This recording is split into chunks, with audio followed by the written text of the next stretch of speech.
better Marines. It was just because it was introduced in like probably one of the worst ways I've ever heard. Yeah. It just makes it bad lore-wise. Oh look, I happened to find a vault with like 15,000 super astartes inside wow, it. look at that. How do we keep this? It How do we wasn't keep this found. away It from? wasn't wow, found. It that's was nice. planned pregnancy.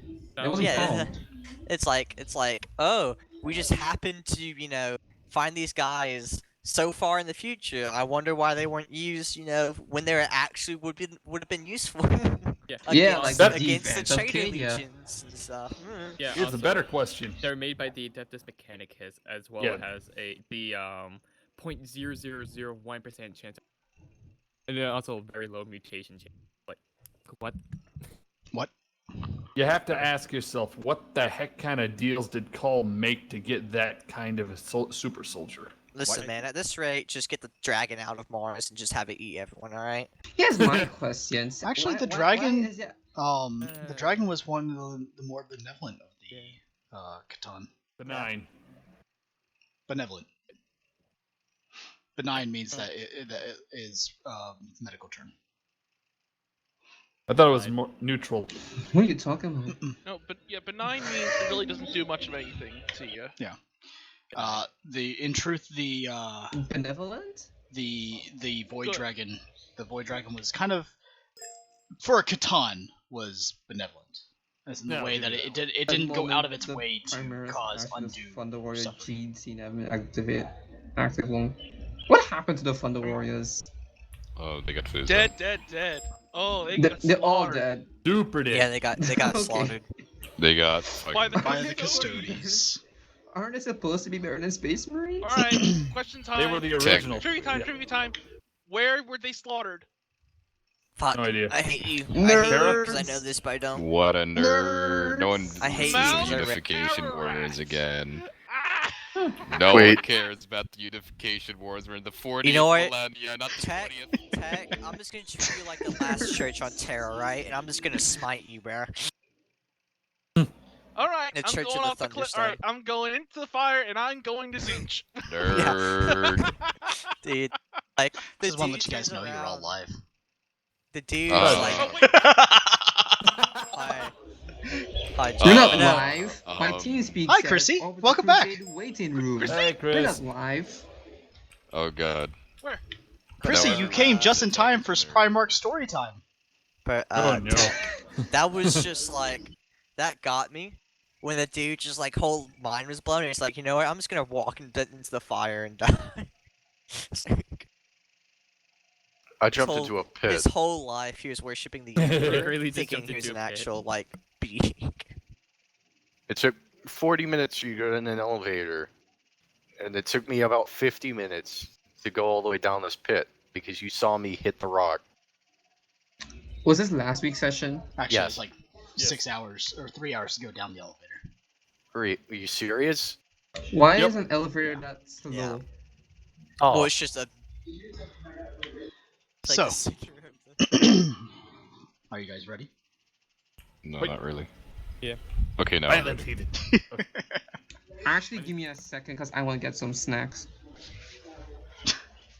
So we can continue on with fluff and stuff like that. Anything else that you guys wish to know?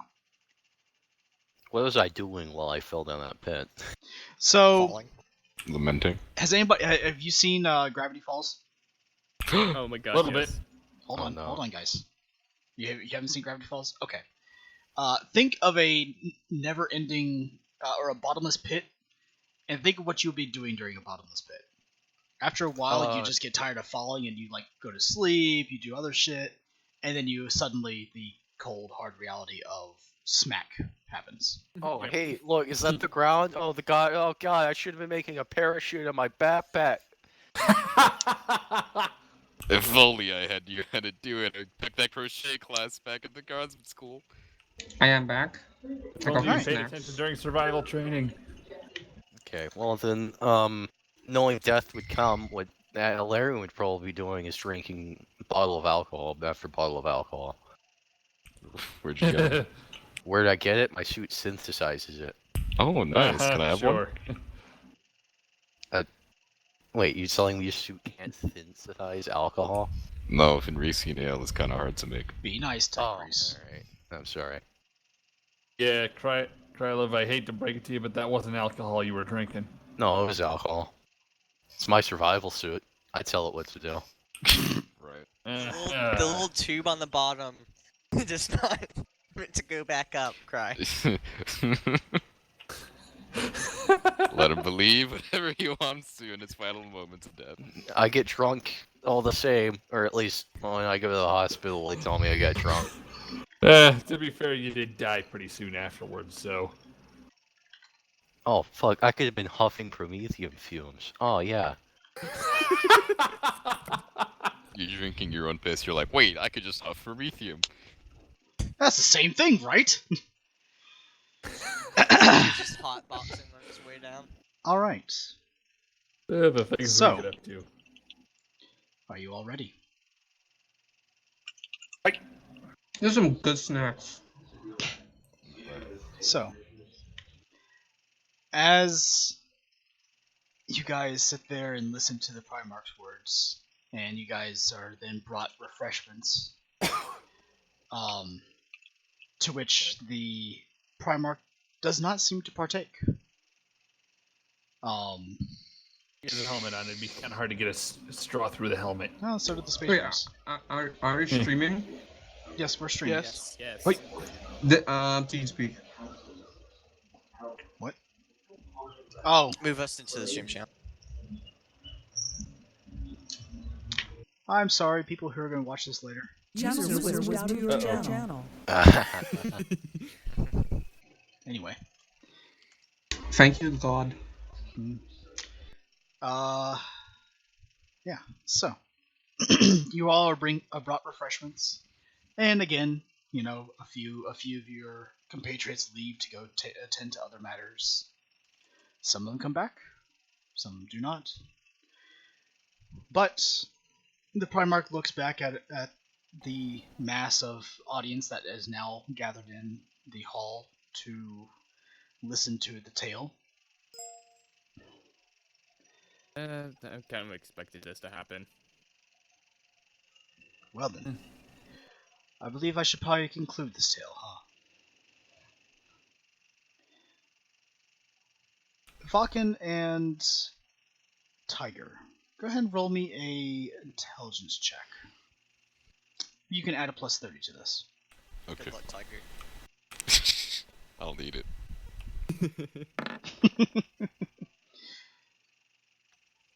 Alright. And Tiger? 1 second. Yes. Alright. By the way, Tech, your character art. What? You can put Hansel Hines if you want. It- If you want to. If not, it's fine. It reset on me for some reason. It does that every single It's time. okay, I log back in. just letting you know. So, both you and Tiger share exchange a shared glance at each other as a cold a cold chill travels down your spine as you remember just how this tale is concluded. It doesn't end well. So, as the Primarch begins, back aboard the flagship. Some of you may remember this, some of you may not, but Sanguinius and I did not see eye to eye about the fate of this planet. You wanted to try and salvage it, whereas you were more interested in dealing with the problem and moving on, correct, sir? More or less, Guardsman. This is true. Sanguinius has always had a softer heart to potential members, and even the members of the Imperium. I, however, see things a bit more pragmatically.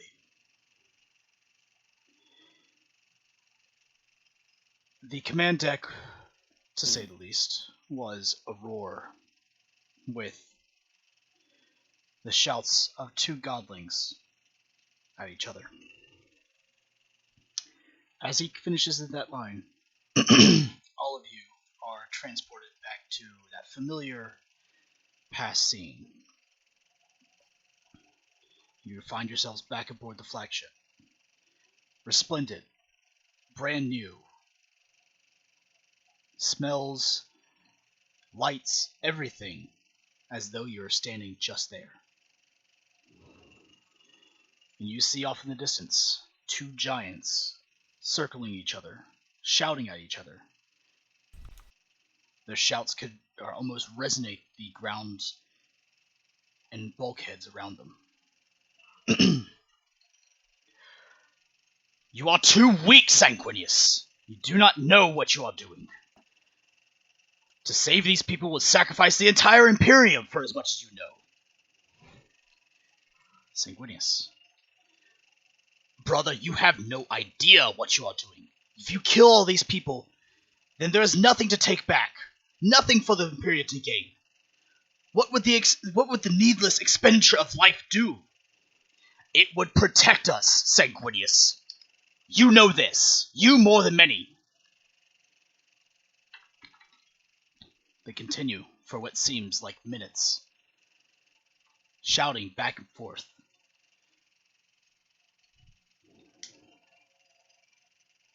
Finally, after a few minutes, the shouting seems to subside, and it goes to more muted tones. Those of you with enhanced hearing, or superhuman hearing, could hear just the barest of exclamations to each other as they finally come to some sort of a conclusion. You see Tiger, and all of you actually, as the Primarch Achilles throws up his hands and storms off the deck. However, before completely storming off, you see him as he turns towards you and begins to talk to you directly. Sanguinius always had a soft heart for humans. I look back now and I think of that as more of a benefit to his stature as being a Primarch. As you two know, and as the rest of you have probably come to find out, I see things in a little bit more of a, well, to pull from an ancient Terran proverb, I see it as the cold calculus of war. Though I may not be as psychically attuned as my brother, and though I may not be quite as vicious as Lehman Russ,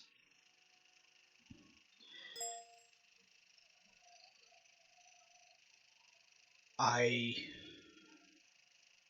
do know of the perils of the warp, and know that it takes but one seed to start an entire downward spiral.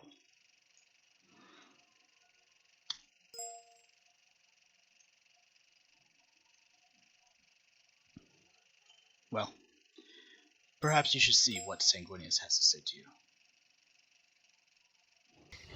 As he walks out the room, as though he never lost a beat. As you look back, the soft smile of Sanguinius looks back at you.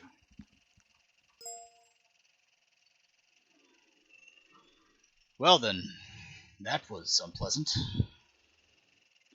Please, tell me, what have you found? I think my ears are still ringing. Nope, there's still a slight ring to it. He My kind of tries apologies. to pop in his ears before taking his helmet off. Sir, with all, if I'm gonna be honest with you, you're not gonna like it. I suspected not.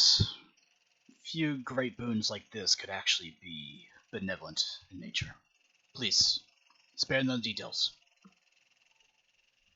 Upon Simplest terms, which Keith will probably go more into, angry rock being. Angry rock being. Please elaborate, God. Upon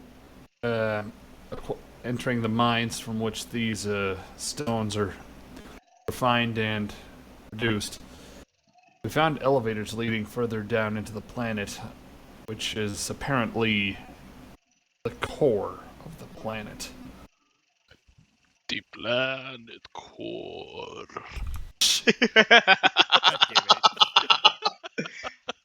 I'm not saying it Disney, isn't please don't sue us. definite. Please don't sue us. I'm sorry. I couldn't stop him. That was just my voice. That was just my impression.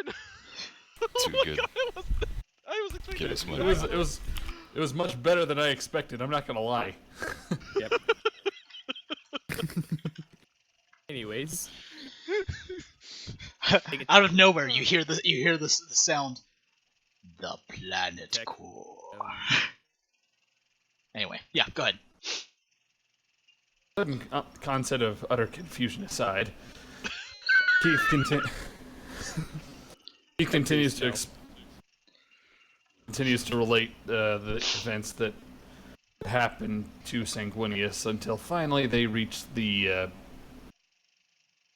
rock. Channel edited. It was rather sizable. It could have been the size of a small tank at minimum, and it spoke to us, for lack of a better term, psychically. We heard its voices in our heads, sir.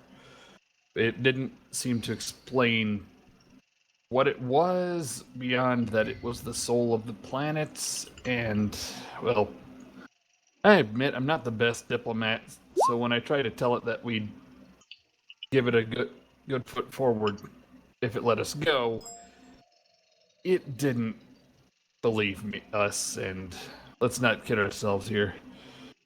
If the soul of a planet is a giant talking rock, you can bet we're not going to be able to kill it. I'm afraid we had to flee the scene.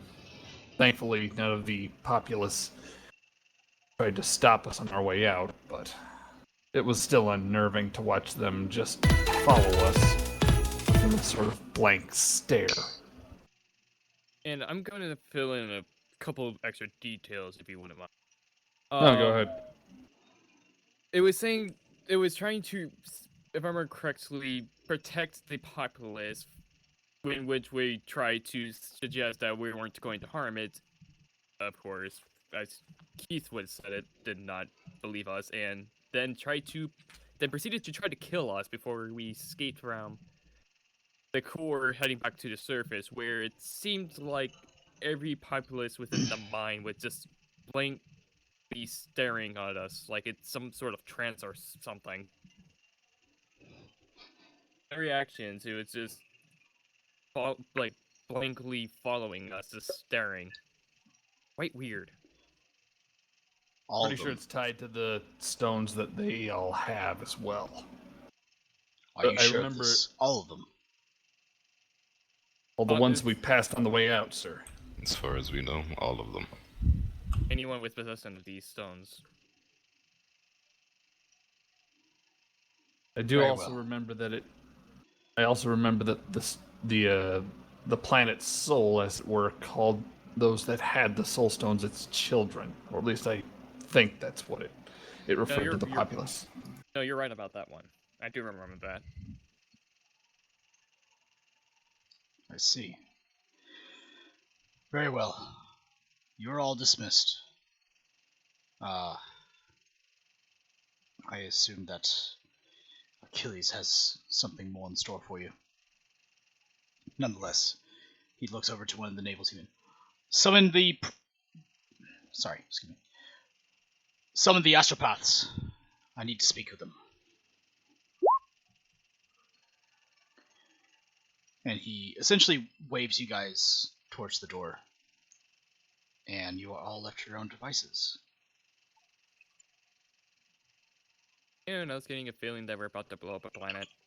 It's not going to be the first time, but I've never actually seen it from what I can remember, so this is going to be, what's the word? Oh yes, sobering.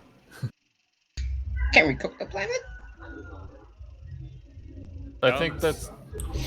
I don't think you want to eat cooked planet. It was a joke. It was just lightening the mood. You're making everything sad and depressed.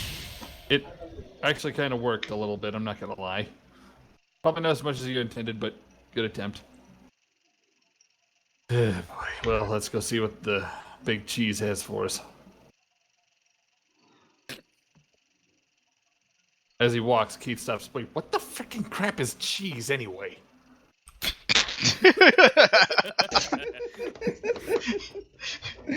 Exorcist takes 3 points of psychic damage.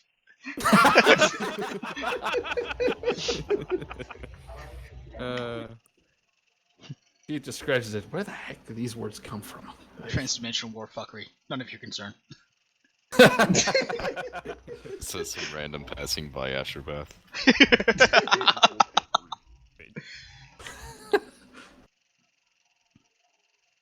Okay, so So- I guess we're all heading off to see Achilles. Now Well. to see Achilles, a wonderful Achilles of ours. None of you really know where he is. It's a strange thing. Yeah, dang. But Tiger, since you rolled so well previously on intelligence, you do remember that the last instance that you remember of him was, or during looking back in your past, your own past, the last time that you remember seeing Achilles was somewhere near the Astartes section of the ship, which in this day and age was a large portion of the ship. So it was more towards like the barracks level, ready rooms, sort of deal. I believe he must be in the locker rooms. It's What? Astartes just running around swatting at each other with fucking towels. Yep. Practicing It's chokeholds high with school, but the. Astartes. High school, but Astartes.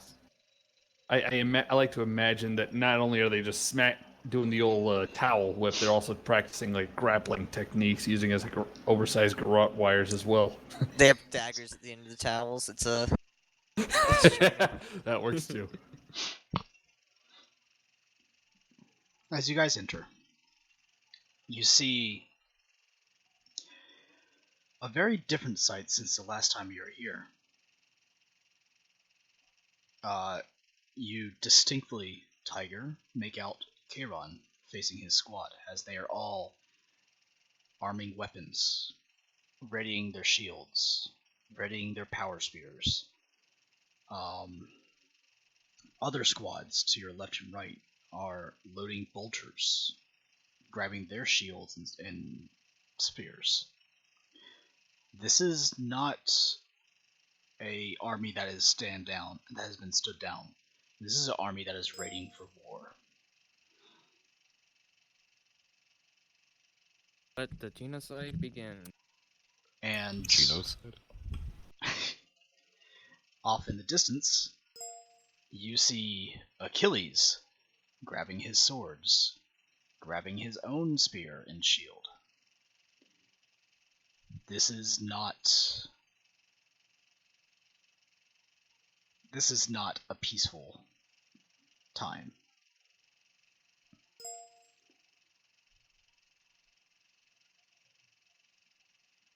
Well, at least it's something we recognize. I'm gonna walk up to an Achilles and ask, so I presume that the fate of the people who befall this planet is later carried out then. If Sanguinius will not see reason, then it falls upon me to make sure that our Father's will is carried out.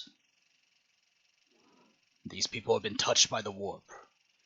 There is no going back for them.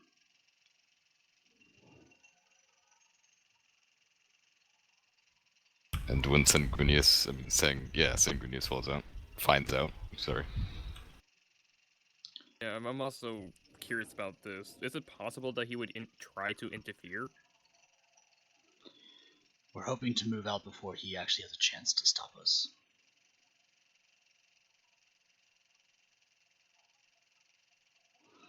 And if he does manage to intercept you before you leave the ship, sir?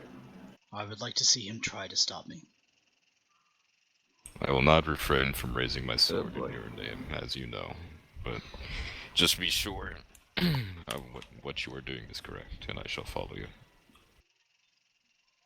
With all due respect, sir, is there any chance we guardsmen can kind of stand off as observers should it come to blows between Primarchs?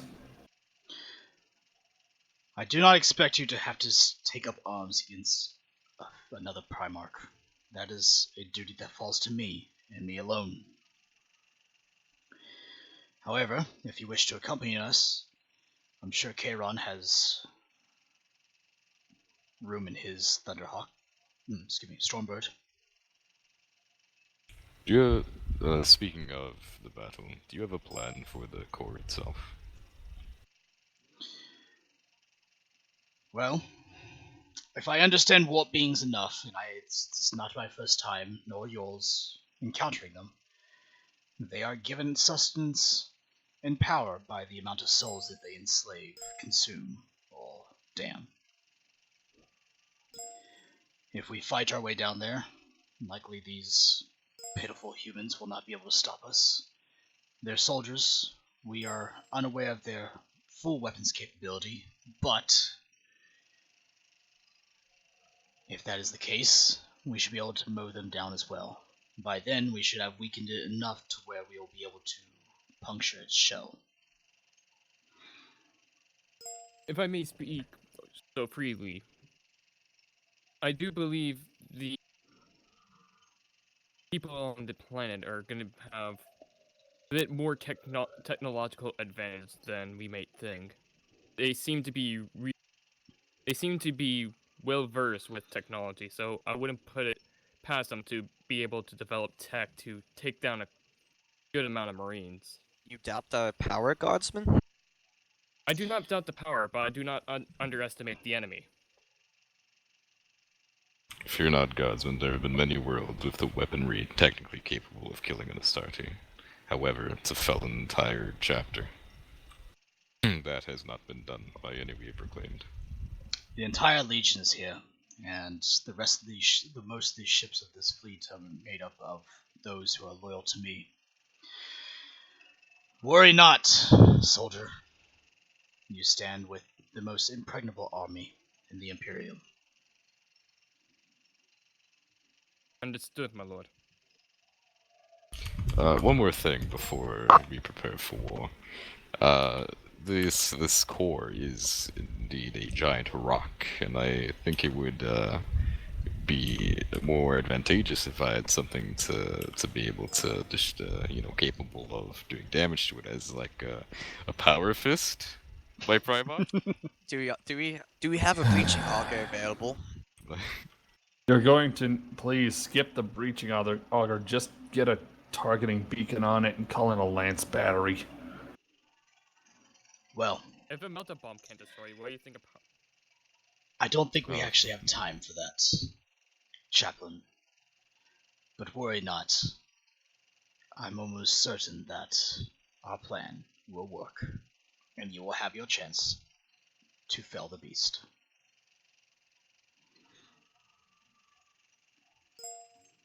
Well, according to my calculations, I wouldn't identify as a beast, but sure. Whatever it identifies by, Vakken. Now come, my sons. The battle awaits. Once more, we ride to war. As he raises up his spear, he calls out, "Now to war! Come! We have those to fell." As he turns around, and a sight that you have not seen in many a year, either one of you, and even the guardsmen, you see a true legion marching to war. Okay, that's I am both impressed and freaking So why did terrified he- at this sight. So why did he need us? Bear witness, maybe? Witness me. Witness me! Wait, you aren't remembrancers? I thought they were remembrancers. Um, Pardon? Yeah, I think that one's just like Gums, go taller. ahead and roll me a an intelligence check. Plus 15. Uh-oh. Calling Gums dumb.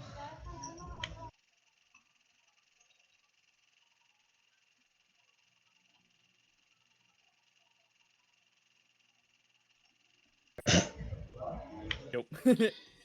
Is anybody else wondering why you're here? Hang on a minute. Any of you who are still wondering why you're here, go ahead and roll me an intelligence check. Plus 15. Dang it! But I'm dead. You're actually here now. Probably. I'm there. As people were Yeah. getting refreshed. The, with the, the the, the wait. spirit of Illyrian is confused on why he's Oh emperor. yeah, ghost. Yeah, you're with them, Illyrian. But I died. I told. See, My God, I told you last week you would come back. Well, do I know I died? How am I supposed to roleplay this? Oh boy. Crayleaf, Roll for intel. It doesn't matter. Just go with the fact that he doesn't even know he's alive. Just say he's just say he's confused. Considering he has the lowest intelligence score of the entire party, I wouldn't be surprised. I've got a 25. Thank you very much. yeah, well, we said that. Wow. And you still rolled about the same as. Gums, Keith, Marcus, Illyrian, you are pretty swept up in the story. You don't even remember why this story started in the first place. I already know why, so I'm not rolling. Mad Marker, you don't even know that you're in a story. You are fully convinced that you are a member of the Imperial Army, marching to war alongside your Primarch. Oh boy. He's that much invested into it. I lost the plot. I lost the plot. I died. I don't know what's happening. Dang it, Crayleaf. Illyrian, yes, you died last session. But Stupidity. you are you are brought back. You don't even remember jumping off the cliff. Everybody will be making references to it, I'm sure, but you will be dumbfounded and have no idea what's going on. Oh, so I He can't looks say over, what sees that a lady. feels Nah, like. frick, Oh, where the oh, heck okay. you come from? Why not just jump? What?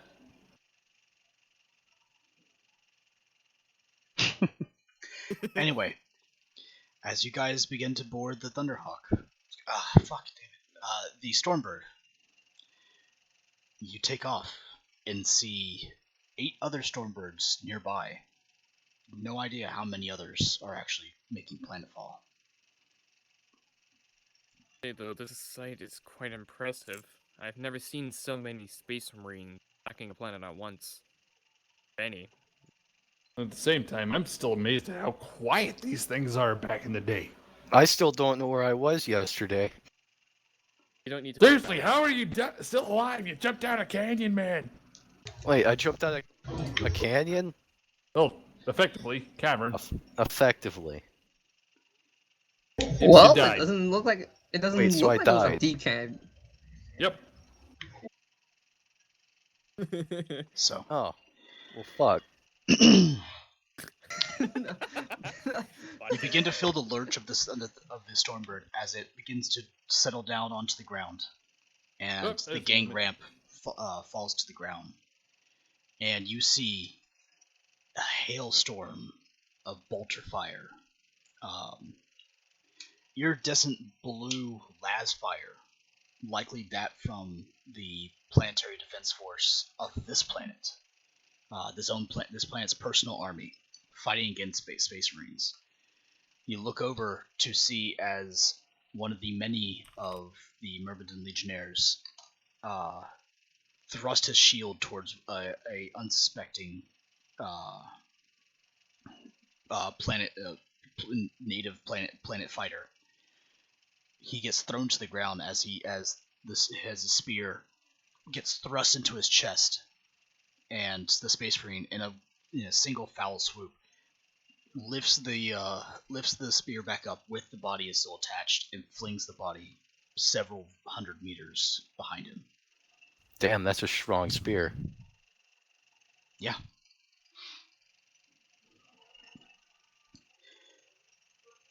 You see as the Primarch begins to move forward of the rest of his army, urging them to continue to push forward as they begin to line up into their phalanx formations, pushing back the planet's defenders. Suddenly, you see civilians taking up arms, but they're all coordinating. Falcon and Tiger, both of you have common lore war, right? Yes. I think everyone does. Okay. Wait. Anybody that has common lore of war or scholastics of tactics, go ahead and Imperialis. or Tactica Imperialis, that actually will work as well. Go ahead and roll on that. You can add a +10. You gotta be kidding me. I was never. I feel sad. I'm just like, I'm literally 2 points off. You're 2 points off. I rolled a 96, man. Keith Hold and on, Mad can I- Marker, you guys, as you're looking out, you're just amazed at the amount of Space Marines, along with a good amount of what during this time would be known as Imperial Army fighters or Imperial Army soldiers, your predecessors to the Imperial Guard, fighting alongside Space Marines, and just the sheer amount of coordination that's going on, as well as the martial prowess that is being displayed right now. Alarian, Gums, Tiger, you all begin to notice the natives of this planet are, even those who are not, easily identified as soldiers. You begin to notice they are fighting with the same amount of martial capability as the soldiers are. The And Imperial Army. no, the the planetary Imperial defenders. Yeah, Oh, So what you telling me is that we're facing the Boogaloo? they look so. I don't know. I don't understand that reference, but they are. That's a reference, okay. They we'll are- explain it later. Yeah, they Yeah. are. Off camera. They are fighting with an amazing amount of coordination, like near perfect coordination, if there is such a thing, and they are fighting with the same amount of martial capability and prowess as those that would be easily identified as soldiers. Does it look like we're winning the battle, though? It's hard to tell right now because the planet is you're basically fighting the planet right now. And while there are an amazing amount the of planets had the planets Well, won. this section of Warzone, does it look like we're succeeding? they don't the Space Marines along with the Imperial Army doesn't seem to be losing. Let's put it that way. But So it's you're more a or less far distant way from being considered winning. All You're right, making fair. ground, but it's slow. Yeah, you could say that. Blockfest. It's a war of attrition then. Okay. As many wars in the Imperium are. Boy, Yeah. these guys had the Deathcore Krieg. The No body one count wants would to be much I don't higher. anybody wants to hear the story about your great grandmother. Essentially, right No, now, no, no. cue the war on Klendathu from Starship Troopers.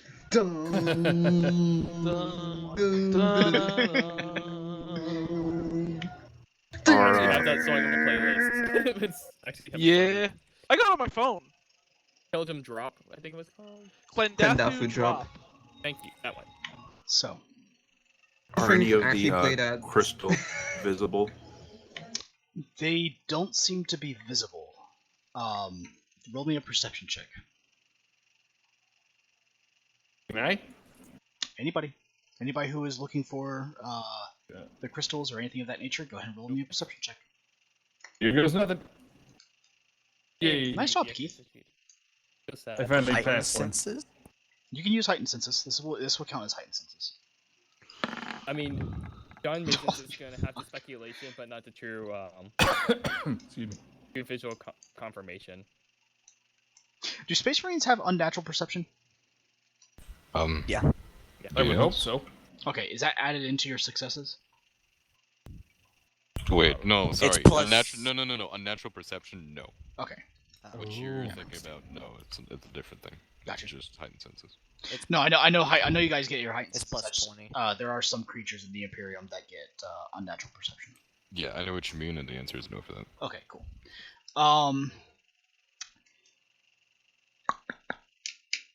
Keith, outwardly you don't notice any of the crystals visible. Yeah. However, you do know that you have not yet reached the area where you last saw any of the crystals out and about, or outward for anybody to see. Alarian, same thing for you. Gums, same thing for you. Vakken, upon closer inspection, it almost appears as though there may be a light coming from some of the backpacks of some of the planetary defenders. The actual planetary defenders, not the civilians.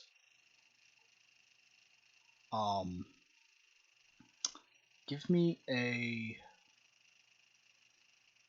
Actually, let me look at your character sheet real quick, see if you can actually make this. Hey, any of you guys are thinking what I'm thinking right now? Alright, so you do have that. I'm about to shoot some. Give me a... Psyker, how do I read your thoughts? Give me a Forbidden Lore of the Warp, Vakken. Keith looks over to John. I'm not a psyker, so no, I don't know. Holy shit, Vakken. What the Me hell? neither. I rolled a 16. Yeah. Oh. I'm just surprised by the rolls. Alright. Vakken. If you had to take a guess, an estimation, an inference, if you would.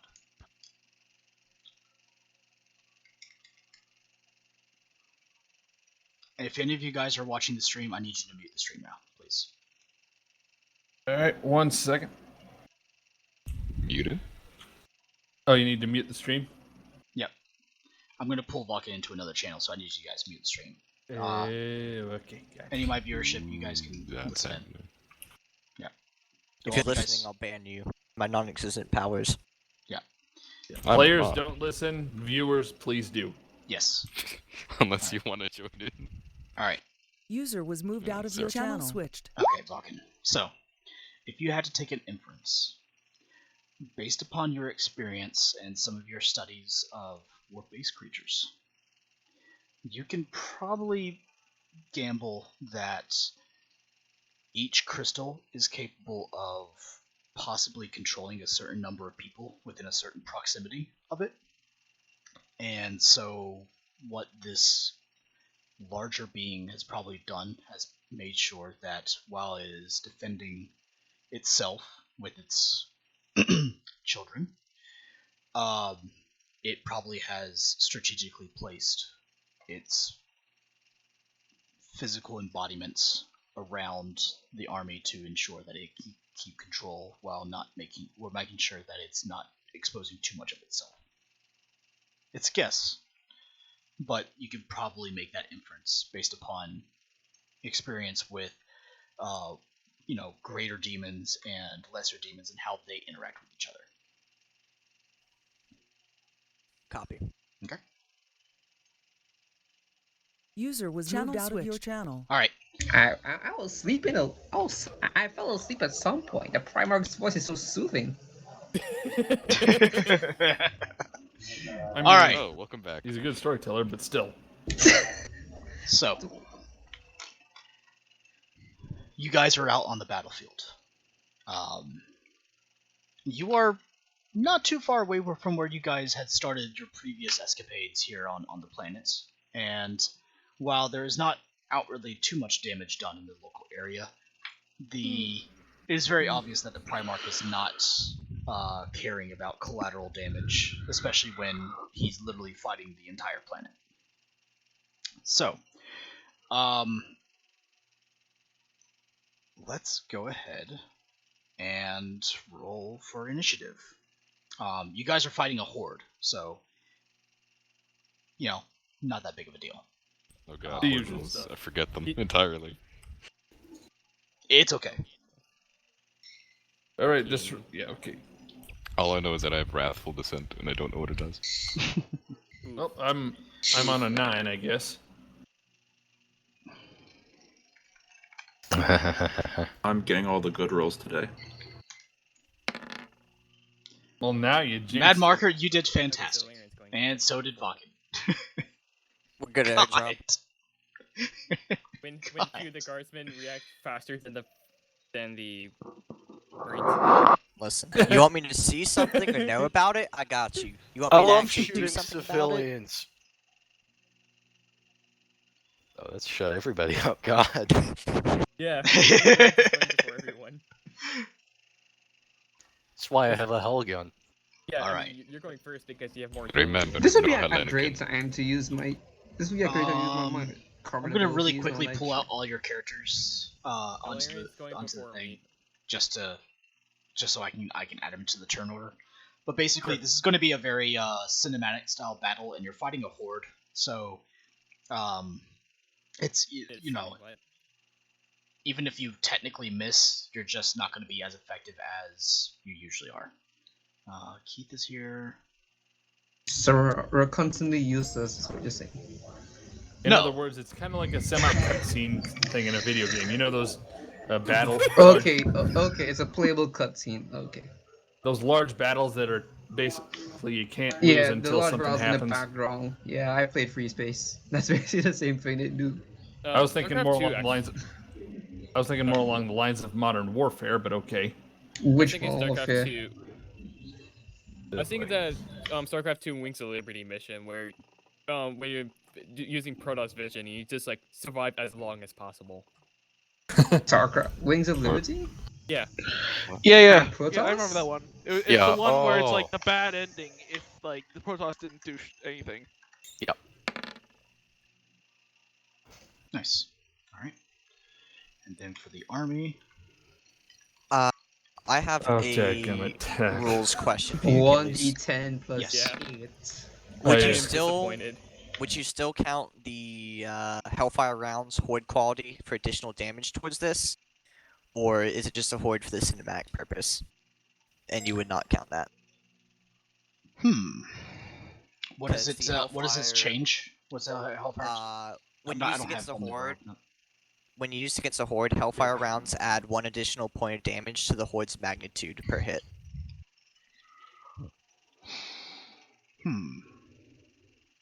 Because it's mainly used against, like Tyrannid hordes. So, Or just hordes of cultists, or like hordes in general, but this is depending on... mainly it's Because Tyrannid usually style they're hordes, tightly you know. packed hordes. Yeah. So if this is just being used as a horde for the sense of like cinematic style, as in they're not all on top of each other.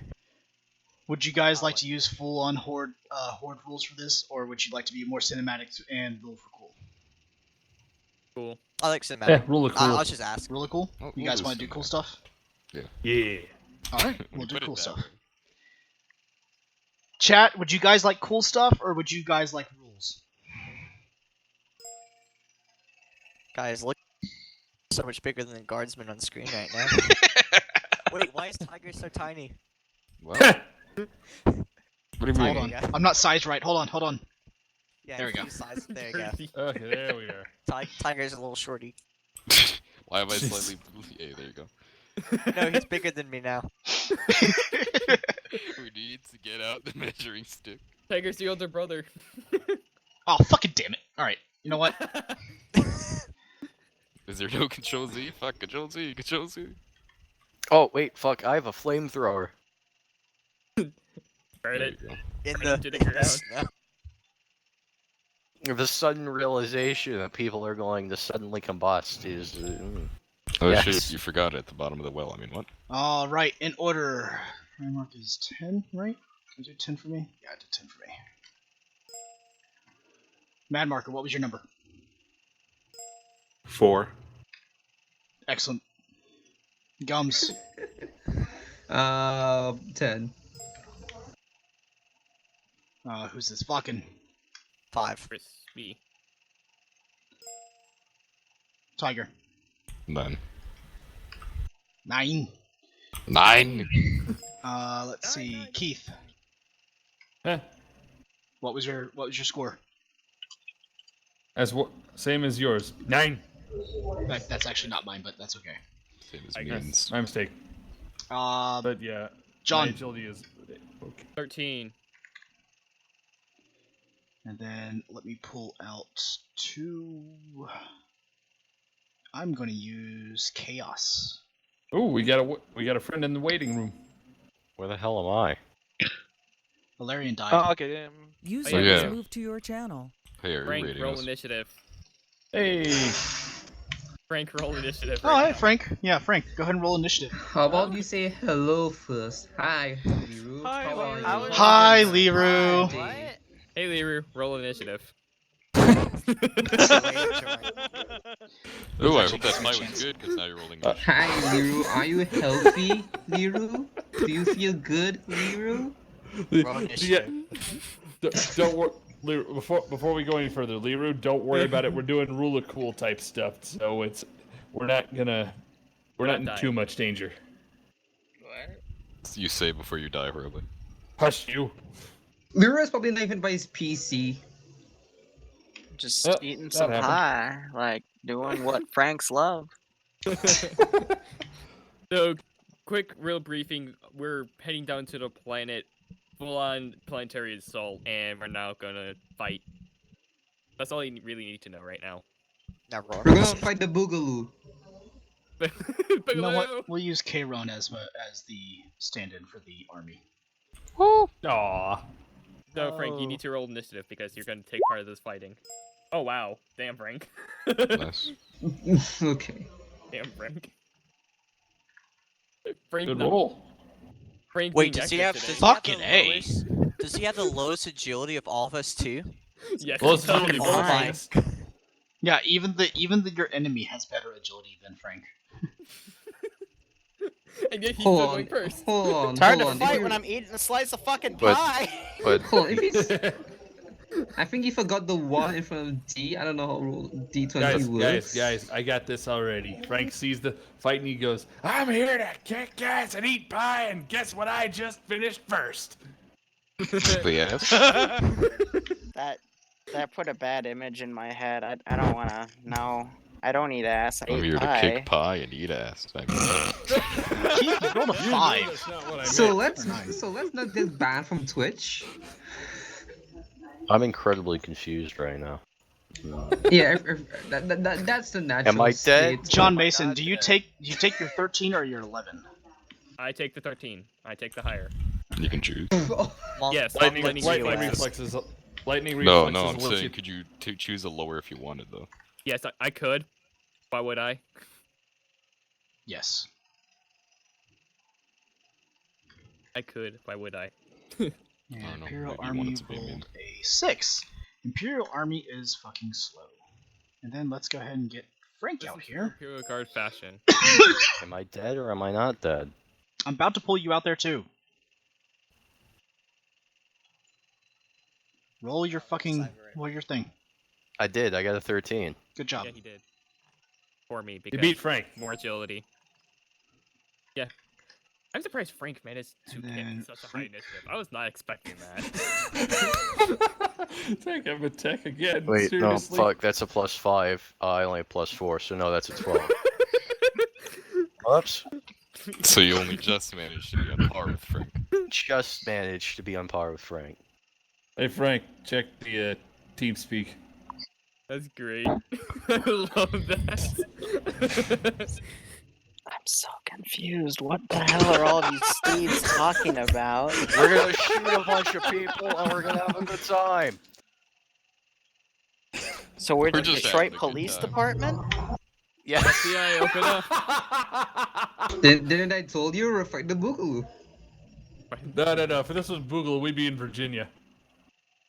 No, wait, no. Fighting All right. Boogaloo? We're in Virginia, Anywhere. we'd be losing. So- Never mind. As this is all happening, Boogaloo. the primer continues telling the story.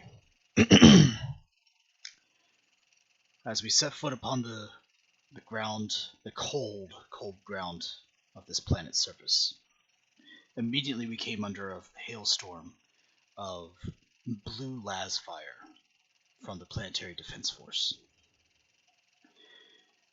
Immediately, I looked to my left and saw a few guardsmen fall. Well, as you would understand them, guardsmen. Back then, they were known as the Imperial Army. Even my own armor got scorched a couple of times. Nonetheless, we continue to push forward. Around that time, Frank strolls in, holding a piece of pie that he inexplicably obtained somehow.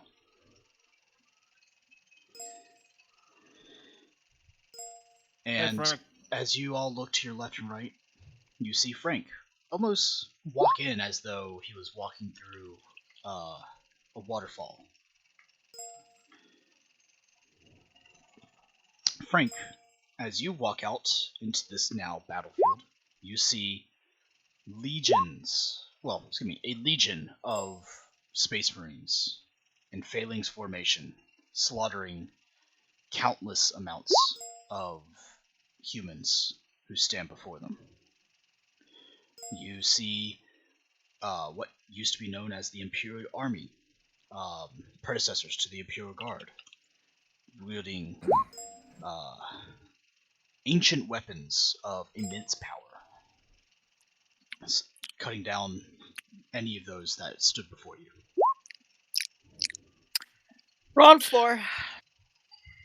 Get back here. Lord. Go back in this ship. Let me just hit this button instead of this button. All right, pilot. Let's bye, everyone. I'll remember you all in therapy. Does anybody wish to stop Frank? Keith grabs him by the Yes. collar. No, you're not. Can I throw Frank, him at you're the grabbed by enemy's you're projectile? grabbed by the collar. Would you like to resist this? Look, those guys are using some really high-level pillows over there. I really don't want to deal with this. I'm just gonna go. Hey, Frank. If you kill them, you can take their pillows. Oh, fuck yeah! Wait, what do you mean? I think you mean if they die, I'll get the pillow later. Well, I'm sold. What are we doing here, gentlemen? That's a very Purge high in the Emperor's fellowship name, rule. buddy. That's Business a as very freaking high usual. fellowship rule. I mean, that is a good way to motivate Frank. Yeah, pretty much. All right. 100 to So, we're gonna play this a lot like we played the other one-off and the Horde rules, which means you guys get to be as cool as you want to be. This is your chance to shine. First up, John Mason. You sorry, what? No, Riley. I've got a 12. The Got frick? 13. And No, You're that faster was than with me. a +5. I have a 45 in agility. Oh, okay. Yep, that was accidental. So, I believe. John, you disembark off the Stormbird. It's still idling just above the deck as you step off and, hit the snowy ground. You see before you scores of Space Marines expertly wielding their melee weapons, cutting down any opposition that comes before them. Before them, the Primarch, swiping left and right, hurtling many enemies left and right as they fly through the air. Your predecessors, the Imperial Army, soldiers of the Imperium, are taking cover and using ancient weapons that you have not ever seen before, and cutting down as many of the planetary defense forces they can. What would you like to do? Well, I would say I would follow behind the Space Marine, except I don't want to be shot. So I'm going to be taking cover, by whatever, like the closest solid cover I can find, and then just start unloading the blast gun onto any enemies that I can. All right. Nearby you, you find a turned over hover car or sky car, excuse me. That could be used for a decent amount of cover and a bracing for your own weapon, if you should wish. Beyond that, it's a little bit of a run, but you can find your way to some of the other Imperial Army soldiers who have already set up makeshift sandbags and such. I'll go with the sandbags because staying alone is a terrible idea. All right. So you managed to run your way over there, narrowly dodging a few iridescently blue las bolts as they fly by you. You slide into place, whip out your plasma gun, and set it upon the sandbags, ready to fire. Go ahead and roll a few shots and see how much you actually do. For the sake of this, I'm going to count the shooting as full move. Okay. Oh, wait, no, not full movement, half movement, but how far away would they be? I'd say it's about 30 meters, or 30 feet. Short range. So short range. Oh yeah, you're firing into definitely short range. The Imperial Guards, the Imperial Armymen are they are taking up their usual position as support to the Space Marines. Nice. 5 degrees of success. Is that 2 shots or 1? That's 3. That's 3. Okay. So, as you get steadied and you fire 3 bolts of plasma, and safely getting it just past the Space Marines, making sure that the blast damage doesn't actually harm them. You see 3 plumes of fiery blue plasma erupt within the enemy's ranks, and once the dust and smoke clear, you see the charred and ashen bodies of what used to be the planetary defenders. Well done. Does anybody want to keep track of their kills? I think we should do it on an individual basis. It's fine.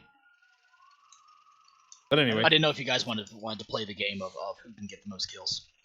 Yeah, I think this is going to be too much to keep track of throughout. I've got a flamethrower. I don't know what you're talking about. I'm I have a definitely. notepad open. I'm ready for that. Yeah. Okay, if we're gonna go, It's up to you guys. This is your fun time. hey, I'm up for it. I'm Frank's up for gonna it go too. pee. Fuck it. Fuck it, let's go with it. All right, hold on. Let me go ahead and do a quick calculation here.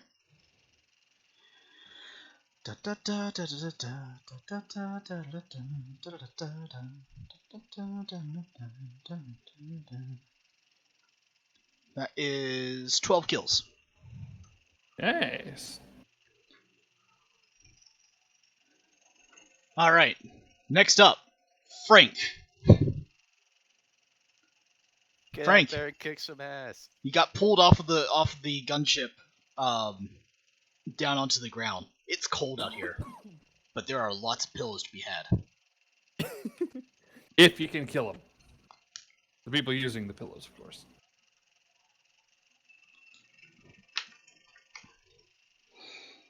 Leroux. Frank. He's in the restroom. God damn it. Ah, gotcha. All right, we'll come back to him. right. Alarian. He's too busy eating his pie. Yeah. Alarian. Yes, I jump from the dropship All right. and close with contact within about 20 meters. All right. So, within about 20 meters is going to put you close by the Space Marines, as they're kind of setting up a makeshift line, a battle line. Great. You'll kind of be on line with them. Okay. All right. So. And in the direction of the contact. Yep. I've got a flamethrower. Cool.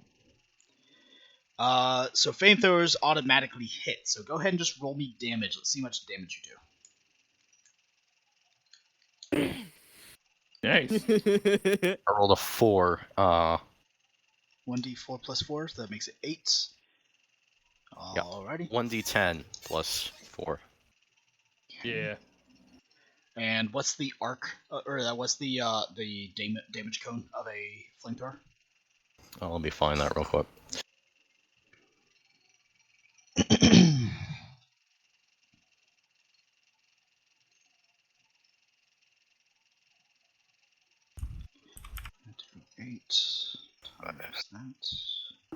Doesn't say 30-degree cone extending from the fire out of the weapon's range. So a 30-degree cone out to 20 meters. Or past. Alright.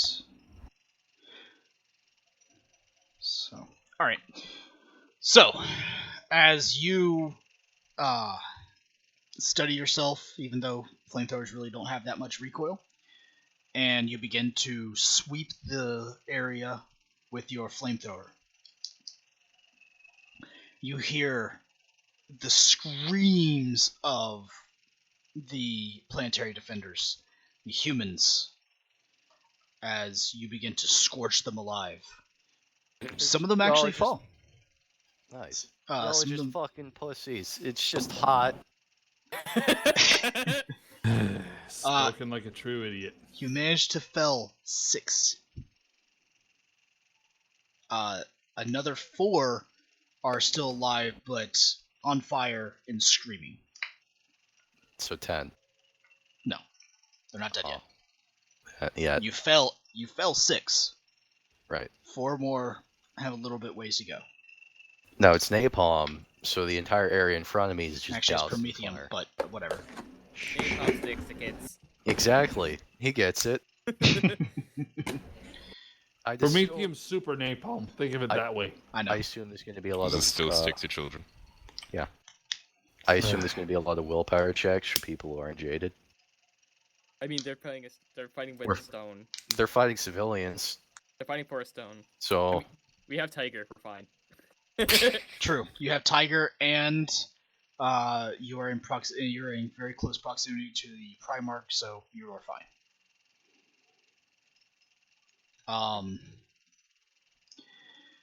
With that being said, Lever, are you back? Okay, cool. It's your turn, Lever. Oh. Is Make my it fit- pie gone? I don't know. Is your pie gone? No, it's not. I'm gonna eat the pie. He's gonna eat his pie as quickly as possible so he can get pillows. How long do you think it'll take for you to eat your pie? Give me a second. I gotta make some calculations here. Is it cherry Makes pie? some calculations, he says as he eats a piece of pie. Hold up 1 second.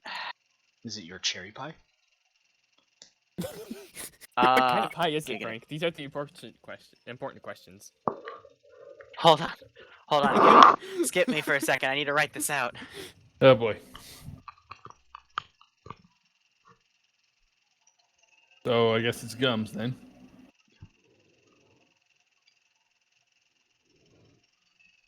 Hello?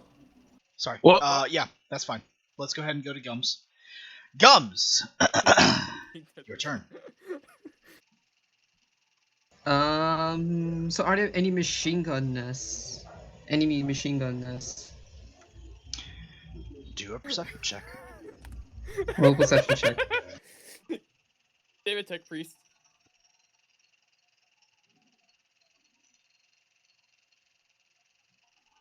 Anyway. Alright, so within the immediate area, there is no enemy gun emplacements. However, as you look further down, you do notice that there are a few planetary defenders who are getting gun emplacements set up within buildings around the area. One of which is within your range.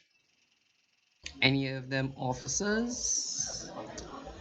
For 3 degrees of success, I'll tell you that you don't notice anything that seems to call out to them being officers or not. Anybody with a slightly bigger gun? So you just did a perception check to look for gun emplacements, and there is one being set up I right can now. roll again. I can roll again. No, you can't. Okay. But I did just tell you that there is one gun emplacement being set up right now. Okay. It is within your range. Okay, so yeah, Gums will climb up on one of his comrades' shoulder and try to balance his rifle on top of their head to try get the guy trying to arrange the emplacement in the building. Your comrade goes, "Hey, watch it!" Gums sticks his toe in his mouth just to shut him up. Ew. Oh god. I think your comrade needs to roll for retching.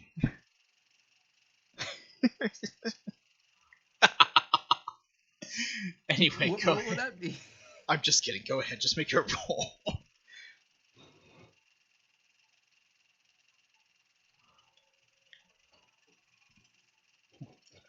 Comes a silent tripod I wish to slay. That's within range, a standard range, right? This would be within your standard range, yes. It's not short range.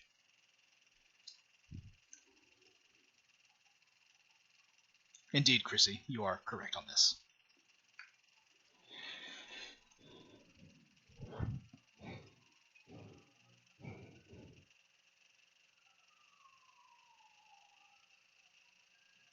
Pew. You managed to hit. Go ahead and roll damage. Let's see what you can actually do. Quick question, Gums. What Spark, what's the craftsmanship on that sniper rifle? This craftsmanship sniper rifle. It's a craftsmanship, that's for sure. So that's what I'm asking. That's curious, but that's curious. So Anyway. Gums uses one of his comrades as a tripod. Again. And with an expert shot, he times it perfectly just as they're getting the weapon carefully mounted into the window. He puts one round through the guy who is bracing it, and he falls down dead, breaking the window as he falls down to the ground. Ironically enough, and coincidentally enough, the weapon flies off with him. And you see as the weapon falls to the ground and shatters onto the ground. You have successfully taken out one of the weapons emplacements. Bolts in the round. And there's still only one.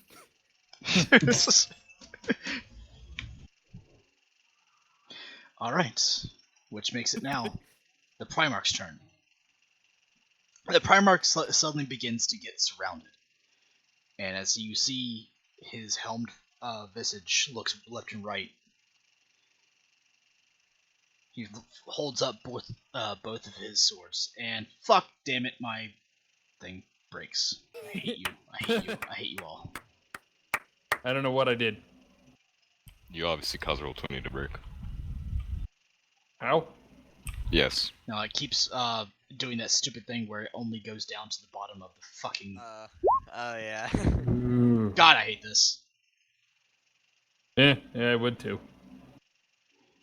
Let's see. Alright, I know what the roll needs to be anyway, so let me do this then. I am just going to make a flat-out roll. Bareback grabbing a drink. Alright, one... Oh, Wait, Achilles, I have a question. yes. How flame resistant is the Primarch's armor? Do you really want to test that out? We're gunning for kills here. By the way, Gums, that still only counts as one.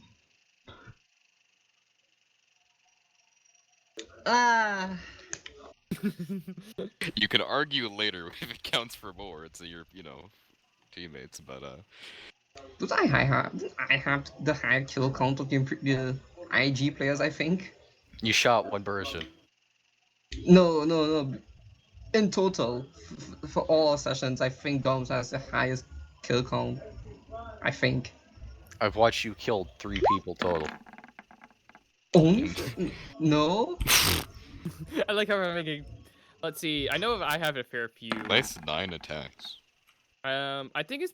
I think Nice it's 16 attacks. It's either between me, Frank, or Gun who have the most kills. I mean, killing my comrades must count too, right? Cameras So- don't count gums. You see as the Primarch begins to kind of get poised and begins to move Just wait his until we way. get back to the main storyline. You're gonna lose at least one of your comrade.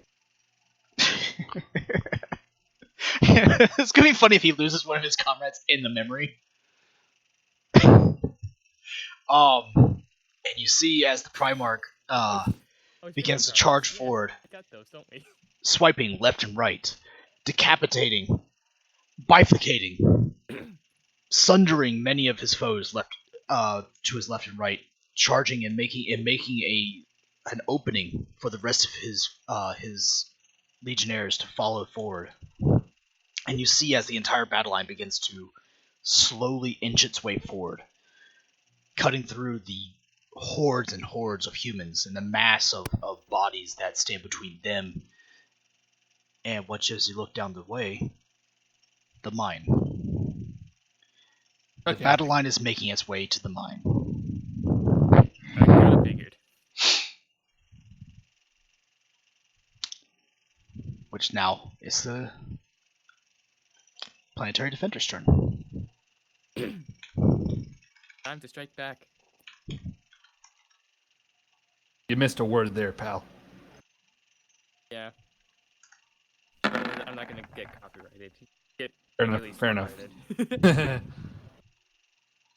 Copyrighted Okay. more than he already has. So,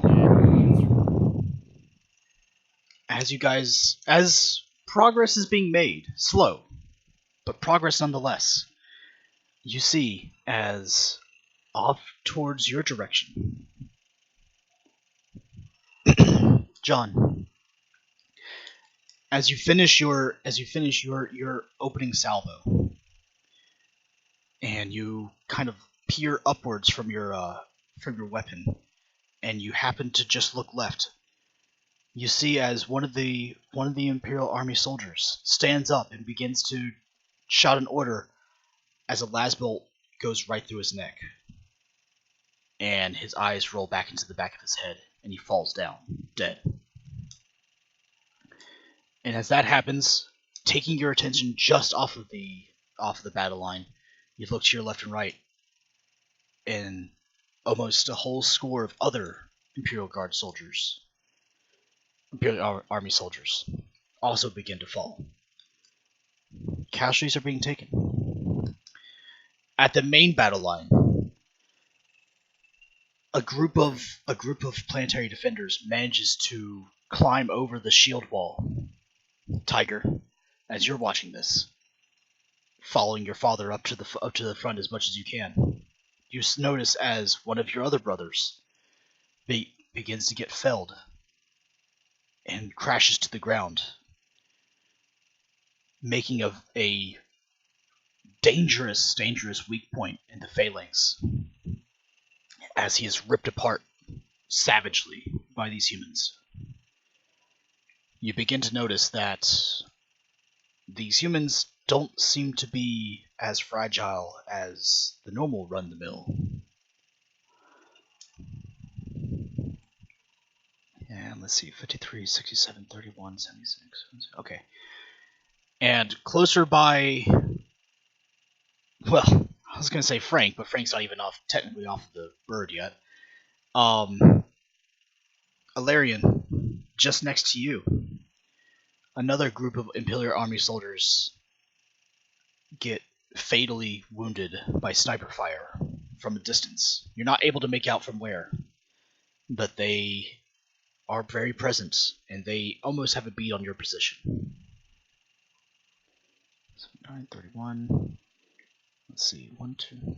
Okay, and nearby, towards the rear, a sudden large blue blast, similar to plasma but not quite, erupts from a distant location, but heavily wounding a large portion of the reserves. Casualties are being taken, gentlemen. You are unsure how long this attack can last. Keith, it is your turn. Indeed, it is. And here's my question: from his position, what are the? Quick reminder: how many sandbag defensive positions are there between starting point and the enemy forces? So, most of the sandbag positions are ones created by the Imperial Army in a quick, hasty. Sorry, can you hear me? Yeah, I can hear you. Okay, cool. Most of the Imperial Army have created hastily made defensive positions, not really as much as a fallback point, but as a supporting point for the Space Marine push. They're between here and the line. So keep in mind, you guys rode with Kayron. One of the later you'll learn, or maybe you know now, depending on how much you've talked to Tiger. But one of the more honorable squads of the Primarch's favored phalanxes. One of the more prominent ones, yeah. Correct. And based upon your experience in the last one-off, leading to this one, you could probably understand that he probably has a significant role alongside Tiger and the Primarch himself. So you guys are pretty close to the front line as it is. Though you're not directly in the fight right now, as soon as you step off, you're not too far away. There's probably only about, I'd say maybe 3 or 4 sandbag lines, 2 of which are leading towards the front. Okay.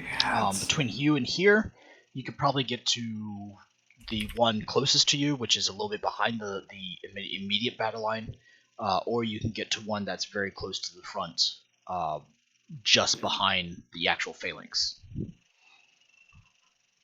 All right. Keith looks over to the sergeant. Think you can help keep these guys, these army guys, moving forward?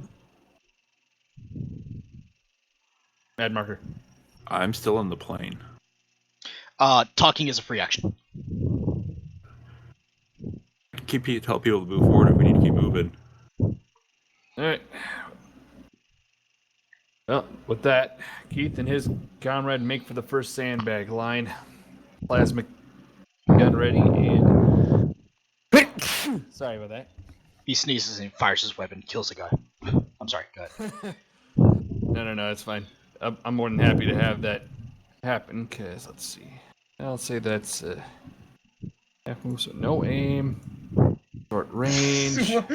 He's crawling for it. Standard. And just base. Oh dear. Yep. Nice. I forgot I gave you guys plasma guns. Yep. You're regretting that now, huh, Buster? No, I'm not actually. Guys, remember, your success is my success. It's your story, or it's my story. It's your guys' places in it. Yeah, Keith's just trying to basically aiming for the frontline positions, trying to make sure there's a breach that they can exploit. So. Alrighty. If I remember right, that's how many shots? That's 2 shots or 3? I only fired a single shot. Okay. So 1. So, you fire off, and the blue and white hot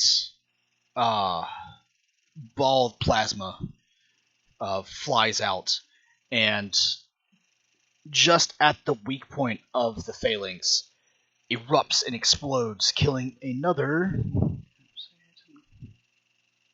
Please tell me I didn't hit the Space Marines. We'll say you don't. Okay. Yeah. Rule of cool today, guys.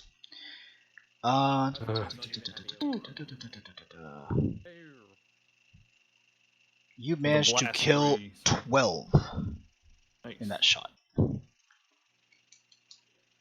Alright. And as the smoke clears, you see their charred remains. And a small bit of fire erupting from a couple of others as Fat and Iker burn off. Almost like their souls are flickering in the wind. Alright. That's Alright. one cluster cape of the fire. Let's see here. Tiger. Alright, so you clarify, you said at one flank there were like Space Marines falling because there are people who are like kind of better than human. Well, so most of you begin to take notice that these humans are a little bit harder to kill than usual. Not sure why or how, but they are. It's not like they're, you blow off an arm, they still seem to keep running at you. Alright, I'm gonna do something real quick. Uh-oh. Damn, I'm gonna re-roll that. Go ahead. Nice! Alright, so this is what I want to do. Alright. So, I'm gonna say, because Charon and me are both Legion Assault Squads, I'm gonna call out over the radio, Legion Assault Squad, call sign, Kilo, Indigo, Lima, Lima, reposition, faltering line, wait for a bit, and as we gather, yell, Hammer of War, as we all, 20 Legion Assault Squads of varying ranks, charge into the, countercharge these people with 61 attacks with Hammer and Run. God. First turn charge. Yikes! Tiger being Tiger. This is both. Excuse me. I need to get the voice ready. Charging into battle, it's not truly Tiger.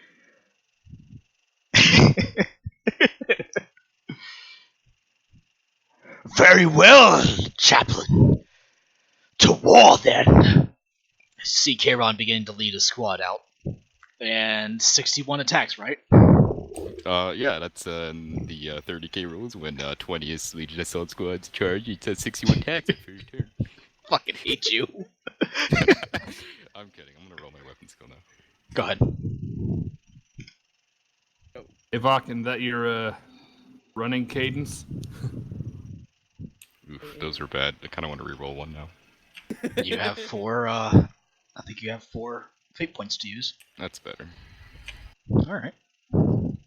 So that's 1... Is that swift attack or lightning attack? 3, 4. 4, because it's only swift. Okay. Alright. This is 1 from the Power Sword and 3 from the Crucius. Go ahead and roll your stupid amount of damage. Yikes. Like I said, I am not aiming to have the most kills because Tiger's just gonna murder everything. Yeah, true, true. Maybe 4 for the most plus kills, 7 zero. plus 4 plus floor. Alrighty. So,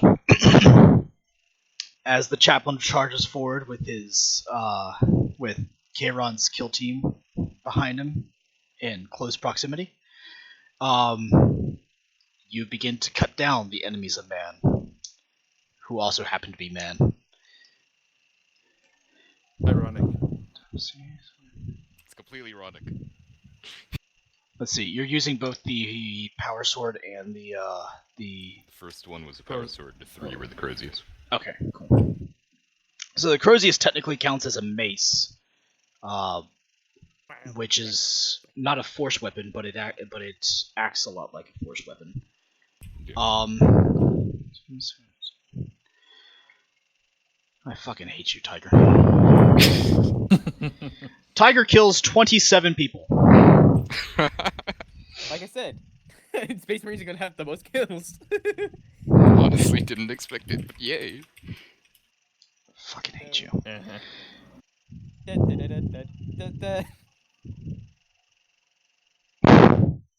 Yeah, accuracy, whatever.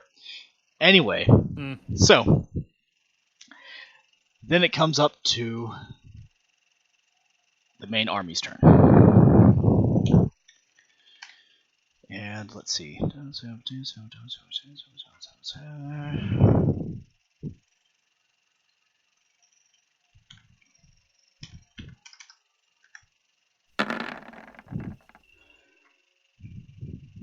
Oh. Okay. Not overall that bad. Alright. So, in order. The faltering line. Oh, excuse me. The Imperial Army's support to the main line, nearby where you are, John, begins to slightly falter as it begins to take heavy casualties, and reinforcements are not coming in fast enough to fill in the gaps. While they continue to volley their fire as much as they can, you begin to see more and more of their lines not retreating out of fear of being killed by the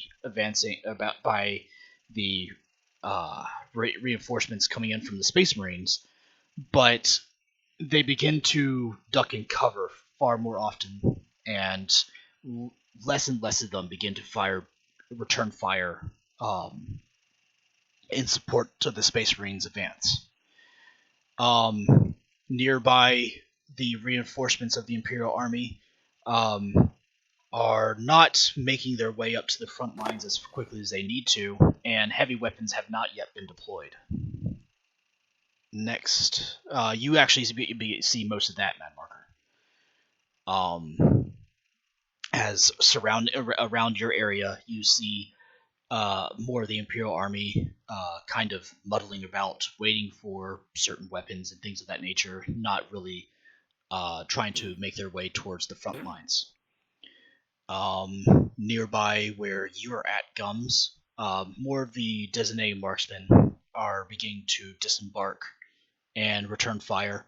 One of which actually gets a chance to gets a good shot off on the sniper nest that seems to be taking out particular members at the front lines, and gets a lucky shot off and either scares them off or kills them. You're not really too sure which, because you're not actually paying attention directly to where they're firing at. At the Space Marine advance, they actually begin to inflict heavy casualties upon the main line, as they begin to make their phalanx advance far more bolstered now, with their Primarch leading the way, and with Tiger and his advancement onto the front line, not shoring up the gap in the phalanx, but perhaps but I hate you, Tiger. But inspired by Tiger's martial prowess in killing 27 people, they begin to kill with far more efficiency.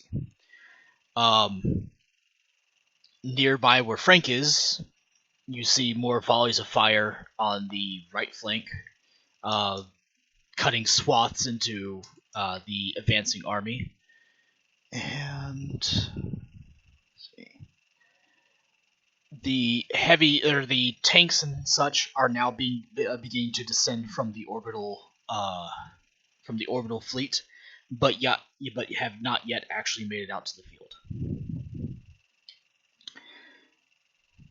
All right. No, we don't have psychers. Vulcan, it is your turn.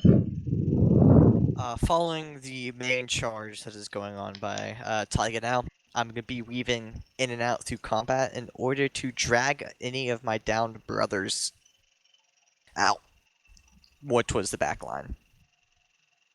Alright. Let's go ahead and have you roll a Medicaid check. Since you're only focusing on the Space Marines, I don't think you take any of the negatives, right? No. Yep. Go ahead and roll your Medicaid check. I was going to say you can add a plus 10, but whatever. 60 degree success. The one brother who was swarmed on by the hordes of the strangely barbaric humans for this area, who you later identify as miners. You don't manage to save his life, but you manage to preserve his gene seed, and his legacy will go down into the remembrances of the Legion, and his progeny will continue on.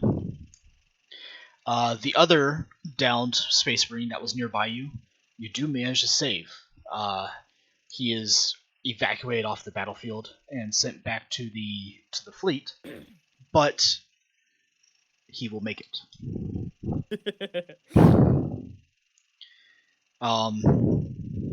6 degrees of success. I'll go ahead and tell you that you do manage to save a couple of the Imperial Army soldiers that were downed, but you don't really focus that much on them. And thus making it Mad Marker. Your turn. I'm gonna jump out of the Stormbird, find some cover, and while I'm running, I'm gonna call out on the radio, tell people to start moving up. We need to support the Marines and get the front line solidified. I want heavy weapons deployed. Start taking out those cultists. If you see anyone with a glowy backpack, shoot them. I think those might be radios or something. And... You don't actually notice those. Okay, I thought we had mentioned it to everyone. Vakken noticed them. Vakken remained silent. Vakken being Vakken, not telling. Alright, so then ignore that last part. Ignore what I just said. So I'll keep running the cover. Go ahead and roll me a command roll.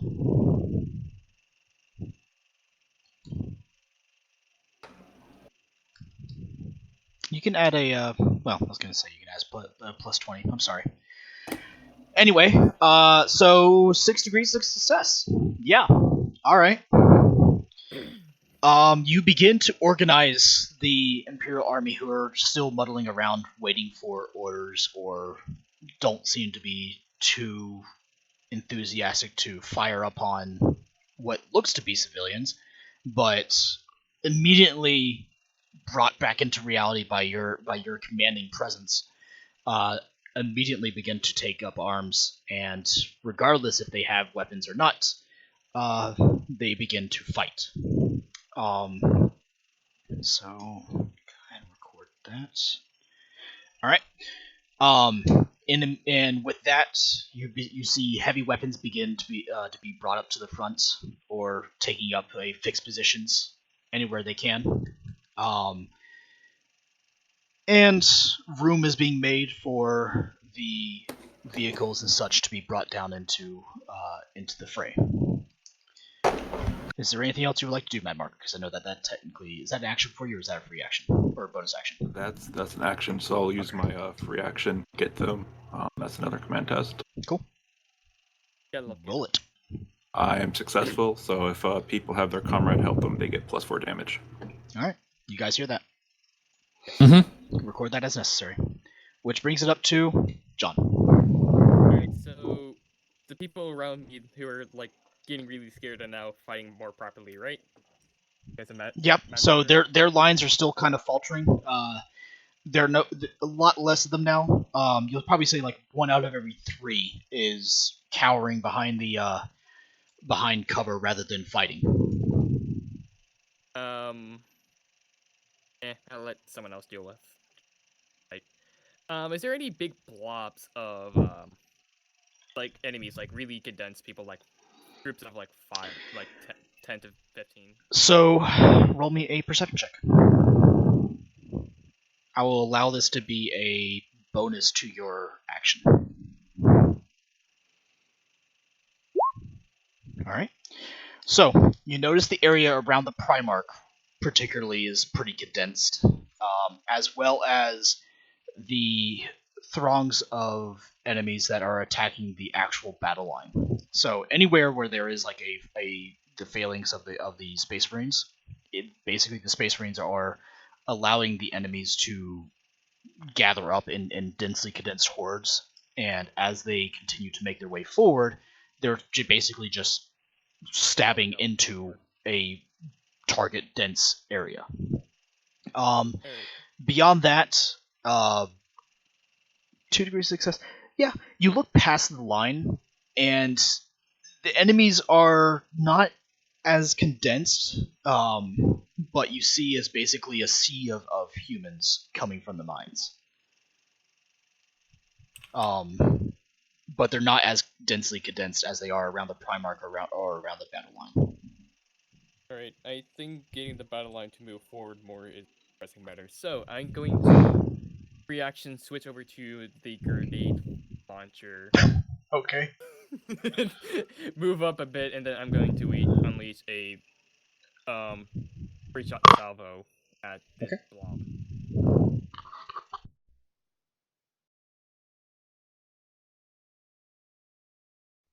Alright, go ahead. Frank, you're up next. Okay. So +5. Helping comrade. That's gonna be all hits, and they're gonna be frags. Alright. Should have done modified payload. Oh well. You're firing where?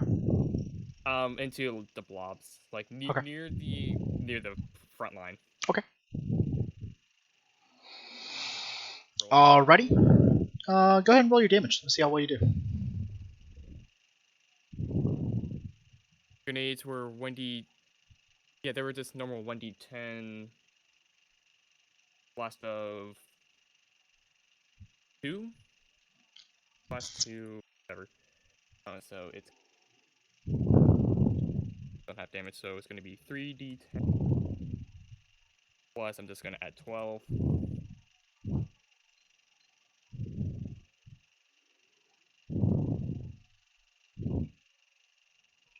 That much total. Ouch.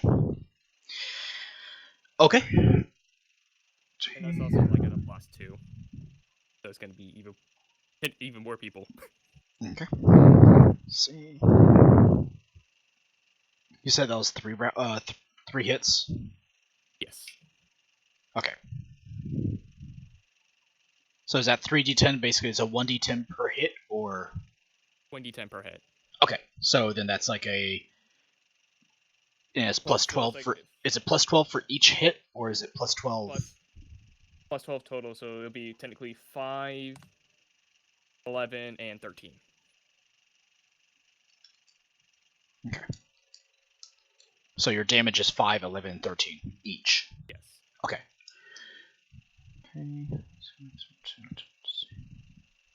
That's sitting at also blast. I'm gonna confirm the blast range. Yep.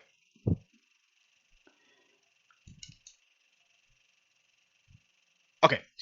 All right. You managed to kill, for your own purposes, you managed to kill a total of 20. What? Blast 3. Slight change. Okay. 23 people total. Yeah, I forgot to mention that I had that set there, but anyway. Right, Okay. and that's gonna be my turn. Alright. So, you see the rest of you, if you're looking in the direction of John, you see him as he, puts away his plasma gun, pulls out his grenade launcher, and just goes, and with 3 nice concussive booms, you see throngs of groups of heretics, not heretics, the Planetary Defense Force and civilians explode. Arms, legs, as well as a couple of heads can be seen as they are careening off into the distance. As he ducks back into cover, ready for his next action. And it moves over to Frank. What you up to? I ready my fork. You ready your fork? Alright. You're still on What the do you- pie, huh? I'm still on the pie. It's not eaten yet, alright? I ready my fork. I'm going to aim the fork fully. I'm going to make a point-blank attack for range, and I am going to eat upon seeing everything quickly, which I guess means suppressed fire. Jesus Christ. Personally, And the roll for modifier is I damage, have or a roll for blade in my attack. hand. for attack. is 20. Roll for Roll. attack, man. Okay. I All right. managed to land my fork in the pie. All right. I like the way they- Roll. Oh my god. The pie has been utterly eaten. Indeed, the As pie I has put been it in utterly my eaten. mouth and chew. I think it's dead. Yeah. The pie is indeed felled, my good sir. It had no chance to stand against you. Dude, I was going to Naturally. suggest using it as a melee weapon. I've Yeah. not seen such ferocity in my day. For eating the pie so well, you gain a +10 on your next attack. Holy shit.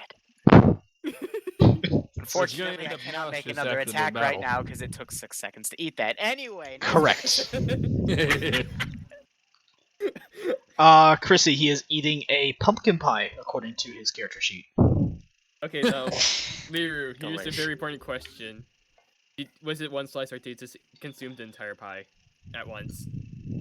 Were you watching? He has a point. I So- guess you'll never know.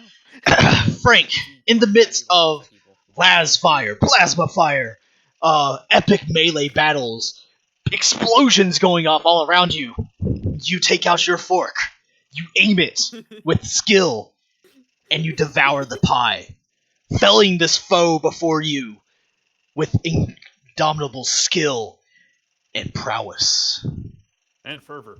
and fervor. Freaking pie, man. He devours this pie. He faced This it. pie was no match for his amazing hunger and skill. It is now Ilarian's turn. Chrissy, you have now encouraged Chrissy to draw Frank eating a pie. Oh no. I want to see that. Ilarian, it is now your turn. Yes. Okay, where is the thickest contingent of contact? If you look to your right and left. Go ahead and roll me a perception check.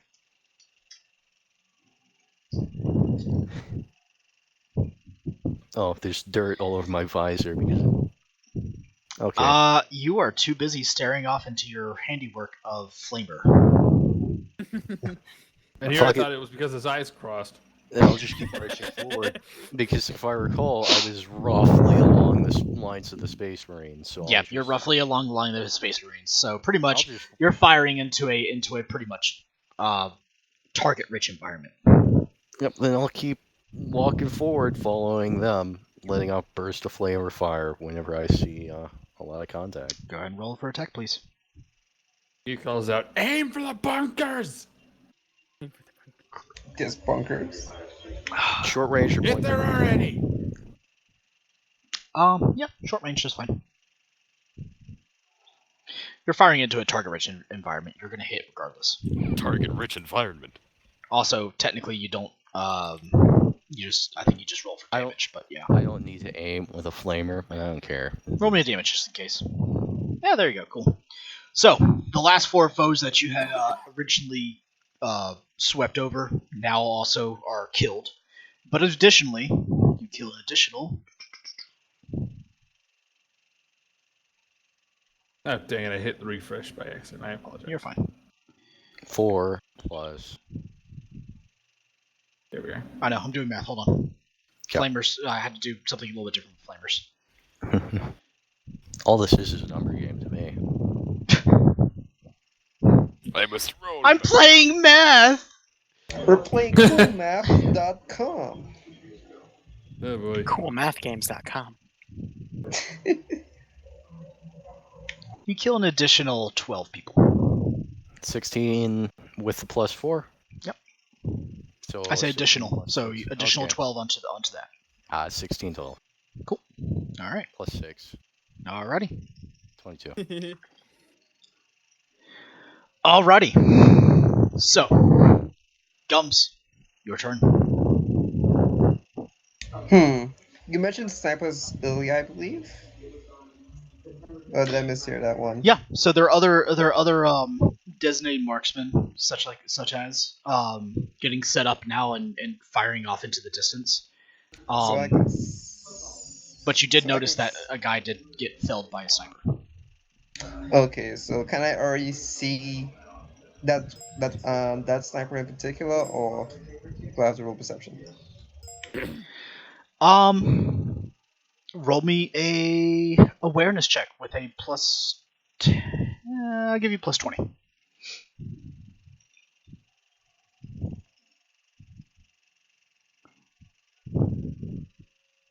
Yeah, you could probably find where that shot came from. Okay, Gums is once again gonna. Actually, no. Are there any Space Marines with a banner? With a banner. I am. Hmm? Incidentally, I have a banner. The chaplain has a banner. Nah, he's too far in front. Okay. There are no around your particular area. There are no Space Marines with a banner on them. Okay, are there anything Gums can possibly climb on then?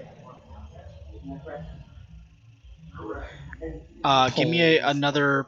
give me a perception check plus 20.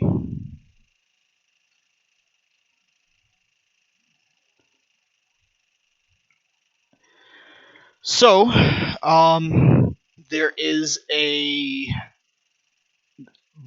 nearby. There is a land raider that's getting set up and awoken for its particular mission. There are a couple of other armored vehicles that are getting set up as well. The land raider is closest to you. There is, I mean, there are a couple of phalanxes of Space Marines that have just got done unloading, and they're getting set up as well. If you want to take that chance, and there are a couple of emplacements of sandbags that you could use, depending upon what you want to do. Gums is gonna get his cup. Oi, both of you! And he taps the one that the top of the one's head he's on and points to the land raider. Get me on top of that. So, what do you want to get on top of? The land raider. Okay. Of course. Sure. Let's get you on top of a land raider. Go ahead and roll me a either acrobatics or athletics check. If you have any bonuses for that, I will give you a plus 10 additional. Plus comrade. Plus comrade. Plus comrade. So that's a plus 10. Plus 10 plus your comrade. No, how much will my comrade give me? That's what I'm asking. Oh, your comrade? Because the comrade You're using both of them? No, the comrades, yeah, they're both trying to help me on top of it. I'll give you an additional. Hell, I'll give you an additional plus 20. That should even it out. Aw. I'll be nice. I want to see where this goes. Nice. All right. You slip once or twice, but you manage to get on top of it.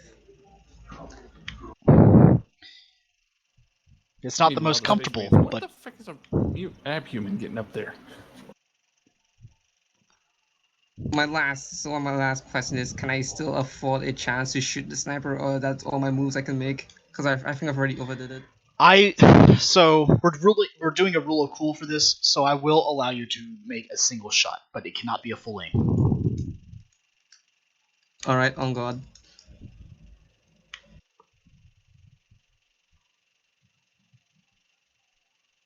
So he's gonna go for the designated marksman that he saw earlier. All right. Also, it's Gimli, Mason. Or Jack. I'm sorry. It's been a while since I watched the movie. It's okay. I don't know how to spell. Gimli. Would a marksman be standard or long range at this point? Those are firing at. Let's see. What's your max range? Or what's your standard 200 range? meters. 200 meters. You're fine. Go ahead. Okay. It's not long range, but it is standard. Oh, that's the wrong thing. Sorry.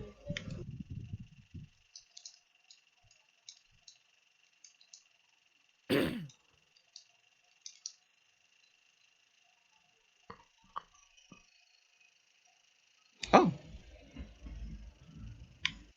That's weird. Nice. You rolled 12. Good job. So,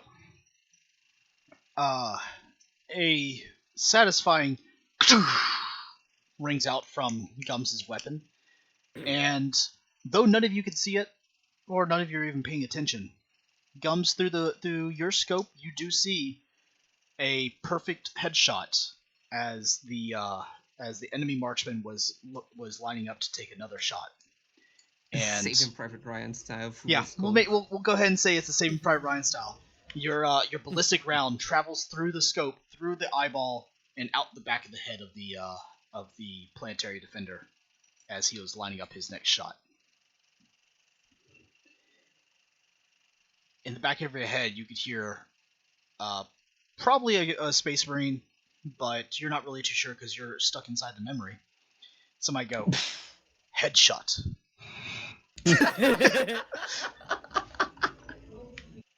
Gums, now you got 2 kills. Then leaning over to the Primarch.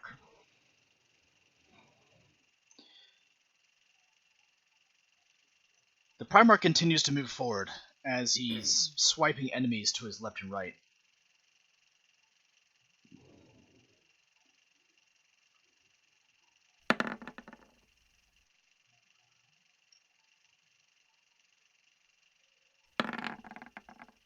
Ew. Only 10, only 10. Only 10, only 10. Since Tiger did it, I'm going to go ahead and do that too.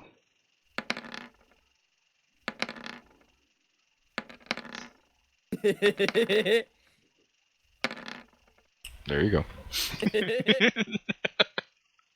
Nice rolls, nice rolls. I don't think they're quite dead yet, to be honest. So, remarkably above average. Nice, nice. I'm sure all of you have seen Lord of the Rings, right? Yeah. Oh yeah. Okay. You guys remember when they're telling the story of Sauron, and you see basically this gigantic person just swiping left and right, and you see, It's in here. and you're seeing as like tons of elves and men are just like flying left and right as he's just swiping back and forth. Imagine that, but imagine him wielding 2 of those, and that's essentially what you see. As the hordes and hordes of what you can only surmise is possessed humans are charging forward. You see many of them trying to crawl into his arms as he is just standing, towering above them all, swinging his swords back and left and right. The bright arcs of bluish and white energy that stream off of the blades erupt and at some points explode humans upon contact. Other times you see as just the force of the swing knocks them back hundreds of feet in the air. He is attempting. Go ahead. And that's the ones that aren't mutilated beyond all recognition by the fact that they're getting hit by a sword. Others are bifurcated, decapitated, or just completely torn asunder by the force of each attack. You can see just barely as he is attempting to try to make room for the rest of his battle line to fall in behind him, as he is continuously trying to make his way forward. As you look out, you're but only a mile away. The amount of time that you have spent here apparently has made only a few miles of progress, and you are so close to your quarry. To the quarry, I guess it is technically. But what stands before you is a sea of more and more masses of humans. All of you go ahead and roll me a perception check. This one you can add a +15. All of you. Perception +15 coming up. You know what? Titan. Plus I'm gonna heightened use it senses. once. You can do heightened senses if you have heightened senses. 15. Rolling. Are you kidding me? Plus the 15 or That just 20 sucks. instead? Heightened senses +15.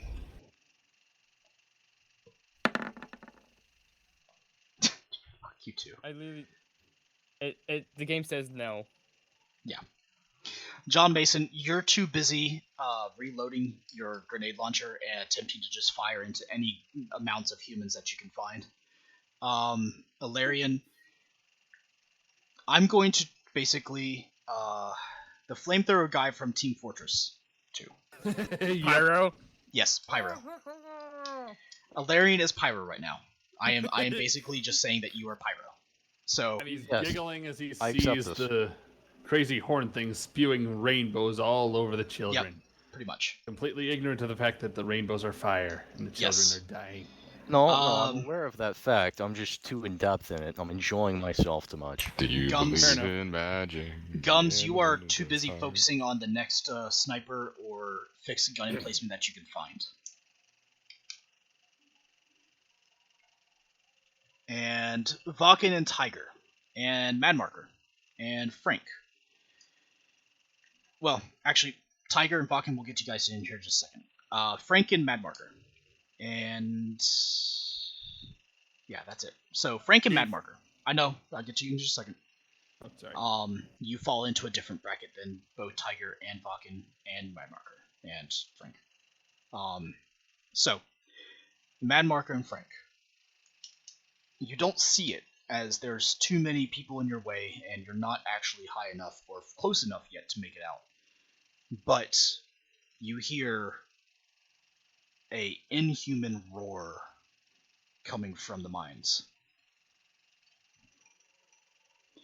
Dad? And fucking damn it.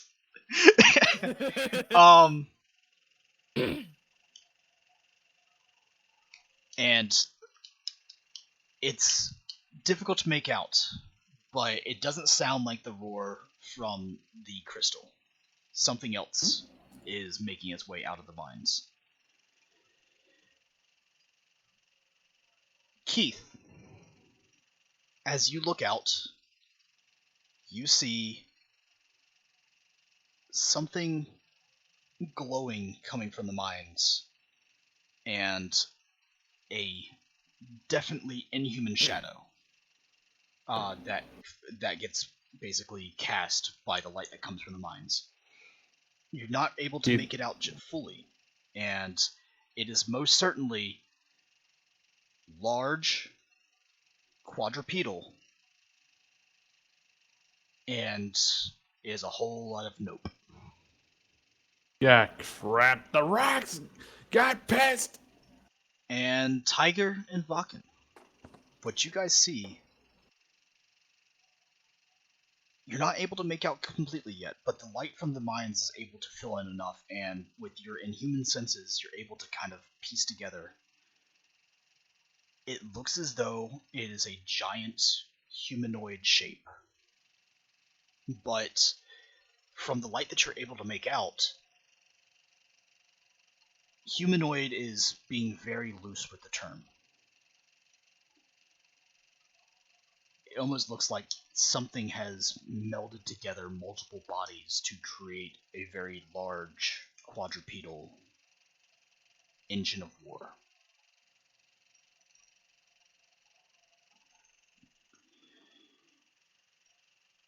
Anyway, as we get over, it then becomes the enemy's turn.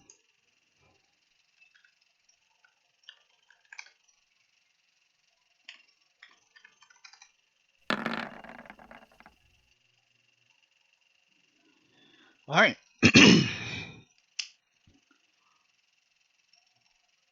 John, your line seems to be, or your action seems to have yielded excellent results as the enemy begins to kind of falter where you launched those 3 grenades at. And it seems to have worked, at least enough for right now, to be able to allow your line to bolster itself a little bit. Moving over into the line where the front line begins to come out. The Space Marines seem to be shoring up some of the defenses as their suddenly bolstered fervent attacks begin to be having way more effect than they were previously.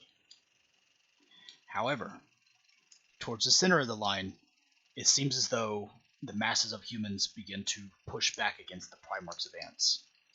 The Primarch finds himself surrounded. not a great position for him to be in since he is in front of his own lines.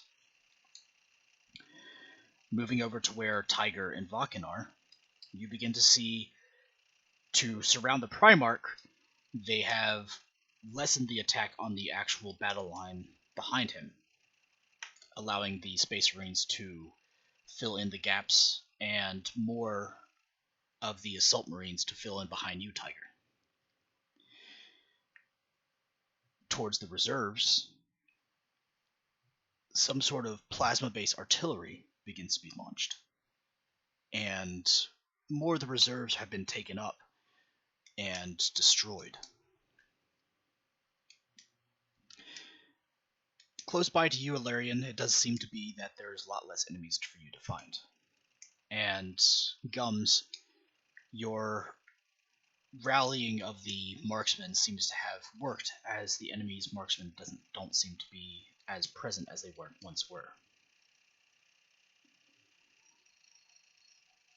Keith, it is now your turn.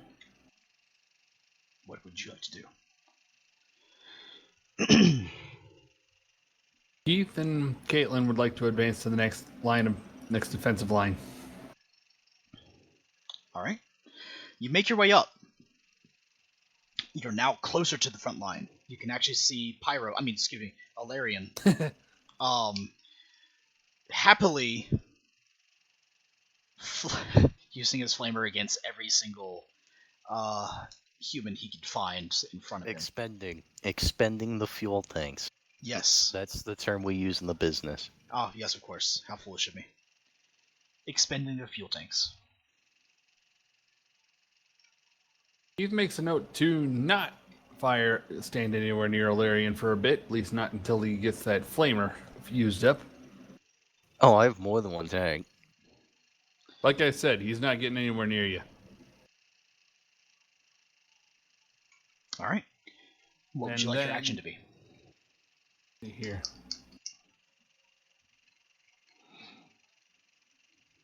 Still gotta wait another turn for the plasma gun to cool down. Welcome, man.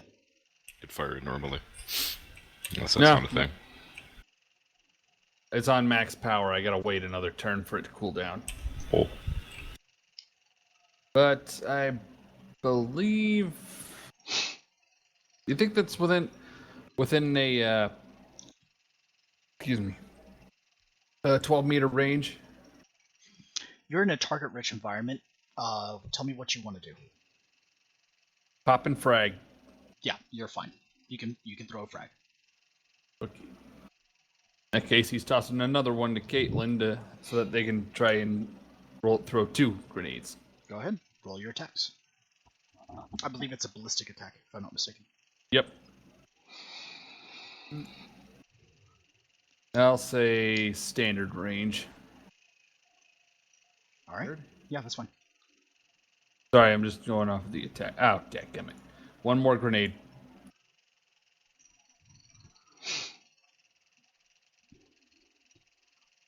Wow, those went bad. All right. So, like I said before, you're in a target-rich environment. So, pretty much throwing a frag, you're going to kill enemies. Roll your attacks. It's just going to have a diminished effect from what you wanted to do. Okay. Roll crack grenades. Or excuse me, roll your damages, please. Okay, that's fine. So, that go last ahead. one was really good. Yeah, we're going to cinematically talk about this. So, your first frag falls out, and unfortunately it lands basically where there were already no enemies, and you end up killing basically one that was on his way to dying anyway. However, the second frag began to arc towards the battle line of the Astartes, but one of the Astartes happened to notice it at last minute and uses his shield to basically baseball hit the frag grenade back towards the enemy, and instead has a much more effective was much more effective than you anticipated it to be, because when it explodes in midair, decapitating about 6 other people. Go ahead and add 6 kills to your roll. Thank you. 6 headshots with a frag grenade. Yes. Airburst warheads for the win. This is why airbursts are devastating. Headhunter. Ow! Sorry. Yeah, that was a little loud. But yeah, Keith also kind of waves in thanks at the Space Marine for deflecting it. The Space Marine almost doesn't even take notice to you as he goes back to killing. Excuse me, slaying. Yeah, that's about right. Fear of the chaplain's retribution if he loses his focus for too long. No, that's fine. I get that wholeheartedly. Any fact as well. Chaplain, speaking of which, it's your turn. So speaking of the chaplain's retribution, I'm gonna quickly roll command to see if I can focus on tactics while also slaying. Go ahead. All right. Your father so seems to what be I- able to.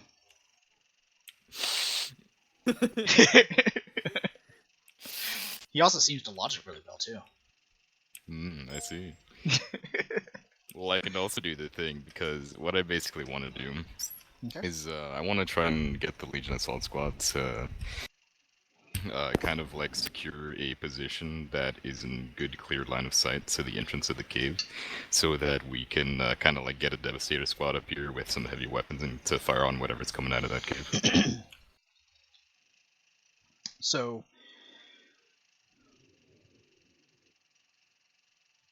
yeah, all right. Roll tactics, or do you have tactics?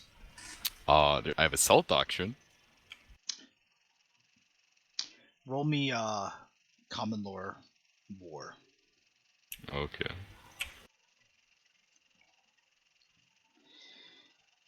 Okay. So, 3 degrees of failure. Would you like to fate that, or it's up to you? Sure, I'll try. How many fates do you have left? I have 2 left. Okay. All right. So you managed to coordinate the Astartes correctly. Your phalanx begins to follow you. And you begin to make progress. Keep in mind, you still have about a mile left to go. And it's a mile of to pull from Band of Brothers. Tough fighting! And yeah. So your next action is going to determine how effective this will actually be. Okay. Don't make me roll ballistic. I'm not going to make you roll ballistic. What would you like to do with your actual actions? Oh, okay. Okay, so one of the things in the book is the Holy Vengeance, because we're using the Black Templars and the Death Watch just because, there's no... I know. And one of the chapter tactics is you can make if you make a successful standard attack, it says, with a melee weapon, you get to make one again up to your agility bonus if you keep succeeding. What is technically a standard attack? Is that 1, or can swift attack also do for that? So that's a standard single attack. It's not going to be a swift attack, and All basically you're stacking. It's So you know how like fuck was it Holy Fury or whatever it is? The other standard form of whenever you roll a critical and you just keep stacking it damage on top of it. Yeah. It's like that. So that's what that doctrine is used for. Okay. Does it work with dual wielding? You know what? Rule of cool. Sure, why not? Great. I want to do that with both my weapons. Go ahead. Alright, so this is the Force Sword first. Fuck. You Poor I soul. forgot to recharge the battery. So, I'm not gonna actually say your Force Sword is destroyed because that would be a Also, dick fucking power move. sword. Or yeah, excuse me, Power Sword. Power Sword. I don't know, I keep forgetting. So, Let's write that down I'm not gonna say your Power Sword is destroyed, but in the heat of trying to command your phalanx, keep in mind this is your first command. You just got promoted to a chaplain in charge of your own phalanx. You start coordinating your phalanx, and as you go to swipe at a nearby planetary defender, you miss, and you throw yourself off balance. Luckily, another battle brother was there to catch your fall and keep you from falling down to the ground and keep your Force Sword from, destroying itself. And he manages to take the kill for you. So, yeah. Not, You speak not of this, I say as I use my Crozius. Of course, Chaplain. As he uses his bolter to kill him. Alright, that's 1. That's 2. That's 3. That's 3. Yeah. With your Crozius, which you're far more familiar with, you managed to take down another 3 enemies to make up for the one that you let go. Don't worry. He'll keep your secret. Shall I roll damage? Go ahead and roll your damages. You feel good about yourself? Yes. Okay. He feels better. You kill 14 enemies. Okay. Alright. So, now is the Imperial Army's turn.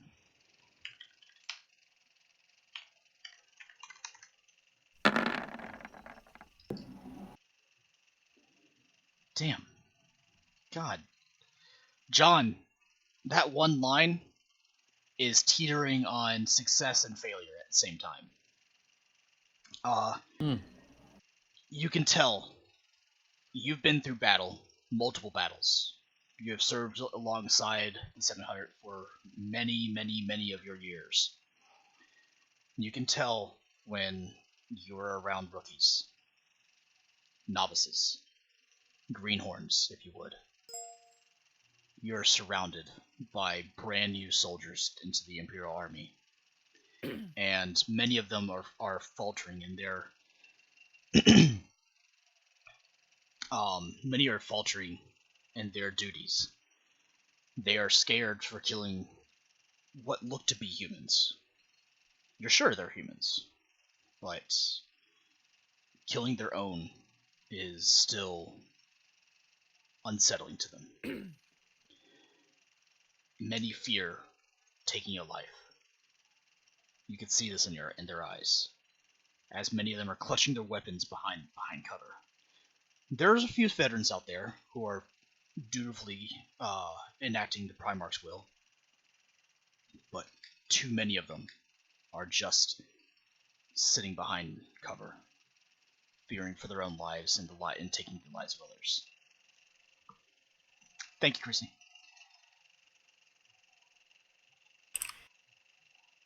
Throughout the rest of the lines, the Imperial Army tends to march forward, successfully, now bolstered by heroes, to say the least, leading them through their task.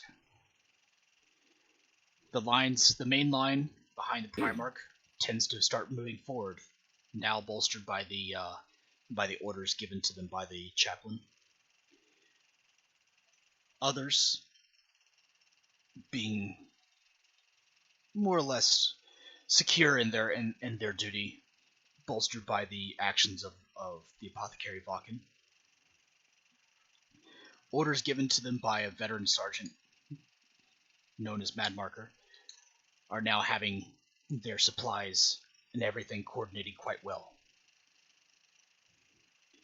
Heavy weapons now being pulled out to the field allow them to feel more secure in their actions. However, close by Gums, another marksman falls nearby you. It seems that the snipers have come back.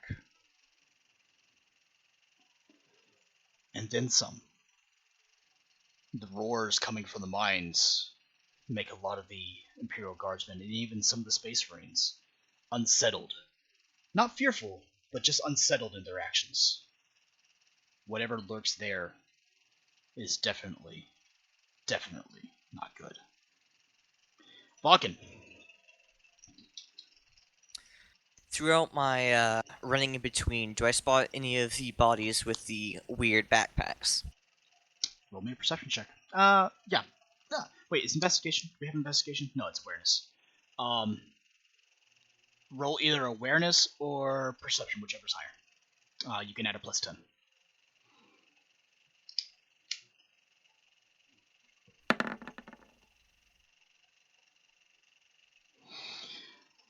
You managed to find one. To bust open its backpack within the same. A fearful, baleful, iridescent red erupts from the backpack. A crystal that is glowing brightly. Over the shared Voxnet, message to Lima, relay, priority target, code name. You broke up. Say again. My bad. Priority target relay message. Priority target. Contact codename Blueberries. PDF forces with blue glowing backpack. How copy? Red. Was it blue when I first spotted them though? No. Okay. Their las bolts are blue. Okay, so that's what red glowing backpacks. So instead of blueberries, they are cherries. Yeah, Or cherries. strawberries. There you go. There's the other code name. And I send that message over to Tiger Squad to relay back to the other squads.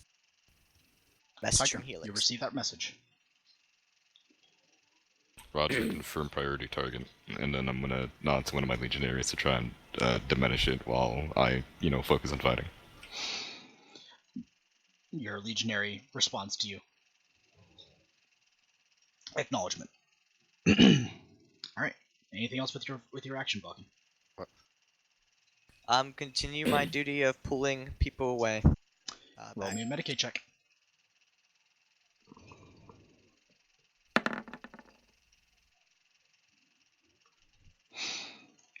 Not as skillful as you were in the last few times, but you do manage to save a life, and you manage to recover some a gene seed from another felled space marine.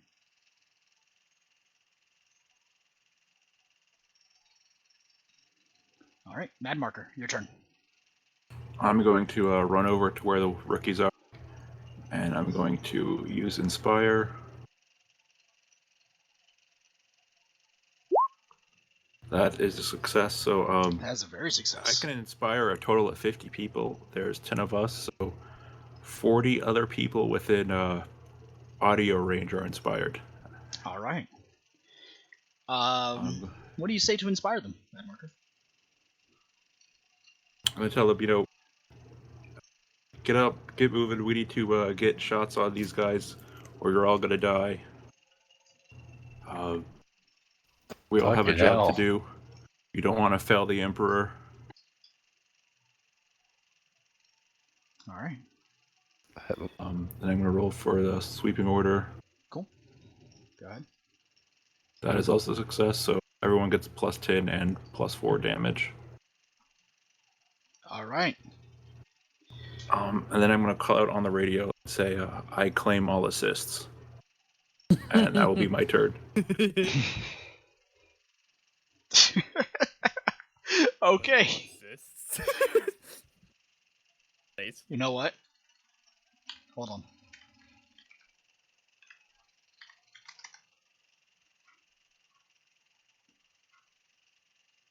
Okay. You can add 14 kills for that turn.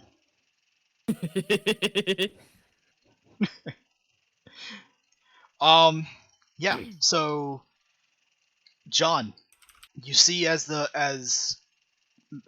your sergeant runs over and begins shouting out orders, physically picking up soldiers that are cowering behind cover, and basically throws them onto the line. Your line begins to get bolstered, and you see more shots and hear more las bolts ring out, as more and more of your line begins to take up arms. All right, but since this happened before and they went back to cowering, John is literally gonna start screaming at them, like trying to intimidate, like be like the Commissar, intimidate them into fighting. Go ahead and roll me an intimidation check. Since Mad Marker is essentially doing the same thing but with command, I'll give you a plus 10 to that. Oh, this even. All right. So you join Mad Marker. Your recent This is- your recent experience into leading new troops lends you to be a little bit more successful at this, and you begin to pick up. You see one trooper who's still cowering behind the lines. You can kind of hear him slightly whimpering ever so slightly, and you pick him up and you say, yeah, what do you want to say to him? These may look like men, but they are not. They have been twisted and corrupted in their minds. They are nothing but mere shells of humans. If you do not fight them, they will kill you without remorse. You must fight in order to survive. Because if you don't fight, you will die here.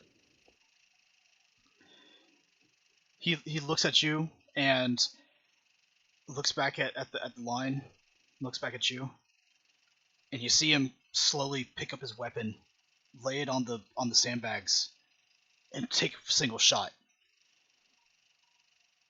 You see him blink his eyes as he takes another shot, and takes another shot, and takes another shot. He begins to readily fire. Not sure if he's aiming or not, but he's at the very least firing into the enemy. All right. All right. And You got one more action left. a lot more nades. All right.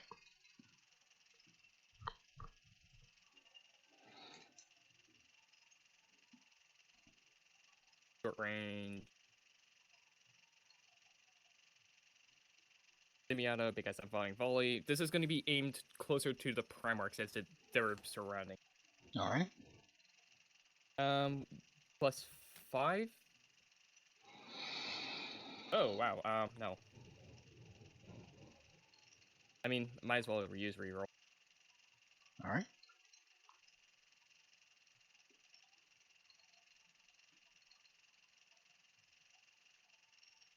Frank, you're up next. Oh shit. Hey. That's going to be, I think, 2 hitting mark and 1 off. Okay. That's just one nade, right? This is 3. Okay. 3 again. And Roll your damage. I forgot to modify payload again. Oh, well.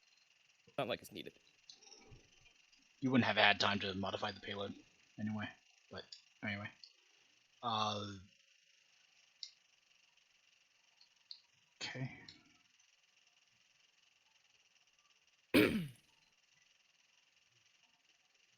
23 kills total. Alright. As the enemy begins to swarm the Primarch, you release your volley of 3 grenades. And as effective as they are, it seems to only make a slight dent into the forces that begin to surround the Primarch. He doesn't look like he's in trouble yet, but Gonna get to that point soon. it could get to that point if something doesn't change soon. And Yep. Frank, your turn. Frank, after successfully defeating the pie, decides to ready his what is this? It's a Autocannon. autocannon, and he's gonna start shooting at a big clump of people over there because they look like bad people. All right. Before you see the battle line of the Astartes making their way towards the mines. You see a sea of humanity rushing towards them. Directly behind the Astartes, you see Imperial Guardsmen, or Imperial Army soldiers, as they are during this time period, setting up defenses and trying to bolster the lines as much as they can. And then, of course, the reserves and such that are being dropped off by Stormbirds and Imperial Army carriers.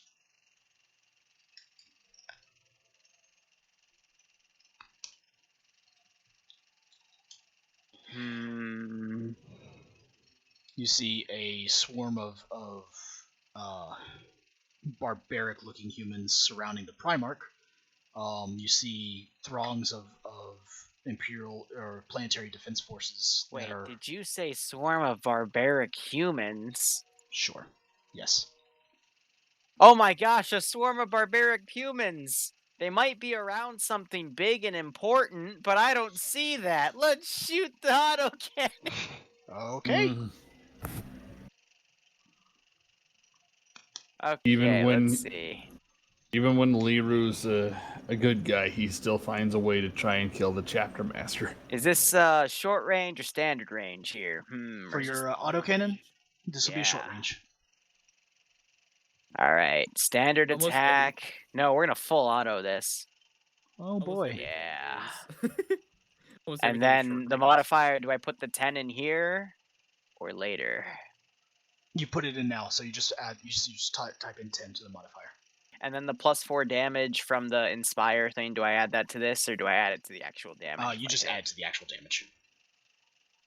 All right. And then I'm having Steve help me. So is that a +5 in here or? Yes, +5.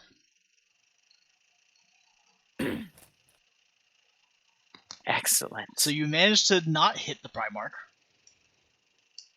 Thankfully. It's Yep. totally what I was going for, yeah.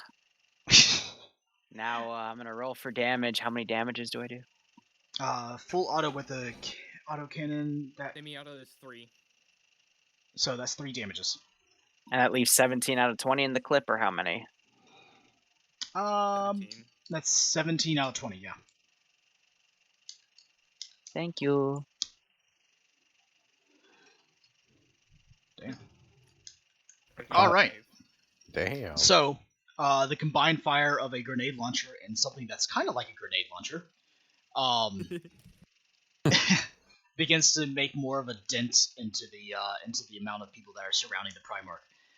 Frank, you can now actually see the Primarch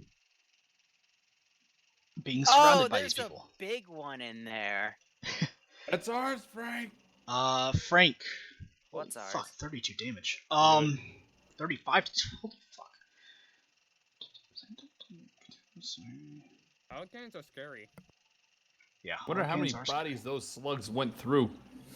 You kill 29 people. New record for kills in one burst. Yeah. Criticals help, Yeah, guys. that tiger. Frank beat you. I can't hear you over the sound of slaughtering people. So yeah, it's 29 people for the critical. Nice job. So what the rest of you guys see is you hear, and all of a sudden around the Primarch, where you guys were starting to lose sight of the Primarch, you just see mayhem happen. Body parts exploding, you see fire erupting upon people's bodies. It's absolute fucking mayhem. You swear you could hear somebody still screaming as their head gets lopped off, flying towards you guys. Every time somebody fires an autocannon, all I can think about is the sound that Bradley makes. It's essentially the same damn thing. Nice. So anyway, Alarian, your turn. I'm gonna look around for thick contingents of contact, especially thick ones. Go ahead and roll me a perception check. You can't see shit. You are too Alright. busy. You see sunshine and unicorns as your rainbow ray is making people happy. Ah, okay. Well, I'll just continue walking the direction I was walking. And fire. All right, go ahead and roll your All damage. I know. It's all I know, guys. I'm not even doing that well. You can add another 6 kills and 4 wounds. However, you do manage to continue on, so actually it turns out to be 10 kills with another 4 wounded. You just keep rolling the same damn thing, dude. So 32 total. Yeah. I've got more kills than anybody. No. Couple. I'm in my happy land. You're okay. So all you see is you've made 32 people happy with your happiness ray of rainbows and In unicorns. the back of my head, I know exactly what's happening. I was just blocking it all out. Yeah, it's fine. I am literally That's the making. I'm Prometheus literally you going is to getting in through my the math. in my GM mind. I am literally making you Pyro from Team Fortress 2. I mean, with his perception rolls, might as well. Yes. Yeah. Yeah, I need to clean my visor. Nah. No, you need to clean out In your reality, guys, breathing in mask. reality, so you guys can't see this, but in reality, he's actually just like standing up on his pew, going. the Primarch, you know, having perception in both reality and not in the memory, is looking at this, and you can't see it, but he just has this like what the fuck face.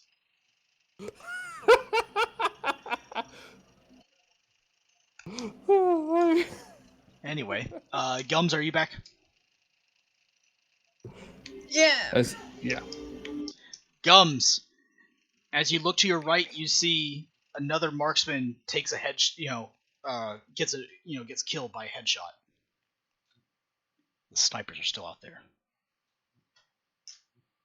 So Gums is now in the hunting mood. He's gonna throw on his cloak, and he's gonna hunt for ducks. So Alright. he hides behind one of the Land Raiders' turrets, tries to make himself smaller, and kind of looks out for like the sniper traces. Traces or trails? What am I thinking of? They're using plasma snipers, aren't they? Yeah, go ahead and roll me an awareness check plus 15 this time. Yeah.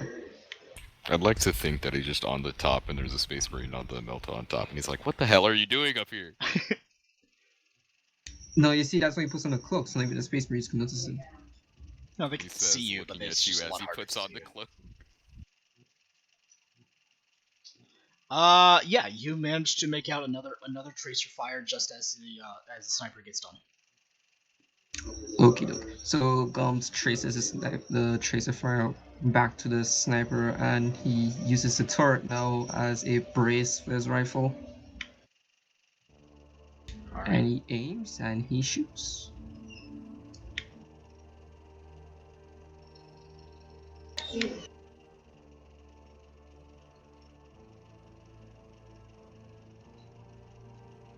Can I do a full aim with that? Yeah, you can do flying with that. You haven't done anything else this turn, except for a awareness check, which is I'm making this as a passive for this purpose.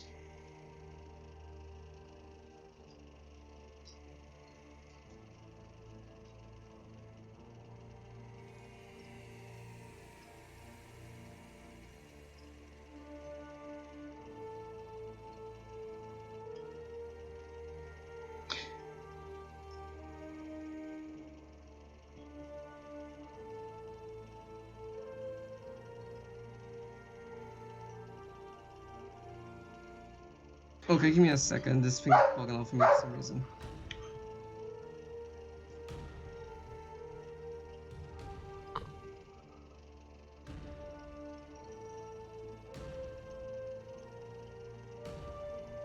So anybody has this weird glitch where the things are scrolling past? Yes. Yeah, you had to refresh the page. Oh, I had to refresh the page. That's not good.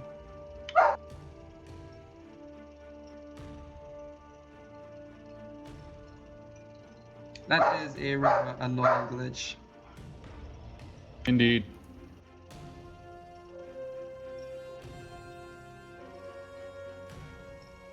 Yeah, sorry for holding everybody back.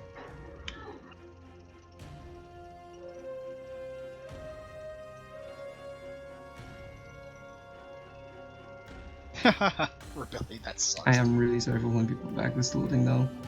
It's okay. I've heard of and seen worse.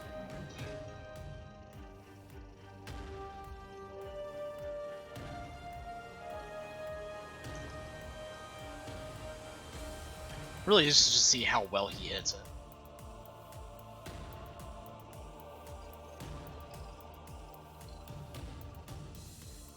Meanwhile, the Primarch, now being surrounded,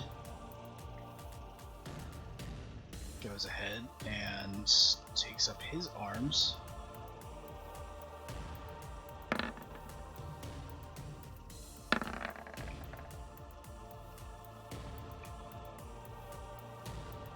Alright. So Gums, your shot rings out once more, and this time, you don't manage to get the, you choose not to do a through the scope shot, and instead, you basically, as you see the sniper taking his breath, you manage to fire the shot, and it goes through the roof of his mouth, up through his cranium, and out the top of his head. And the sniper is literally thrust upward into the air and lands on his back. Pew. Wallbang. Meanwhile, towards the front of the line, the Primarch now being surrounded. Tiger, how many hits is that? In lightning? That is 15. Yes. Begins his flurry of blows. Haha! Is it 61 attacks though?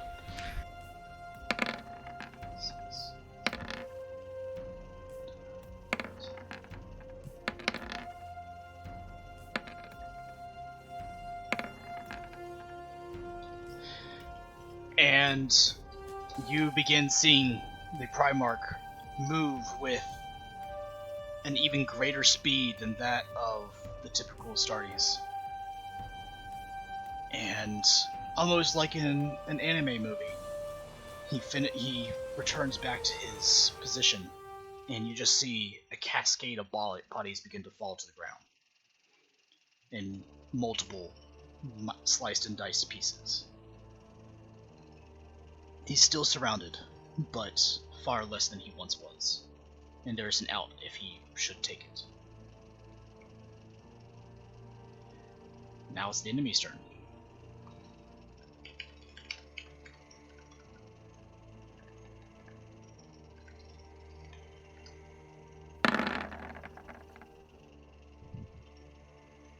Alright. Finally, John, and Madmarker technically, along your flank, you begin to make a headway, as the enemy begins to falter ever so slightly. Fuck you, John.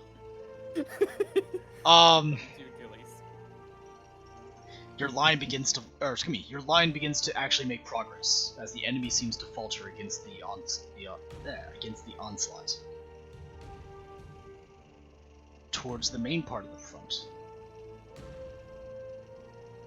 Tiger, Vaughan, Valerian, even Keith to a degree, you begin to get serious pushback from the enemy. They're not pushing you backwards as of yet, but they begin to halt your progress ever so slightly. You're now somewhat less than a half a mile from the mines, and the enemy seems to be pushing you back, almost like they're biding their time. Biding their time for something else. They can't hold the line, that's our stick!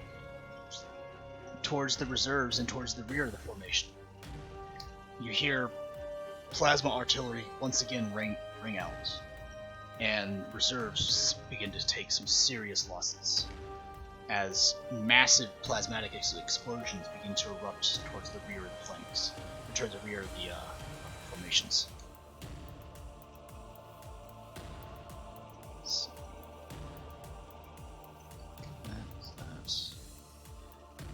The forces then also begin to push hard against the Primarch. It is unsure, or all of you are unsure how long he can actually keep up this onslaught. As more and more grotesque-looking humans begin to emerge from the mines. And finally, all of you begin to see whatever that roaring was begins to make itself known.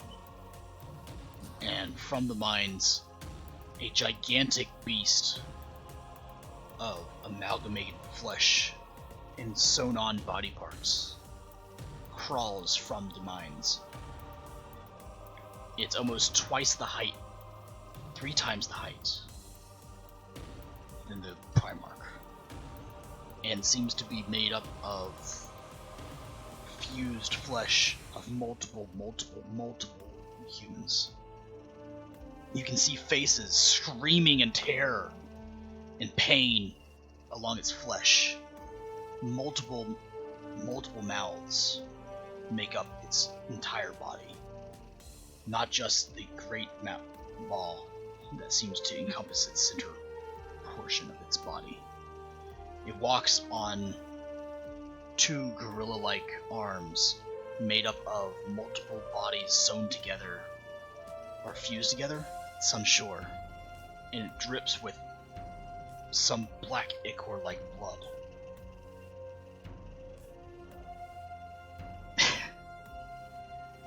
It begins to quickly make its way towards the front.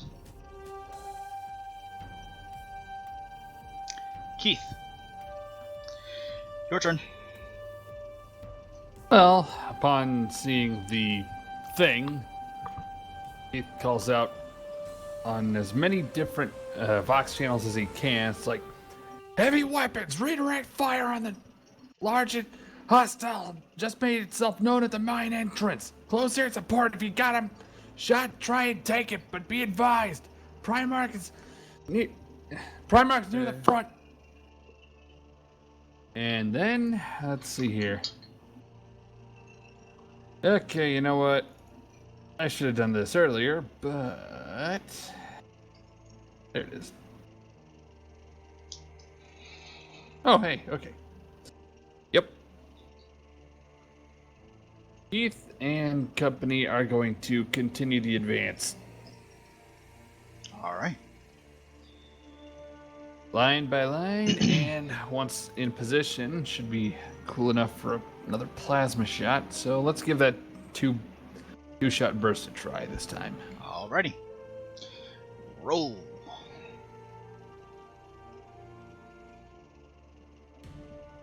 Aim. Actually, would this be... No, we're not point blank yet. Never mind.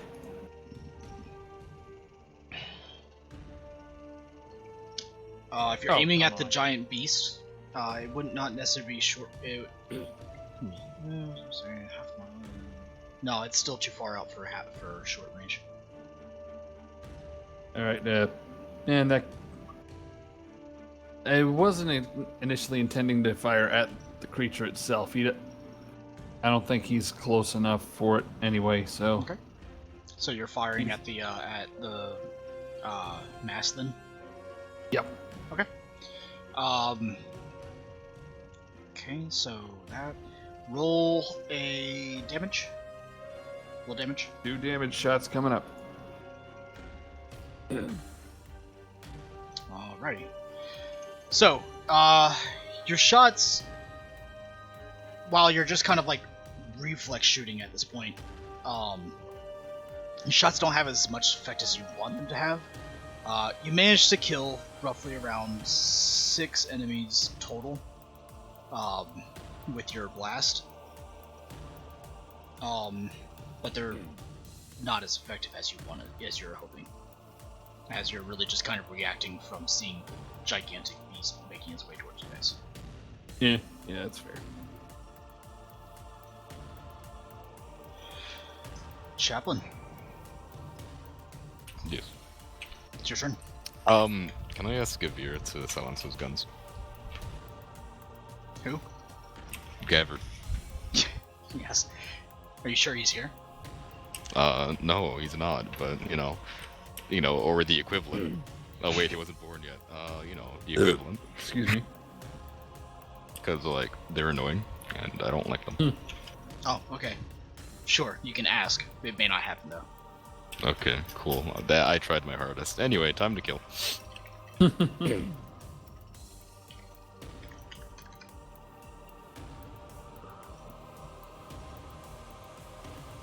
Oh boy. Yep. Lots of hits there.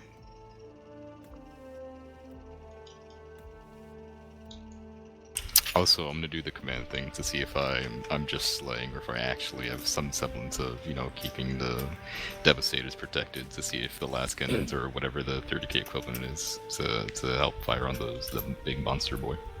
Okay.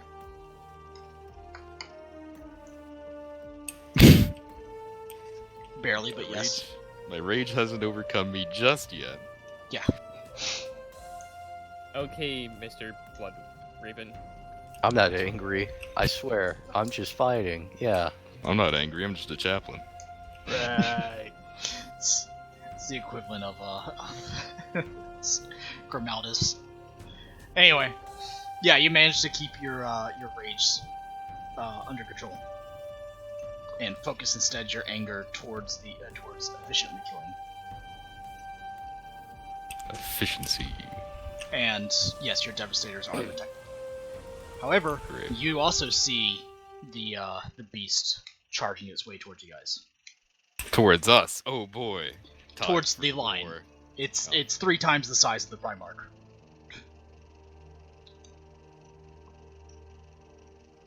Okay. Yeah, it's not big enough to withstand a flamer.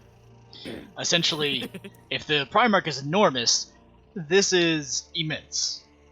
Almost monumental in size. Igor. So that kill can't though. Yeah, hold on. I'm doing math right now. Okay.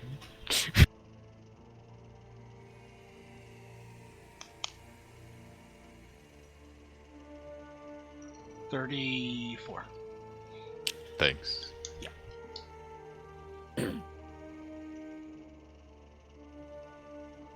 Alright. Now comes the Imperial Army's turn.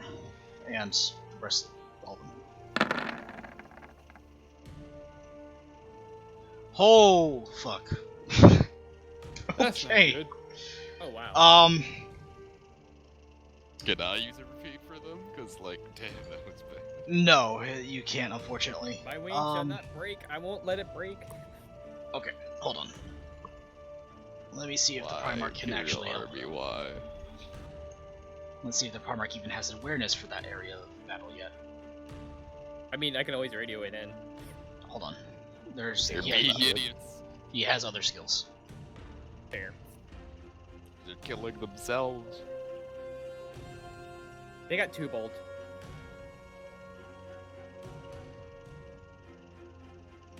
Someone throws a grenade, it slips from their hand and lands at their feet. Oh yeah, Oh. that's fine. Yeah, okay. So 236.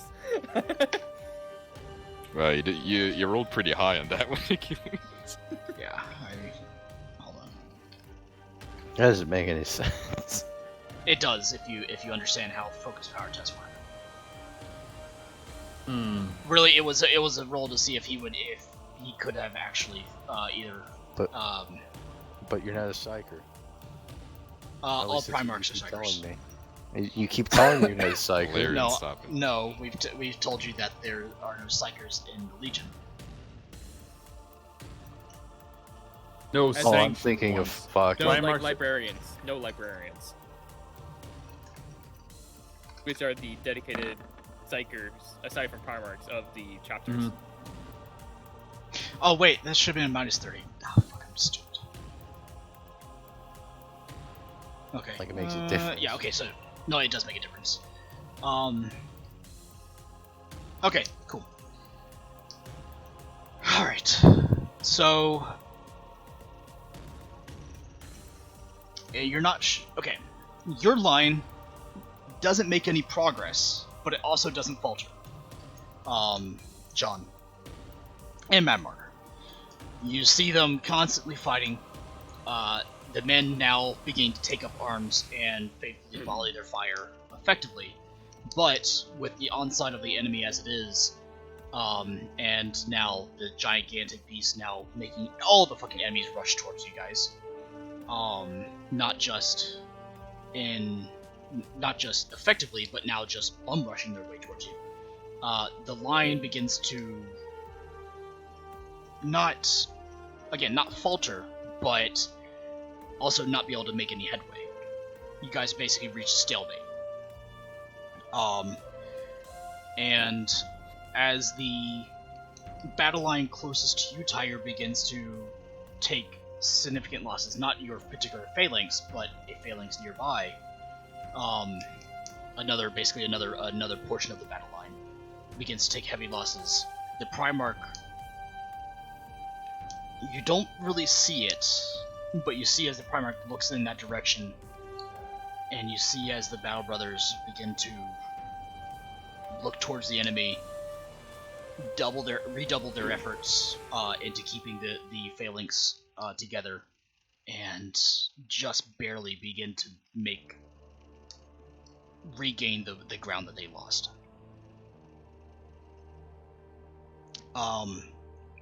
The center of the battle line again doesn't begins to take not significant losses, but also doesn't make any forward headway. Strangely, Illyrian, the battle line closest to you somehow begins to make headway, and not really too sure how or even why, but begins to overtake the enemy to some degree. Nice. Battle Brothers closest to you, Vakin, also begin to make their headway. And let's see. The reserves yet again take some significant losses, but the heavy weapons teams begin to actually engage more in effective fire, and begin to kind of hold the lines as they are, and assist in the efforts. And the vehicles begin to make their way towards the front. Gums, your Land Raider is now rushing towards the front, with you on top of it. Oh no! You are now on a moving. You are now on a moving platform.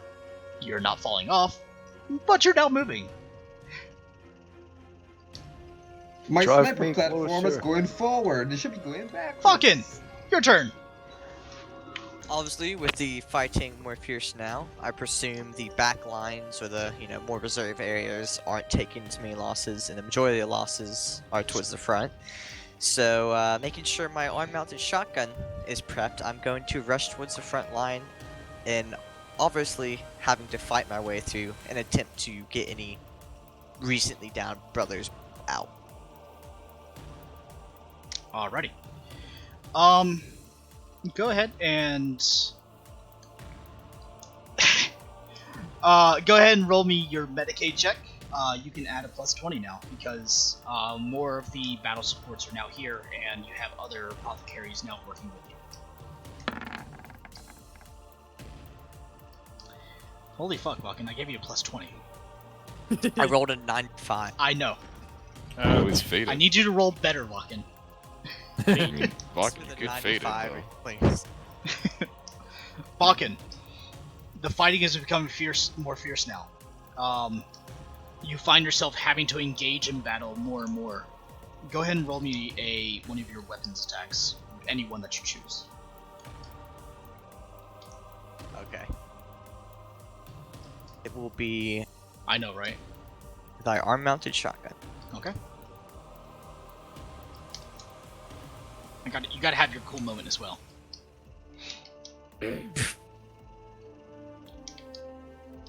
You're correct, John. A crit fail is always a fail.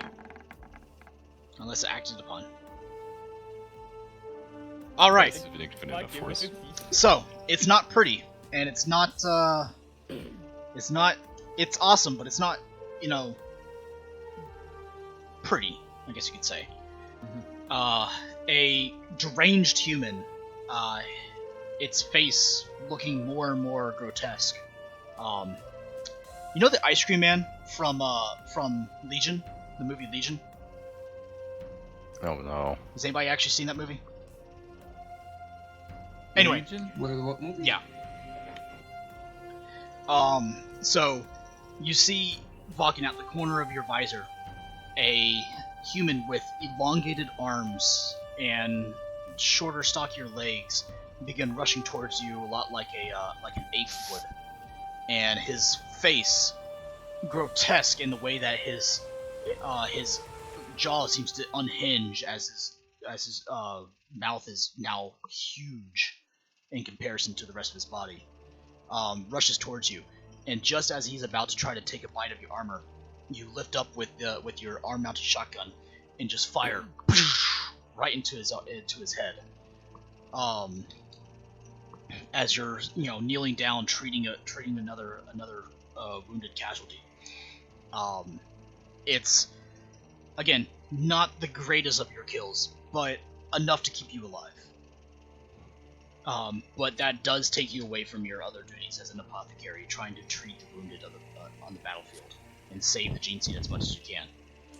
Things are becoming a lot more hectic, guys, and desperation is beginning to set in as you guys are nearing your objective. Mad Marker, you now find yourself trying to control any of the heavy weapons that are around you. Your line is holding fast as much as they can, but it's on a constant onslaught. You guys did not see this many bodies when you were first in here. Likely they just seem to come pouring out of the lines more and more, and never-ending tides. What would you like to do? How close is the nearest enemy? To you? Yeah. Not but maybe 150 meters away. I'm gonna call out for the AT to keep up fire on the giant thing. Alright. Normal heavy weapons keep fire on the normal guys. Tell the people here to hold their position, keep up the volley on the group closest to us, worry about the stuff up front. Alright. I'm gonna roll for my free action. Roll me an additional 3d100s, please. My free action success. Is it possible for me to help him with these? Thank you. Mad Marker? Help him with the command rolls? Like help him direct fire of the heavy weapon teams. Sure. Roll me a command check. Oh. This is gonna be bad. Probably. I can. I'll give you a plus 15 to it though. Okay. Let's see how well this works. Cool. Hey, it actually works. That 15 helps. Mad Marker, you can add an additional plus 20 to that command roll. Also, as you guys start seeing heavy tanks rolling up to the front of Imperial Army standards, you can hear the rest of you, all pretty much in the local area, hear just as 3 heavy cannons open up on the beast. You see, they 2 of them hit their quarry. One of them misses, and instead it slams into a field of human bodies, destroying them. But not hitting the beast instead. The beast takes the hits, and it does nothing but possibly slow it slightly. You're not really too sure, as it continues to charge on forward. Okay, I'm gonna roll for Inspire, and you said put a plus 20 on that? Yep.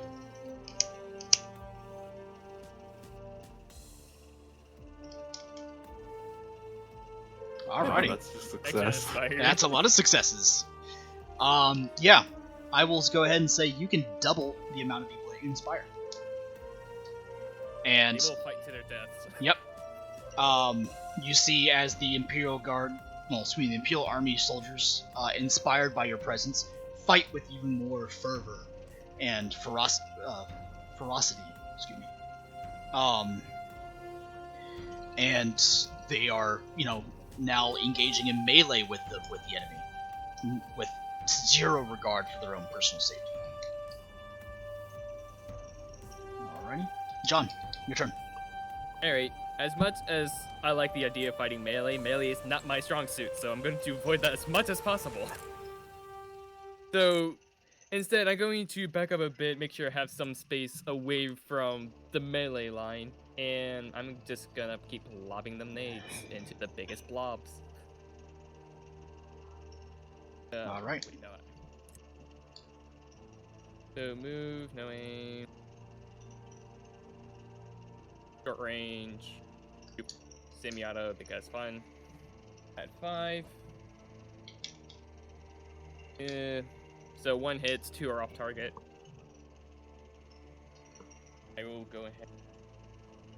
Because Inspire, extra +4. Leader, you're up next.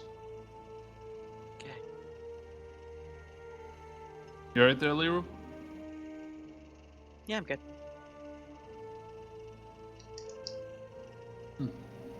Not as effective as some of your other ones, Mason. You managed to fell an additional, I would say,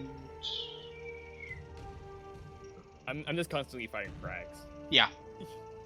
I'd say you go ahead and fell an additional 12 more enemies with that one. The numbers are thinning. Numbers are thinning, but additionally, you're spending more of your time also. This is more reactionary shots now. Yeah, because I'm helping Correct. direct the line because they were having a hard time originally. So now you're firing more reactionary. Oh. Let's go ahead and do this.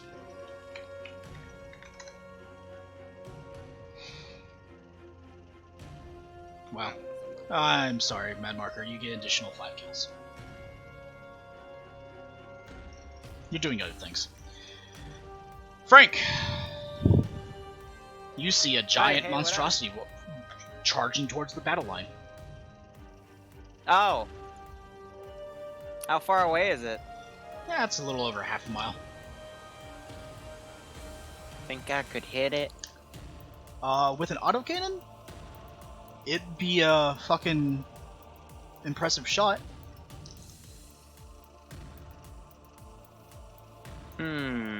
Let's go for it. I'm feeling lucky. Let's see, it's all the way over there, so I gonna take my full aim here. Yep. Let's see, this is what, lawn or extreme range? This would be definitely extreme range for a Man. individual firing. Let's see, let's do a standard attack. 3 shots, I think, is that? Maybe, I don't know. Semi-auto is that. 3 shots. Standard is just a single. Alright, let's do a single. It's a ranging shot. And Steve is helping me out. Steve's calling me an idiot for ranging this, but that's okay. That's okay. Okay. So, Whoa! Frank, roll me 3 damages. Or, yeah. Wait. Do you, Hooray! He fired once. yeah, just roll me 1 damage. Oh, You man. don't manage to hit the gigantic beast charging towards you guys, but you do manage to hit a local group of planetary defense force that were trying to get out of the way of it. You managed to kill them, total of 4, so you can add 4 kills to your list. But Oh shit, Steve, were you keeping track? I wasn't keeping track of that. I was just shooting. oh, people. this is just a fun thing if people want to do that. I killed one. Alarian, 4 or 7. Yes. your turn. Sorry. Oh no, I'm gonna attempt to break out of my little happy seizure here. I mean, we're just kind of making fun of that because I just okay. imagine you doing that. You're not actually in happy Aw. go. I mean, you can if you want to be, but that's your choice, Alright. not mine. Well then I'll look for targets. Okay. Fat blobs, and or attempt to make my way towards the big thing. It's still about a half a mile off. I can run that far. Okay. So perception check. Are you trying to hit it? You don't have to roll a perception check to see it. It's charging towards you guys. It's made itself very much known. I mean, you said I was in happy-go-lucky land, so... No, I'm looking for blobs of contacts. Okay. Yeah, roll me an awareness check. Awareness, okay.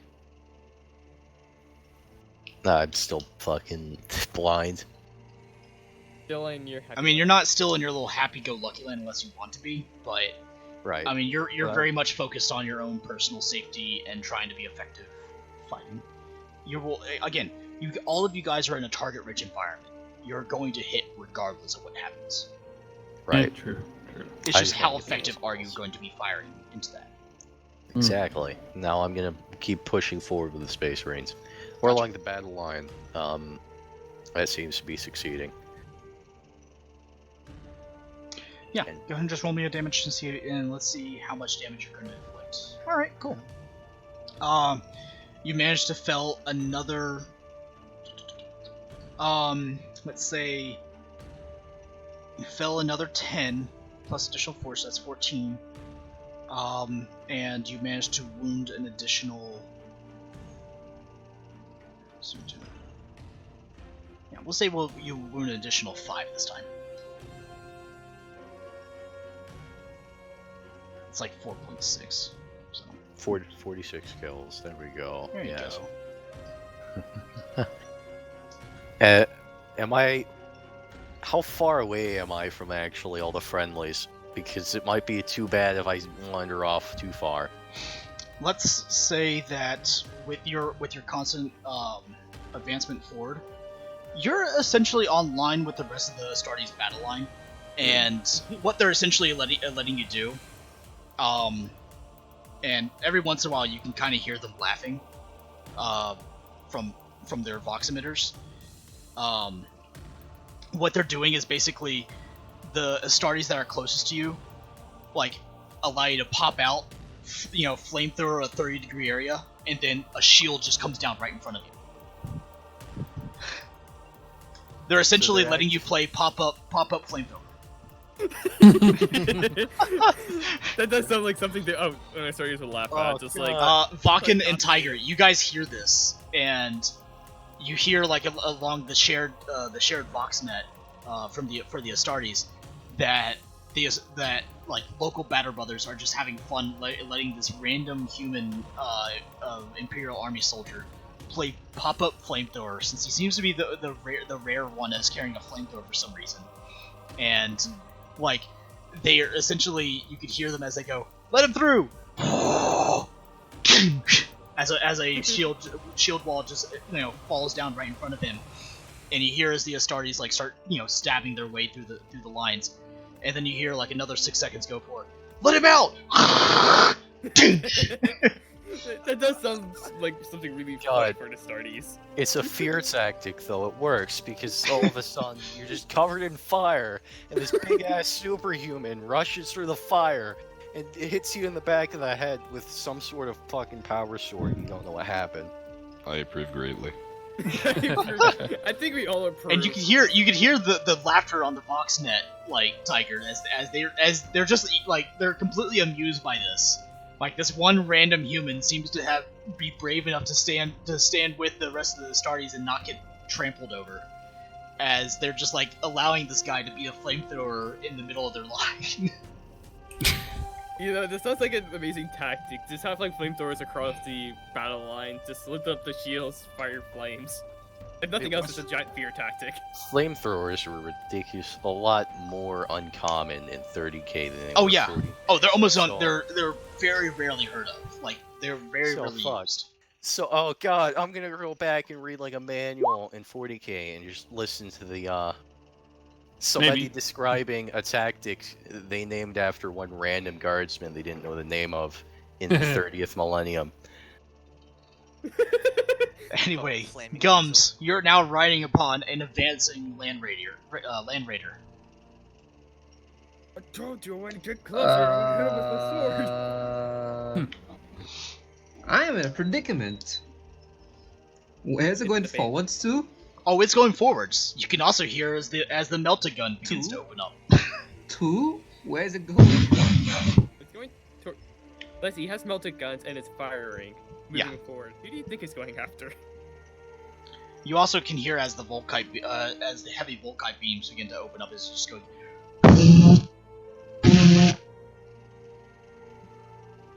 It is advancing and it is attacking. Oh boy. What options All are it's missing there? now is a space marine with a saxophone. Is there a saxophone? I never Is there- saw you singing Achilles. Hey Achilles, is there a combat issue Land Raider saxophone that's No. rattling size? I just gotta be the battle instrument. No? Okay, then Gums one's off this roller coaster. He's gonna jump. He's gonna jump. Okay. No. Roll me And I'm an u- athletics And I'm check gonna to use see. my whole. Huh? Say what? Okay, what are you gonna do? No, I was about to say I was gonna use that as my full move because to jump roll just to make sure I don't damage so Gums don't damage himself. Okay. That will be your entire movement this turn. Mm-hmm. All right. Roll. Let me see. Yeah, you know what? It's a high drop or it's a semi-high drop for a It's a for an abhuman, but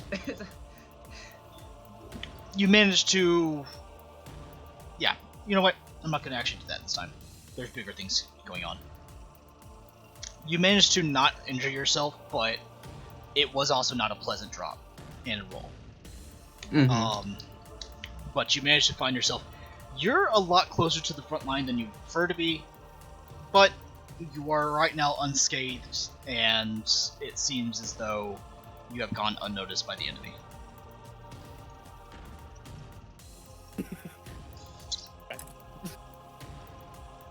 Alright, Damn it, Tiger. the Primarch's turn. The Primarch is going to do its 1-2 punch like he usually does.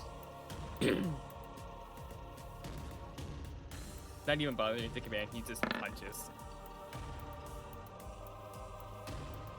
I mean, as you can see, I kind of got stuck with that job. That's true. 8, 9, 10, 11, 12. 13. Okay.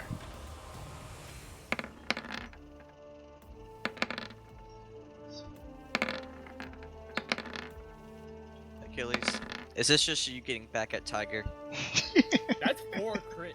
That's 5 crits. So, the Primarch shoots a helmed glance towards the chaplain, and then looks forward as he begins to literally flurry his way through a charging amount of enemies, making his way closer and making room for the rest of the battle line to follow him. I imagine it like he's got a melee weapon in each hand and he's just doing ballerina spins. Correct. He does over and wield over and 2 over swords. He has discarded his spear long ago.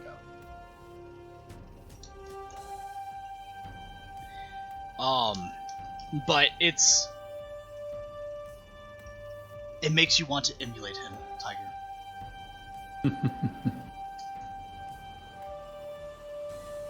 In your heart, you want to say, "That's my daddy." I mean, to be fair, what I'd do is like I'd pretend not to look when he gives me a glance, but as I see him go in, I'm gonna look at him and say under my breath, "You know what? I want to be like Dad." All right. However, that does also put him a lot closer to the beast than, yeah.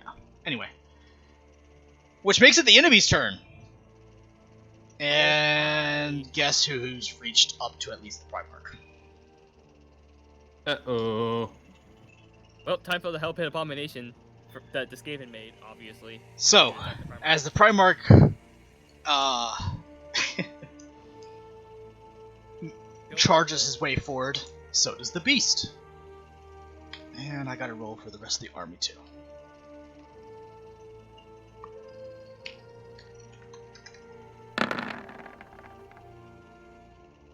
Cool. Alright. I'm liking that. So, That roll. John, your line begins to make some serious progress forward.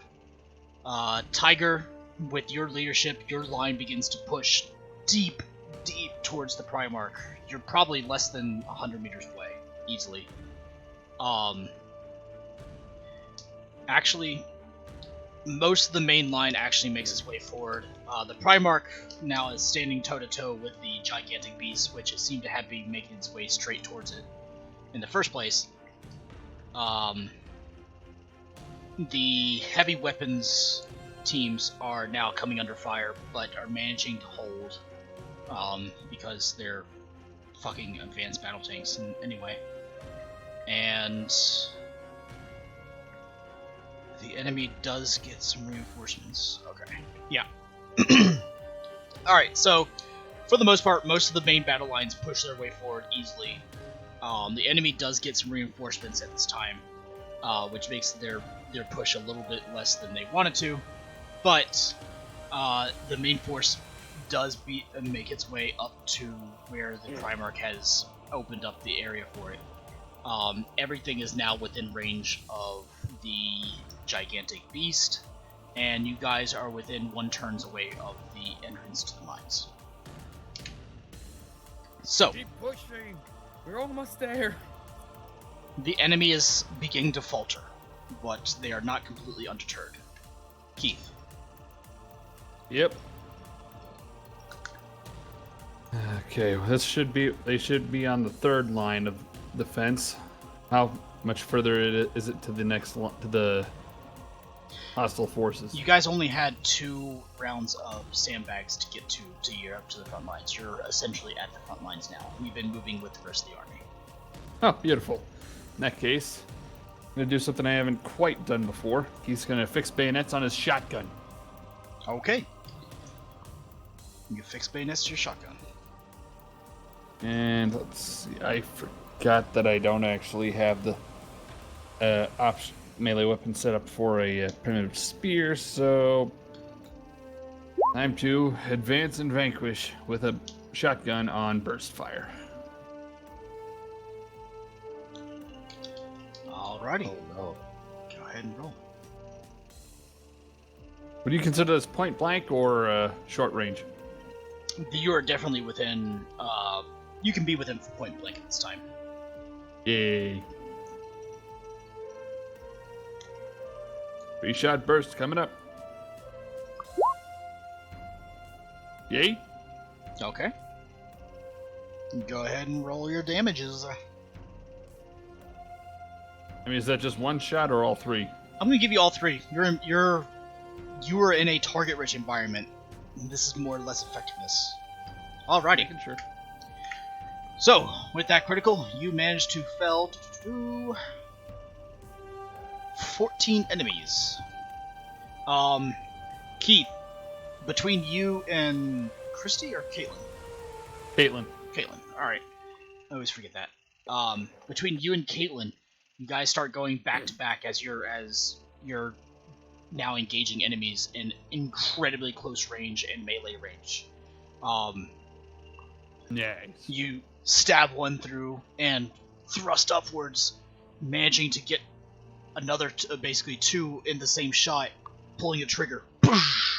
Heads explode, bodies explode, as you then flip around to the other side and let out another blast to your other side and kill another. You're basically now just meleeing and shooting as whenever you get the chance. Caitlin trying to match your movements as best she can. Bodies are dropping all around you. Tiger, your turn. You're now almost, well, pretty much you're within a charge away from your Primarch, who is now killing enemies left and right as he usually does. Okay, so this is what we're gonna do. The Legionary Assault Squad, or at least what's left of it, we're gonna hold for a bit. As we let you know what the adversary is set up, we're just gonna make sure to keep people off of the front line just for now. But what we're gonna do is we're gonna wait until Achilles strikes the big behemoth monster, and as he brings down his sword, what's left of the Legionary Assault Squad is going to use their jump packs to jump over him and also strike the thing to try, kill it in a couple blows. Okay.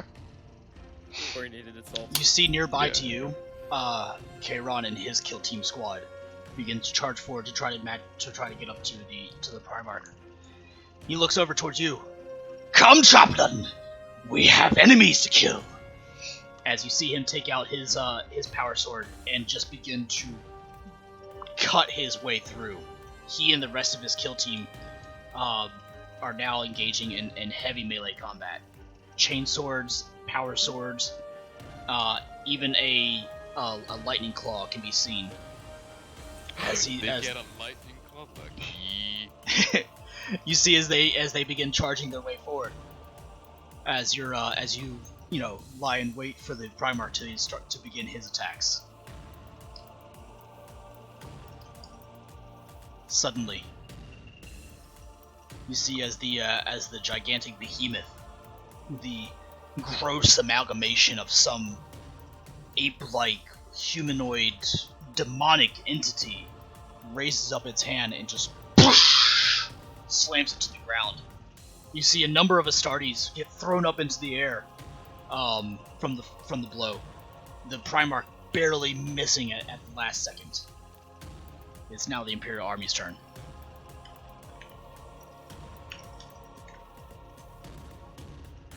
Oh wait, that's the wrong roll.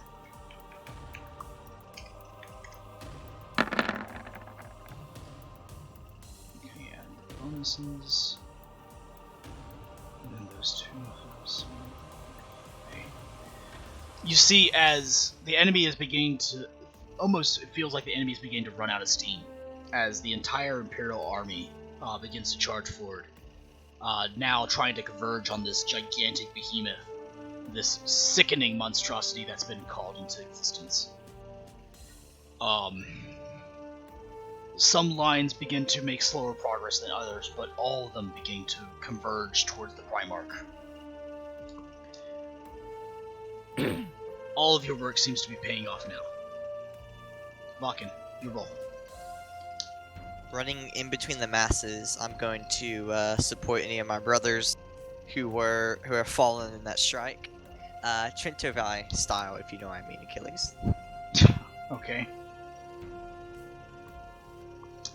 Make a Medicaid check. Yeah, go ahead and make your Medicaid check. Do I want to know? All right, there we go. Yeah. I'll send the video. I'll send the video in Orbita Crusade. Okay. All right. Vakin begins to dodge up forward. To any of the brothers that were fallen, he goes up to them. Some of them are slightly dazed from the concussive blast, but none of them seem to be actually dead. And any of those that were any sort of wounded, you give them combat stims, and they can get them back up on their feet.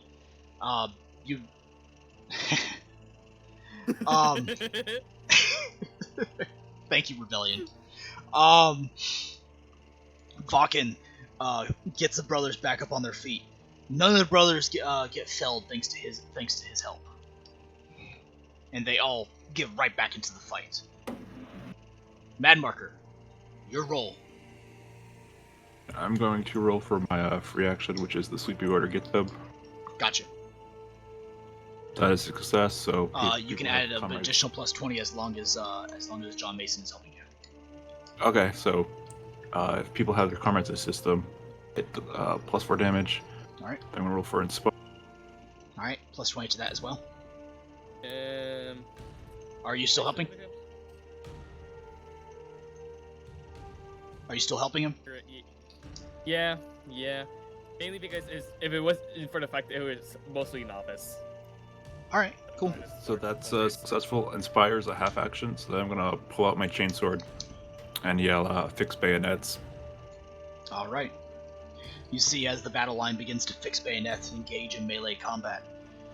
Inspired by your presence and your words, the Imperial Army on your line begins to fight harder, more fervently, almost as though they are possessed by the very essence of the Imperium itself. Humanity is now resting on their backs, and they know it, and they're fighting with all they have. You see as the let's go ahead. Let's do this.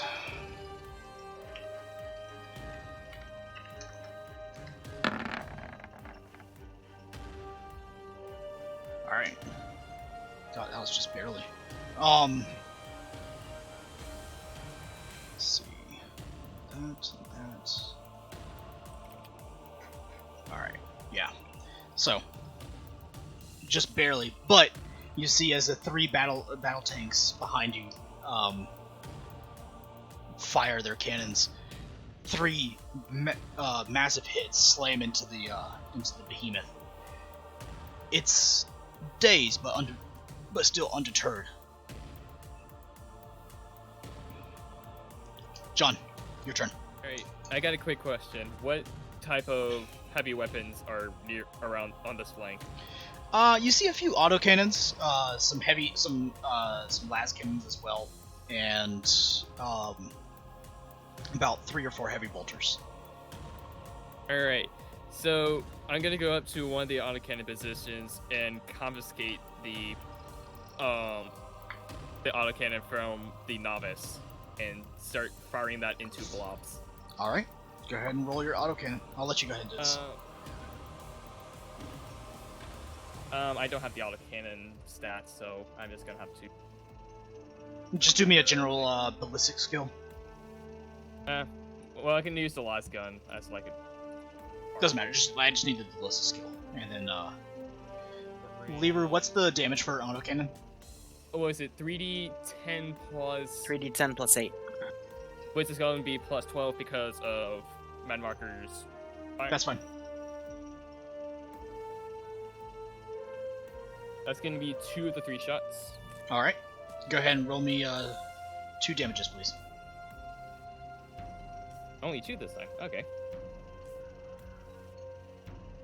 And plus 12.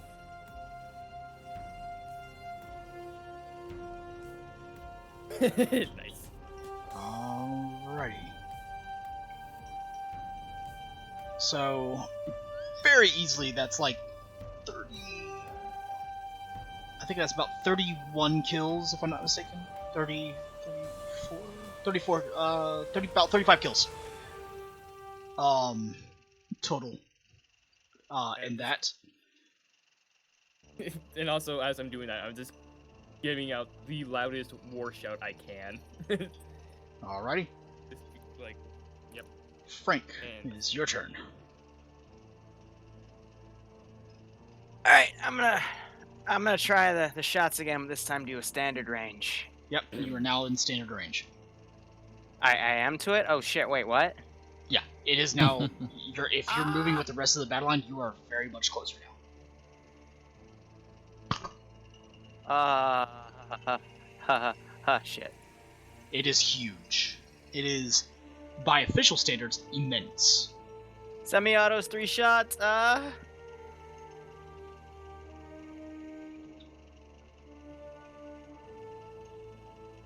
Alrighty.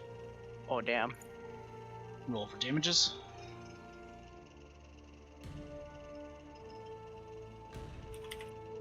Alright. You managed to score 3 nice hits onto it, but the just immense size of the beast seems to absorb damage.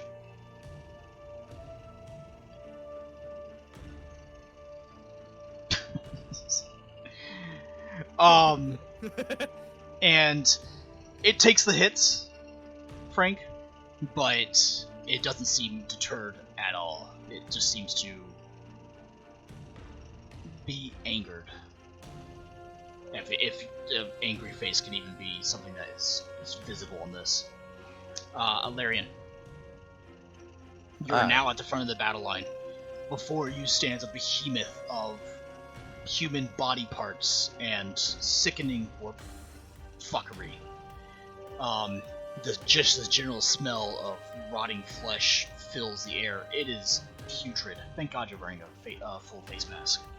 Out before you as well, hordes and hordes of sickening humanoid-looking beasts can be seen. The specific heat capacity of human flesh is 35,000 joules per kilogram. So, of course, at the temperature of 100 degrees Celsius, water starts to evaporate. So I'm gonna burn it with my flamethrower because I want to see it steam. Alright, Professor. Did you look that up on Google, by the way? No. Okay. I'm an Okay, engineer, Professor. man. I have to know these things. Okay. So damage? Roll me damage. You are most definitely going to hit it. Valerian, I need you to roll something higher than 8, please. I don't know. But here's the thing, Achilles. Horn wants it. Yeah, right. Alright. Can I roll twice for damage then? I don't. No, you're fine. Okay. Yeah, you're fine. So, you begin to open up with your flamer now. And on the gigantic arms of the beast, you can see as fire begins to lick upwards.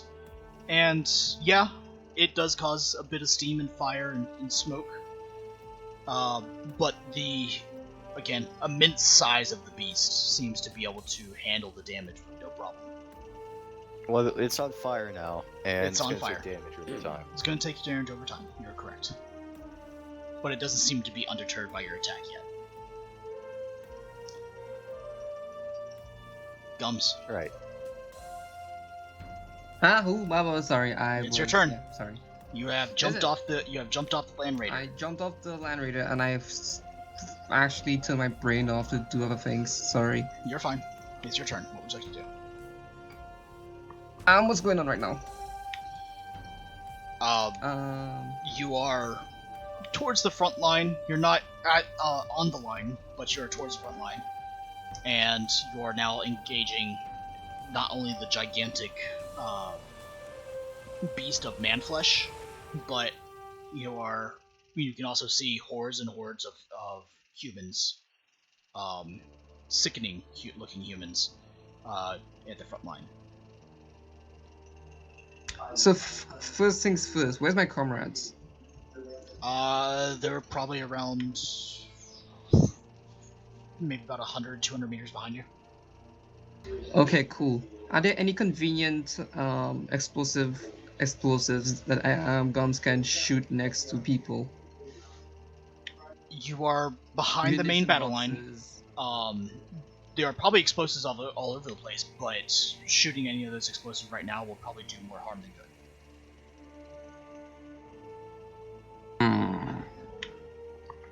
Are there any sort of heavy weaponry that guns could barely lift up? Such as there are autocannons nearby. There are autocannon nests nearby. There's a couple heavy vulture nests nearby. nests, you say? Are they occupied? Yeah, but I mean. Oh.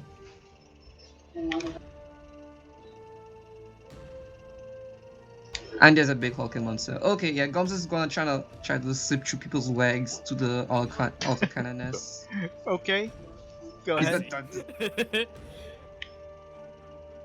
Do I have to roll for that? I don't think I have to roll for that. Do I? To what? Shoot people's legs? No, slip between people's legs to the autocannon nest. I'm gonna assume there's a crowd.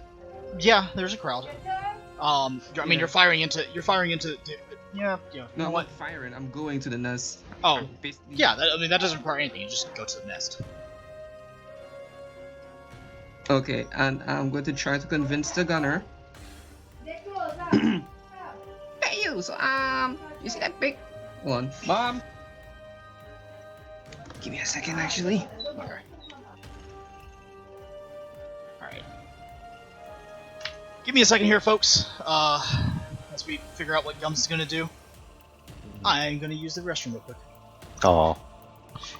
Break time. Wait, Dad went to the bathroom. Quick, grab some of his toys. Tiger, keep an eye on Falcon. Yeah, sorry about that. So the Yeah, big so thing Gums- is on fire. Hold on, you're telling me to Achilles. keep an eye on Vakken? I mean, he's gonna go for the recap, is he not? The big thing is on fire. Yeah, Great. so I'm sorry It takes about a that. D10 damage every round. Achilles is One AFK level right now, two. so we're currently on pause. Oh, Gums. oof. Whoops. If the stream I is don't- still on, we still gotta entertain some people. Go I'm not ahead, sure so how much recap there is on the field of battle. Who knows how to tap dance? Why do you ask? Because we gotta keep the Twitch viewers entertained. Well, I'm just wondering if he still has an audio going for us first. I was don't gonna know if assume someone checked the yes. stream. I mean, I'm checking right now. But I'm still gonna act like it is right now. Yes, they can. Yeah, Chrissy said yeah. Alright. Also, nobody carries a recap into battle. I'm sure it'll be fine. Hey, in Tiger. before he Tiger. finds it, yeah. I'm sorry, but You up know for a Commissarius. you up for a match of was it Bolter, Thunderhammer, Crack Grenade? Yep. Alright. I'm back. Oh, never mind. Oh. Yeah, Bolt. sorry, Achilles, I'm also back. Thunderhammer. Oh. Anyway, Yeah, so Gums is gonna try and convince the autocannon gunner to shove off so he can so Gums can man the gun. God, everybody wants an autocannon now. All right. Not even gonna And make you then roll for it. possibly, of course. Not gonna even make you roll for it. He gets off and just like looks at you like by all means. Yeah, and Gums is gonna direct the autocannon to the big creature's face. Tries to go for its eyes. Are you trained in have a heavy minus- weapons? Yeah, are you trained in heavy weapons? Yeah. 'Cause it's not- That was gonna be my next question. I'm confident. I'm confident enough. Your Okay, cons. so that's a no. Does Gums have a stepping stool you could use for that? Hey Frank, you there? So, I'll use one of the ammo boxes. Stand by. given his diminutive stature, he basically automatically makes the auto gun point upwards. So, like, he's firing basically at the towering figure. For the purposes of this. Gums trying to steal away. However, yeah, that was the other case. Are you trained in heavy weapons first of all, Gums? No. Okay. I am. Go ahead and roll me your weapon skill check with a -20. Ballistic, right? Or excuse me, your ballistic skill, yeah. You do get a +10 from me, so it'd be -10. What's his size modifier, by the way? Oh, that means I would have actually hit all 3 of my shots. That's actually I think Oh, well. like a +60, I think. For forgot immense. about So that. yeah, you literally can't miss. So +50 Wait, overall after that? Wait, hold on. So is it a -10 or +60? What am I hearing here? It's +50 overall because Yeah, +50 overall, 10, because of the size of the creature. Good day for practice, eh, Gums? So +50. Okay. Yeah, total. If you add up all the stuff.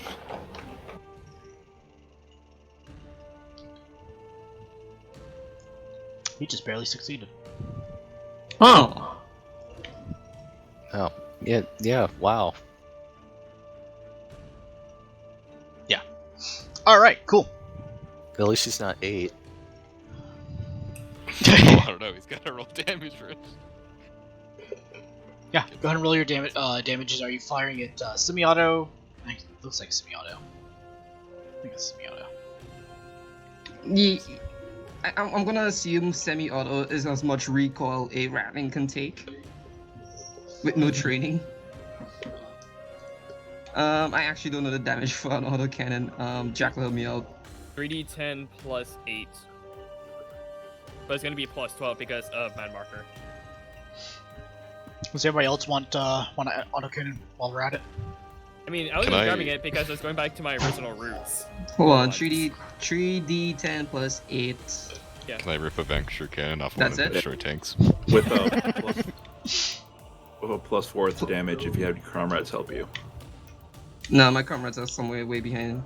Okay, so it's just 3d10 plus 8.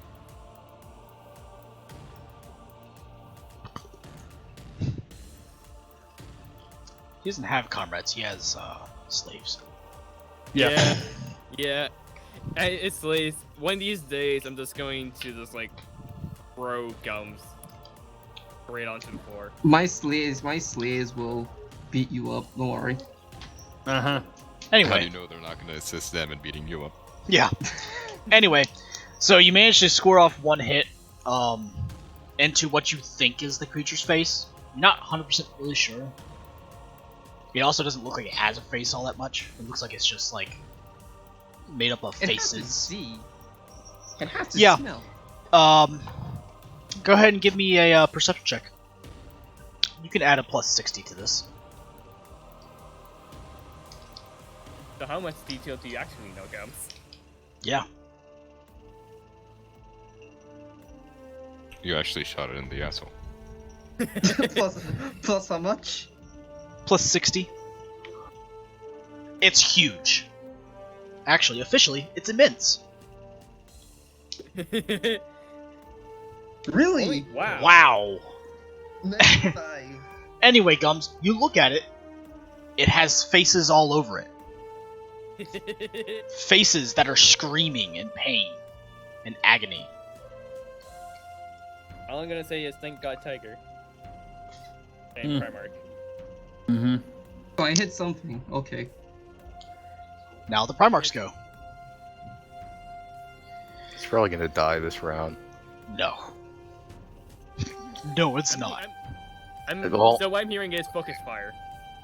But all it can do is try to put the fire out because it's on fire. You have no idea what you're fighting right now. So what I'm hearing is Well, I have Valerian's a about to go flamethrower. flying. Okay, so It's 12, by the way. Thank you.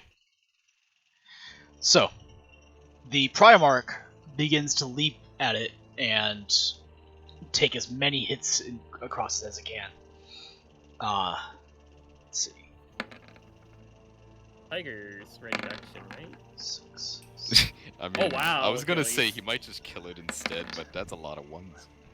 Yeah, that is a lot of ones. It has to balance out, right? Yeah. Oh wow, you rolled 2 ones on the third one. To be fair, those ones are still like, I'm looking at 31, 28, 30. Granted, that 23 is going to be a little annoying, but I mean, it's anywhere between 23 and 41 damage, minimum and maximum. mm-hmm. Yeah. So you hear as like the beast, its many mouths just go in pain with every hit, and it's a deafening scream that seems to pierce right through your soul. But the Primarch continues unrelented, or excuse me, is unrelenting in his continued attacks. Speaking of unrelenting. Yeah, that now makes it your attack roll turn. Hey, alright. So I'm gonna describe this and then do a thing. That's fine. So I'm gonna yell, "The time is right, my brothers!" as you like start slashing at it. And simultaneously, the Legionary Kill Team Assault Squad, all of us kick our jump packs into full throttle as we like just shoot into the air. And I'm gonna say, "We are the angels of death. Descend upon these dogs and show them the true wrath of the Imperium of Man." And at the peak of the flight, having experience in the chaplain's stupid yet devastating tactics, we all engage our jump packs back to full throttle as we slam back into the monstrosity and the enemies around them, using the momentum to try and like help with, just cutting into the flesh.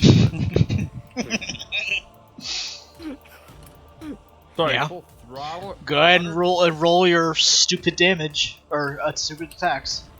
Also, I'd like to use a fate point for extreme prejudice. That's fine. Go ahead. You're Alright, gonna let me fumble. just do that. He's gonna fumble. Oh! Interestingly enough, extreme prejudice lets me reroll failed on the weapon skill on charge, so Yeah. here we go. Which is exactly why I spent it. Uses another fate point to reroll the 60. No, he gets it as a free. It's in the hammer, not hammer of the Emperor. It's Yeah, I know. I'm Yeah. just saying. Right to battle. It spends another one just to get a higher roll on the other one. yeah. So it's 4, that's 5 attacks total, so Okay. here they are. Wow, this thing is just a one magnet. Alrighty. Does Only that 5 conclude attacks. your attacks? Yes. All right. Also, I have assault squads next to me, if that matters, and at least the fluff of the battle. That's fine. I've calculated already that in. I'm gonna So- wink my eyes, or what's it called? Raise my eyebrows at Charon, even though he can't see it, right before we descend. You see Charon as he's like towards the feet of the beast, and his kill team is just like swiping, clashing, doing any damage they can possibly do. And from all the faces that you can see on it, they just are all screaming in agony, just. It's sickening and horrifying. Ow. I know. That's intentional. It's like sickening and horrifying all at the same time, but the entire army seems to be converging upon the beast. If they're not already pre-engaged with other dealings. Now it's the enemy's turn, and the big beast gets to go first. Oh boy. Have fun, Valerian. But he's on fire. Yes, which prevents this immense beast from doing anything, right? I mean, he at least takes damage. He does Yeah. take damage. And a level of fatigue. Don't forget it. At a level of fatigue, don't forget it. So, let's see. Bring it This is another around one for you. town. It's just Valerian just going, but it's on fire. Did he do this? Did he do this? On fire. Oh, it's fine. I've got 16 wounds and 12 armor all over the Wow. body. Oh, That's a wow. lucky roll. So, you see as with one of the gigantic arms, he raises it up and Yeah, what are you gonna do? slams it down right on right on top of the battle line. Alarian, go ahead and roll me a dodge. Dodge? Yeah. Yep. Cool. You managed to leap out of the way just in time, and the rest of the battle line formed like a pseudo testudo formation to try to hold back the majority of the attack. It managed to absorb most of the damage, but Vakin, you're probably going to be busy for the next turn. But luckily, the reserves are able to fill in most of the gaps quickly and skillfully. Let's see. 1, 2, 3. Yeah, that's probably about 5, 6, 7, 8. Yeah, that's almost 10 casualties from that, depending upon what Vakin rolls for his mitigate check. And Keith, you're up there too, right? So go ahead and roll me a dodge as I'm well. getting close, at least. Yeah. Roll me a dodge. You're not in the same position as Larian, so add a +10 to that. Achilles, if I may interrupt for a Let's moment. see how. Chrissy's saying the audio went out on your stream. Oh, can you not hear me? Chat, hear us? Wait, who are you asking? It's fine on Malavex. Okay, so it's on Chrissy's end then.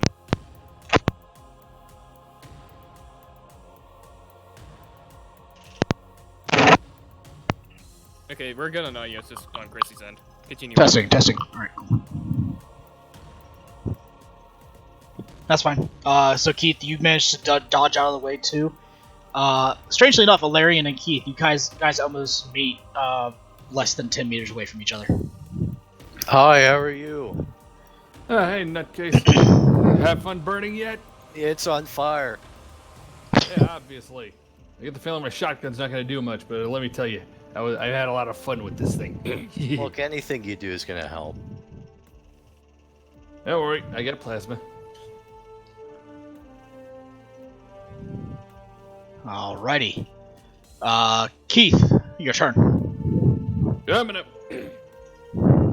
And like I said, I'm pretty sure I got a shot for plasma. But yeah. Hit, half aim. What range is this now, do you think? Oh, you're point blank for almost everything. Double checking.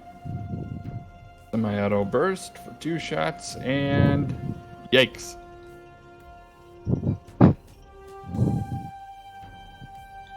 Yeah. So it's- Hey, that's hits. Yeah. And blast 3 as well, so Are you aiming at the gigantic beast or? Yep. Okay. Yep. All right, gotcha. roll for your damage. Ooh, nice. Oh yeah. Nice. There's only one 10, but dadgummit, it's 20 points of damage. So you managed to fire pretty skillful shots right at it, and while much like anything else that's being done to this thing, it seems to be able to soak the damage pretty well since for its gigantic, immense size.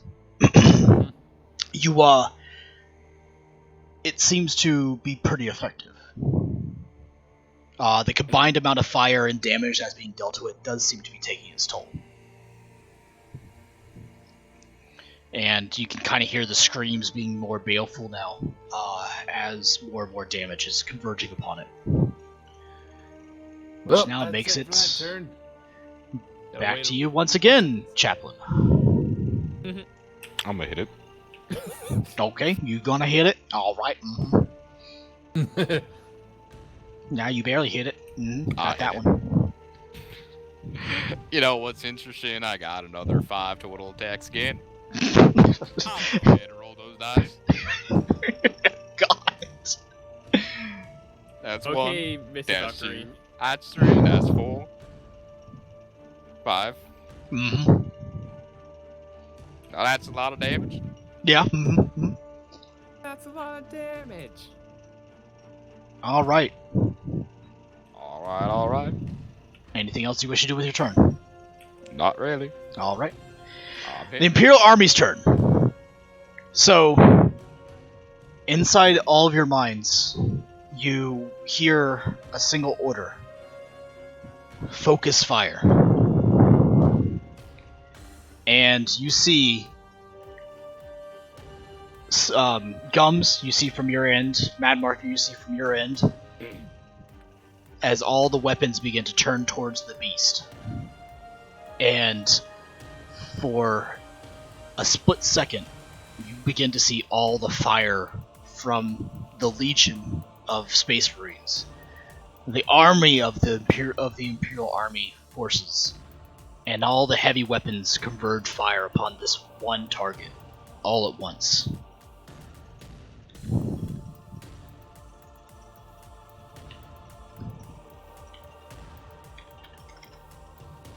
Now, with this command, does that mean we get to fire too? Yeah, give me a second.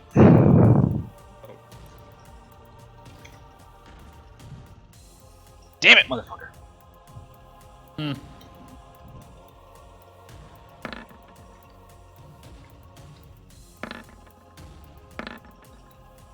Oh, wow.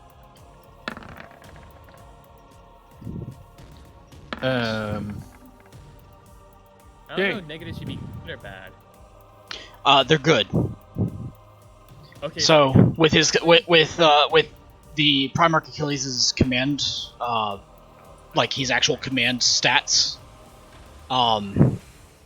he actually can pull off a -60.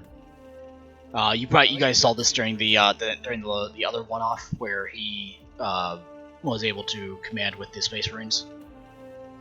So that's 1, 2, 3, 4, 5, 6, 7, 8. Okay, yeah, that's all 8. So, yep, a couple of crits there. All right. So, as you guys take this half second to behold the majesty of the massive amount of fire, you see as the gigantic beast kind of rears backwards, just all the fire from every single weapon system converging upon its body. You begin to see parts and pieces of it begin blown off left and right.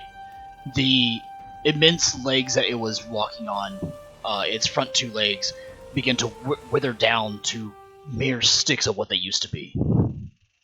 And as it begins to try to take its position once more,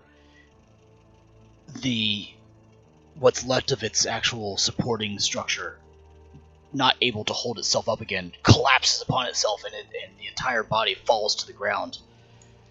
It begins to try to attack what it can from its now prone state, unable to hold its own weight up anymore, much like a whale breached on the beach. Its own weight unable to sustain itself, it begins to collapse upon itself. The face is still screaming, but now a mere shell of what it used to be.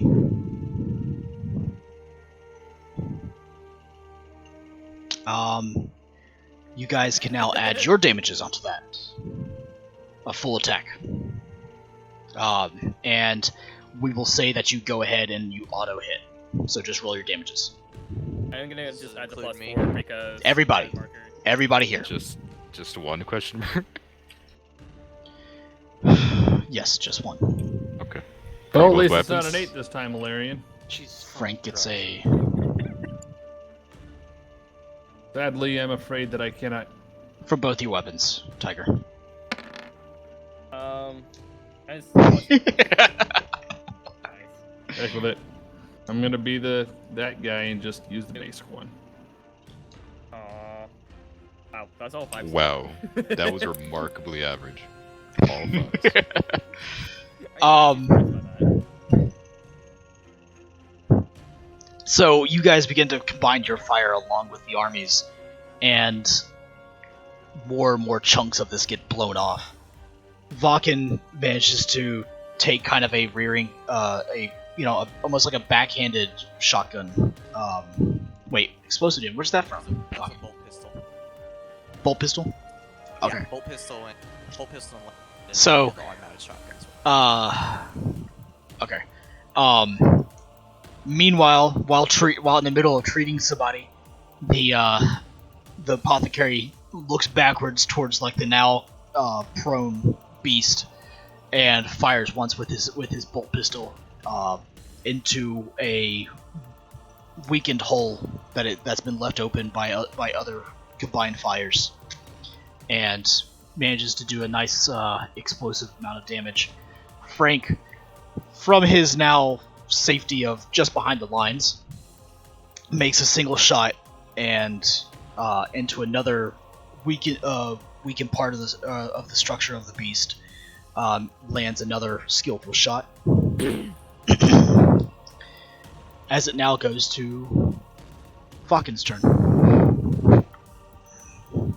Got a shotgun prepped in hand in case I find, not really prepped in hand, prepped on arm in case I encounter anything. Going to run towards my brothers and try to save them. Alright, go ahead and roll your Medicaid check, please.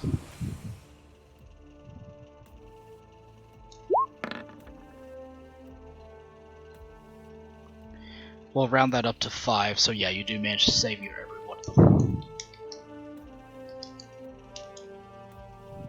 Alright. It was close, and it's pretty much all you can do in your turn, as you're going to each one of them, giving them combat stims to be able to pull out of it long enough for their own Astartes organs to take to repair the damage as they're fighting.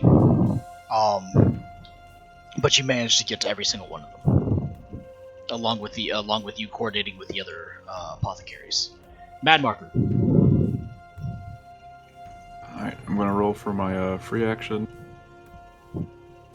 Alright. Is John still assisting me with this? John, are you still assisting?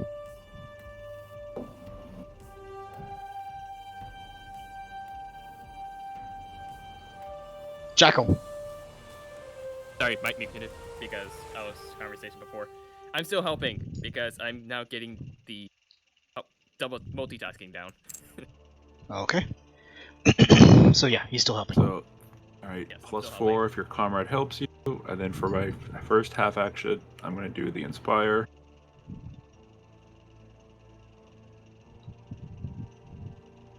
Alrighty. That's also Alright. a success. So I'm gonna tell everyone to keep it up, and then for my final half action, I'm going to attack someone with a chainsword.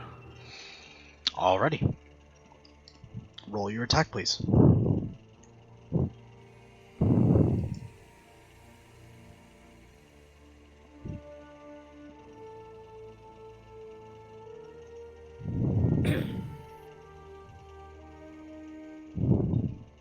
And I appear to have failed.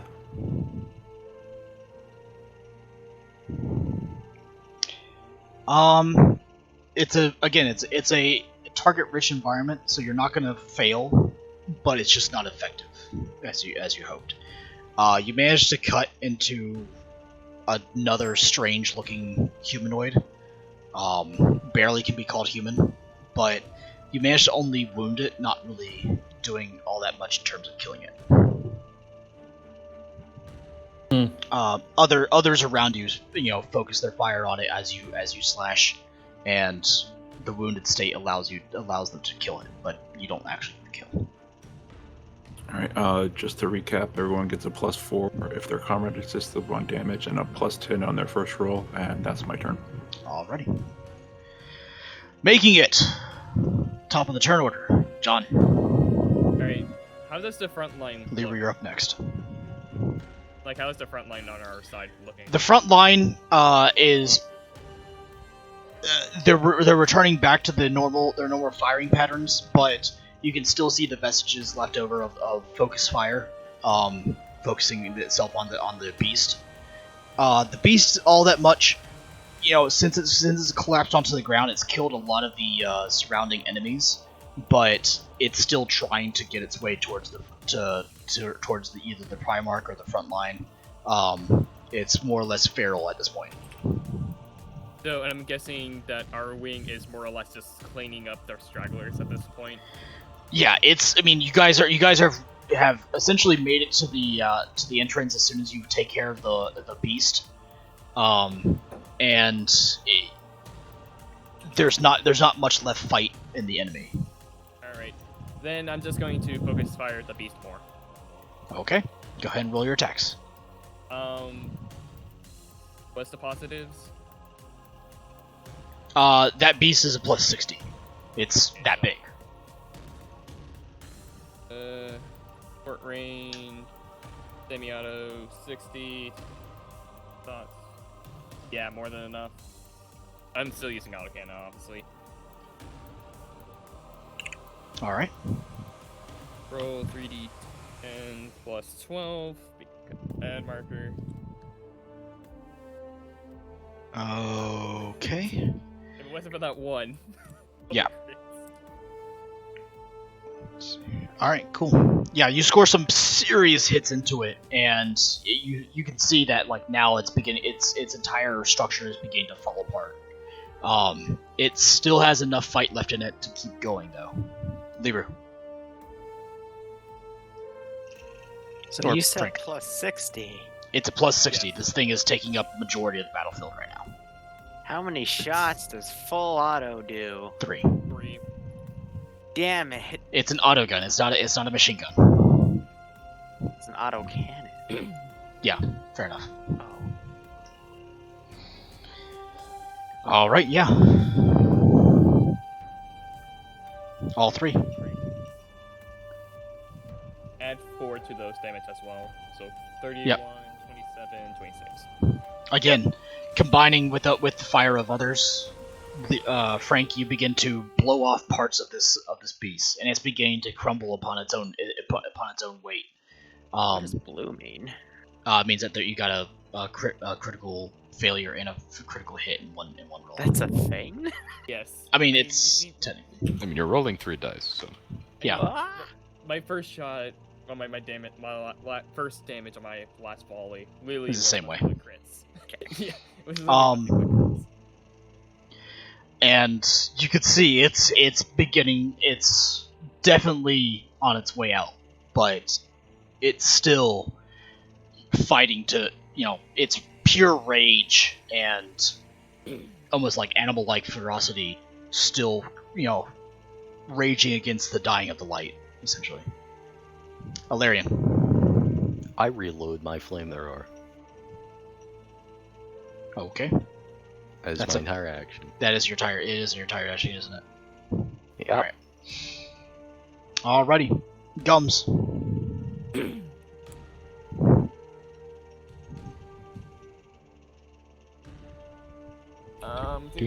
Gums is AFK. Gotcha. Alright. The Primarch begins to make its attacks as well.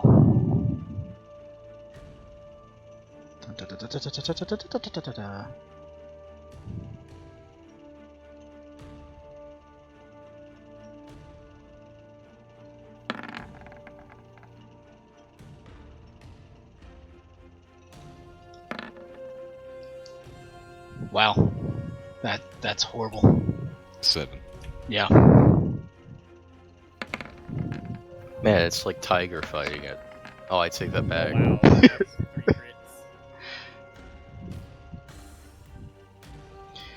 So the Primarch adds his damage onto with everybody else's, and the beast begins to crumple in terms of like the bodies that seem to be infused into it begin to fall apart and fall off. However, it still it continues to try.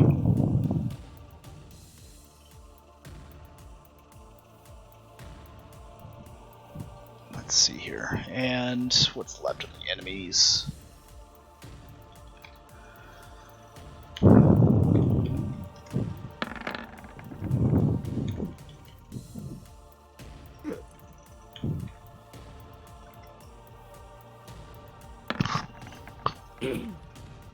Okay, so the enemy forces are almost in full rout. What's left seems to be these strange demonic. I mean, you guys are pretty confident that they're just demonic possessions of some sort. The others, most of them that are like planetary defense force or anything that can be kind of understood as an army, seem to be in full rout. Fleeing towards other portions, not even towards the mine anymore. The beast tries to attack the lions, but is basically landing upon shield walls rather than on top of Astartes themselves. And while doing damage, it's minimalistic and far cry from what was usually being done. Keith. Yep. Your turn. Alright. Never mind. Keith heads back to his shotgun, goes right back into working on cleaning up stragglers, I guess. You guys will not believe how much health it has left. It's been... Go ahead and roll your attacks, please. Okay. Yep. Also, What was the- you said the wrong size one. was a plus 60 though, right? Oh no, Tiger. I mean, the thing I said, what I was gonna say is like, you probably should have gotten told more attacks because of its size, but because you're also big, it would be lessened. Yeah. It'd be more like 10 or 20 or rather than 60. It's So fine. anyway, It's fine. I'm gonna use that 60 because I realize it is. So what I'm hearing is Tiger. Wait. Hold on. It's Into a Beyblade. Keith's turn. Spin right into it. Oh. Yeah. You skipped them. Never mind. No, I just clicked it prematurely. Yeah, that's what I meant. Alright, that's a 3-shot burst. Coming up. All right. So Keith goes back to his Keith and Caitlin, right? Caitlin. Yeah. Caitlin. Go back to their duo dance of death, and as these demonically possessed humans charge forward, you're skillfully just pushing them away, firing your shotgun, slashing at another, firing your shotgun, and you basically end the turn by basically holding the shotgun right behind you, blasting as another demonically possessed human attempts to charge for the back of your head. So in other words, he flicks the shotgun on his back and then squeezes the trigger. Yep. Nice. How many kills do you think? Let's see. 1, 2, 3, 4. I'd say you get about 5 point.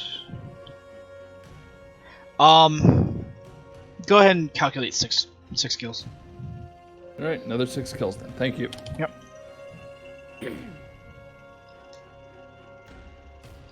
All right, Chaplain, what you doing? I'm gonna hit it.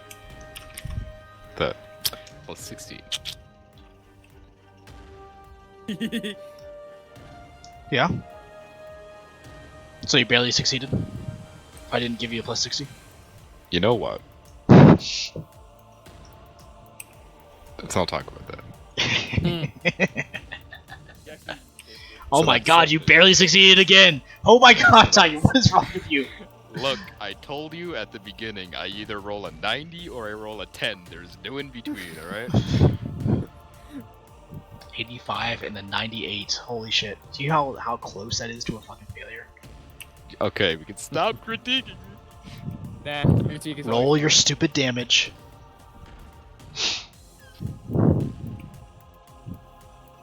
Alright. Okay, yeah. So, Tiger, you along with your kill team, along with Kieran and his kill team, fighting alongside your Geneforge father, managed to essentially pull apart the last vestiges of this beast as it kind of crumples into the ground, nothing more than a mass of human flesh. Whatever essence had given this light has now begun to fade, and whatever was holding this thing together essentially has been extinguished by the ferocity of combined fire and skill in martial prowess. The way is open for the rest of the army as the Primarch twirls one of the swords around in his hand and wordlessly motions forward as he continues his march. The phalanxes essentially begin to stab the last any enemy that seemed to be still left alive, similar to essentially the 300, right? When they're basically walking around just stabbing anybody that's still left alive. The phalanxes are doing that, but basically in a much more orderly fashion. And the Primarch takes no notice to any lives that are left alive.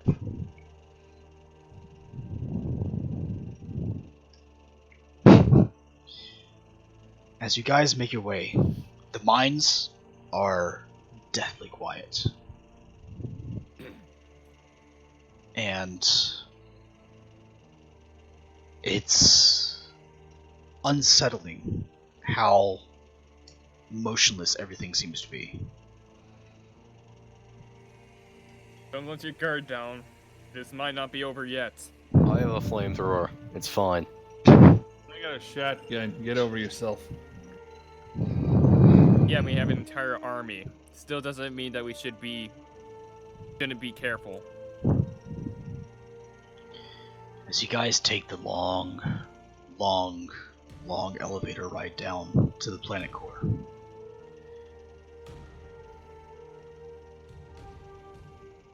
you guys find yourselves back in the all too familiar location. Wait, so you're telling me I hit that rock in over there or something? When I fell? The Yeah. big, Big shiny rock in one. the center. Yeah? We'll see it in a minute. So I went splat. Okay. Oh. Go ahead and pull yourselves out. So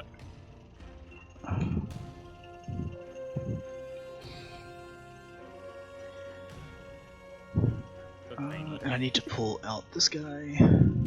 So Tiger. Sir Chaplain, are you ready for round 2? Primarch.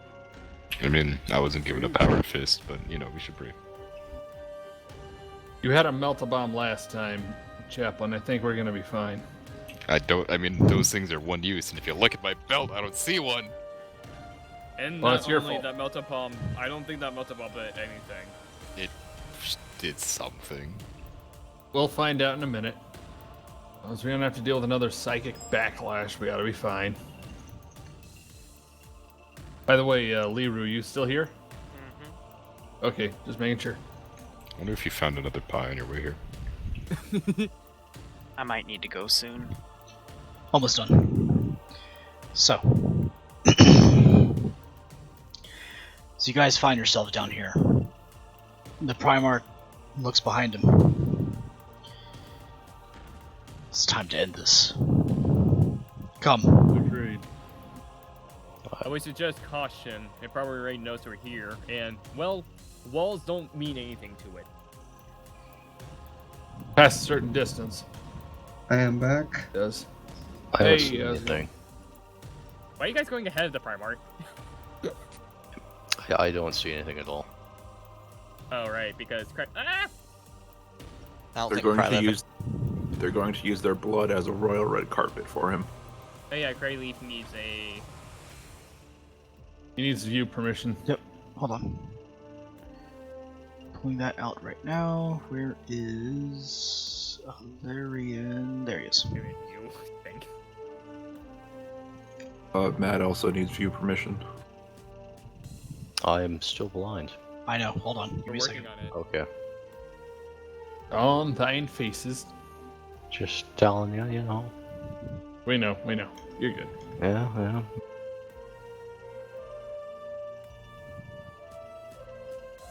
We're doing that. There you go. I am no longer blind. Congratulations.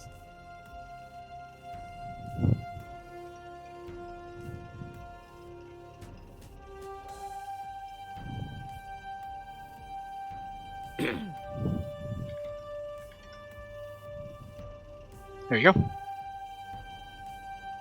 Thank you.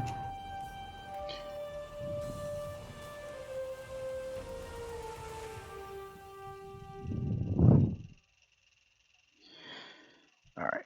Go ahead and keep moving yourselves, guys.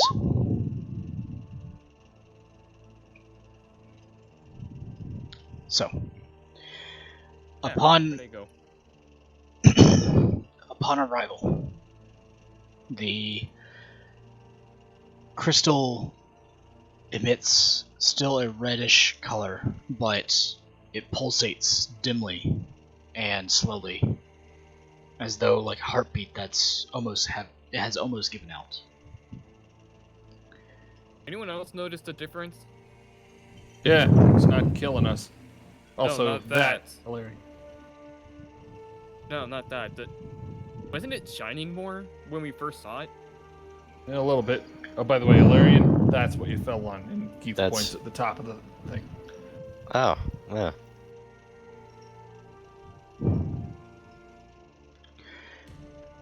And you hear in all your heads, why?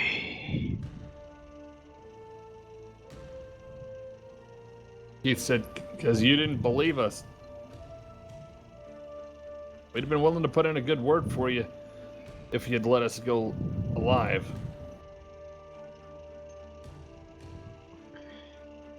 The Primarch twirls another sword in his hand and holds it in a stabbing motion. Because the Imperium has no room for your kind, Neverborn. Holds up his sword and jabs it straight into the crystal. The lattice far more malleable than it was before. And as he stabs, you can see as he's struggling to hold it in place. As he takes the other sword, jabs it in there as well. It also makes purchase. And you hear just in your heads, just like as it cries out, and you can see cracks forming all over the lattice. The Primarch, struggling to keep the swords in place, looks over to the rest of you. Now! Fire! Kill it! Oh, the autocannon that I still confiscated. Alright, so I'm just gonna go here, and this is how we do a barbecue. You can rolling use fire to on a hit? rock. You're using fire on a rock. Alright. Rolling to hit or we rolling to damage?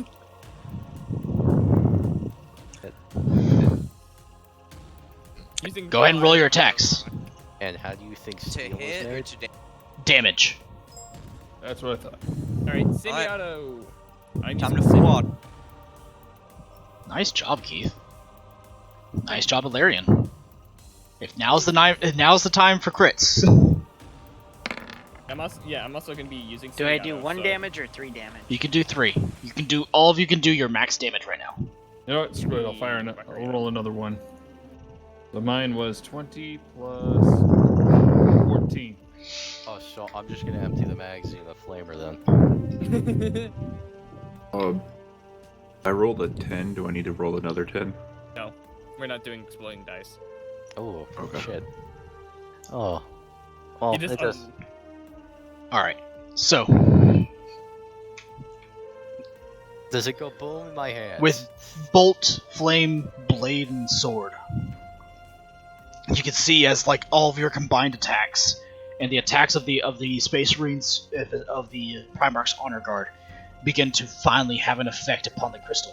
Cracks begin to form all over upon the lattice structure, and it begins to fall apart, piece by piece by piece. And suddenly, it just explodes. But it explodes with no force, nothing pushing you guys back, almost as though the force of its own existence being pulled out of existence.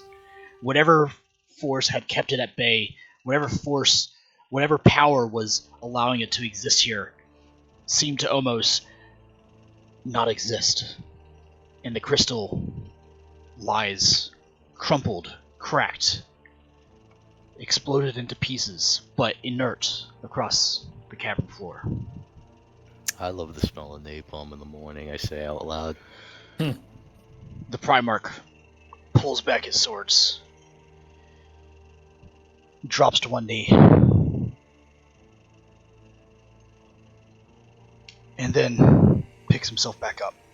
We should Alright, probably sir. leave. We should probably leave now. And you can feel as whatever power this being entity had that was keeping this cavern intact begins to falter as Don't have to tell me an twice. earthquake begins to emerge. The Primarch, with his honor guard, rushes back to the. There you go. There you go. Oh, and Frank begins to rush back to the elevator and quickly try to presses it as the elevator begins to rise. The earth shaking begins to get worse and worse as you guys make your way upwards. With nearly a minute left, you guys manage to disembark and rush out of the mines as you can hear the crumpling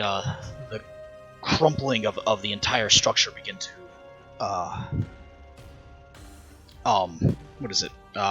collapse upon itself. You see the entire superstructure of the mine itself literally drops 100 feet down. When we run through the mines and make it very clear I'm not getting within 30 meters of an ledge. You guys narrowly make it out of the mines as the entire structure falls 100 feet into the ground. The spire and everything still intact mostly, aside from a few toppled over towers. You see as as whatever is left of the populace look around, confused and puzzled as to what's going on. Vakin, you look at one of the crystals that you took off one of the dead bodies. Its entire essence inert, nothing more than a simple quartz crystal of some sort.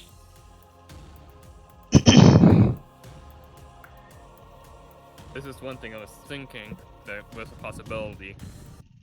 Be quite glad it came true. You look back at this capital city. Much of it lies in ruins. The central tower is still intact, mostly, aside from a few large holes caused by heavy weapons fire. The entire city, billows of smoke emerge from all of it. You look across at the battlefield. Nothing but scores and scores of dead bodies. Piles of them where the large demonic beast was felled.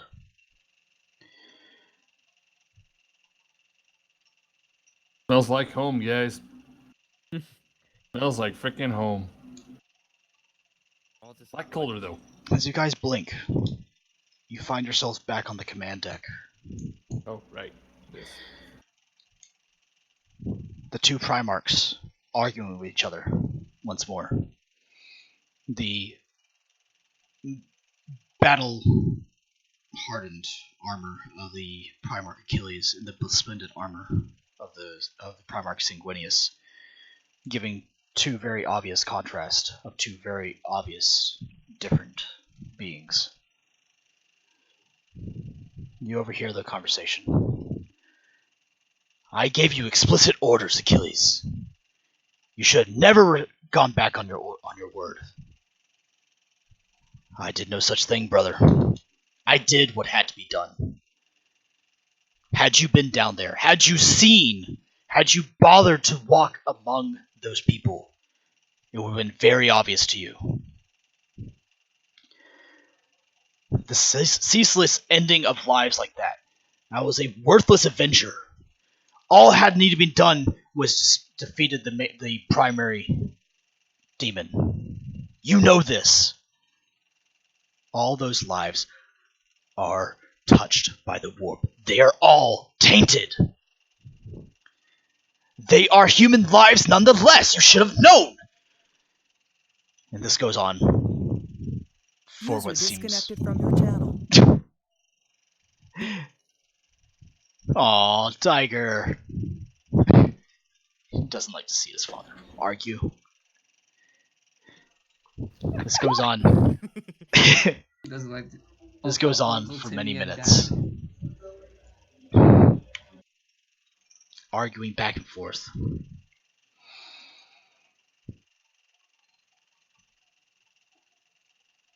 As the argument somewhat subsides, the Primarch Achilles looks back at all of you.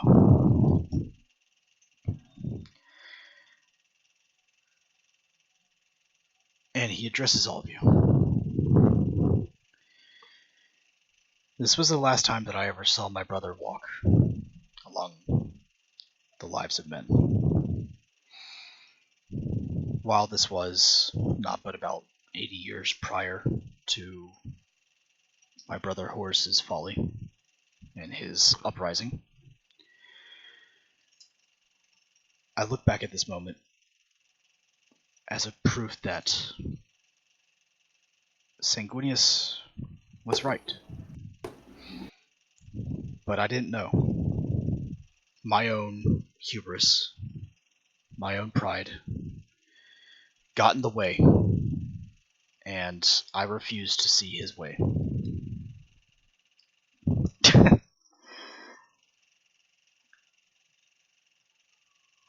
Many think me as cold and unfeeling, but I always regretted this one moment in my career, in my life. Actually, it's mostly known but nowadays. Really? It's just yeah.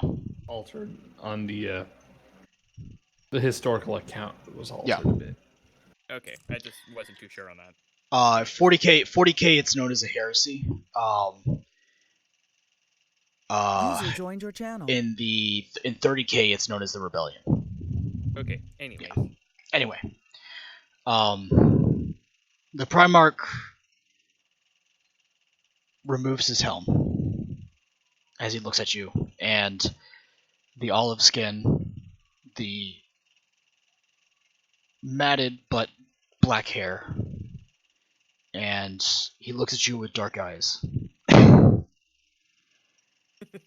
And for the first time, you see something akin to sorrow.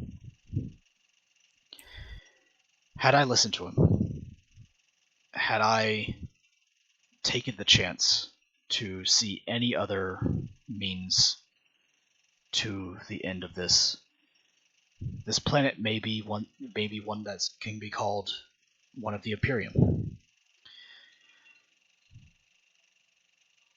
He looks back at the memory of Sanguinius, and he looks at it and takes a pause. You all remember Sanguinius as being the man who sacrificed everything for the Emperor of Mankind. And while this is a great act in itself, I look back and see this: the man who stood for the Imperium. The man who did not just see the Imperium as a work of our Father, the Master of Mankind, but as the people.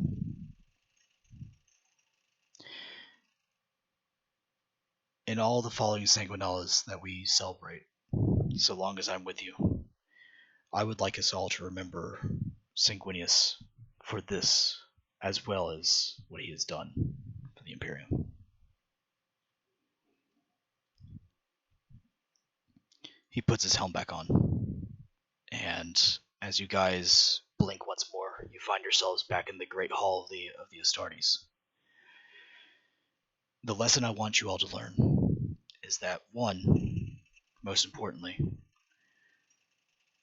the enemy that we fight is not always the enemy that comes from the warp, but also ourselves. And remember this as well. My brother Sanguinius was indeed the greatest of all the Primarchs, not because he sacrificed himself for the Emperor of Mankind, but because he sacrificed everything for the members of the Imperium, human, Space Marine, and others alike.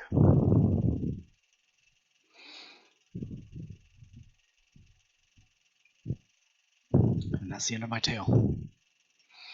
That was my most fondest memory of Sanguinius, my brother.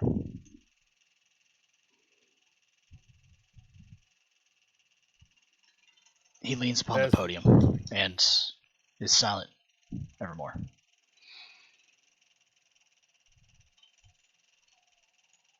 As the Primarch had been talking, Keith kind of just took off the bandana or helmet or whatever it was on his head and just kind of held it in his chest. And in the same way one might take the ball cap off at a ball game. Disconnected from your channel. Events.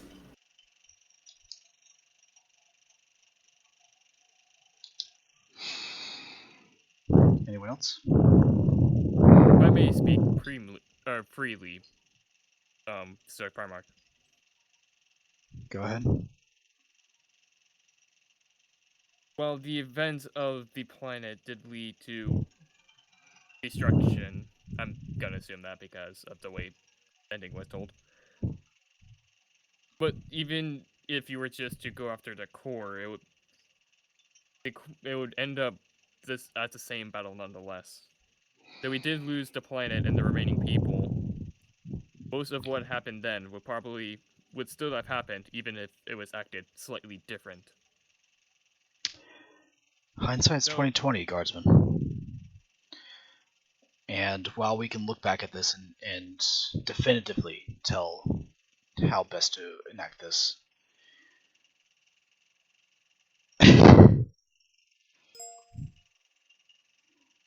while we can look back on this and say that with it definitively, sure, it would have ended up the same way. Perhaps not. The truth is we don't know. And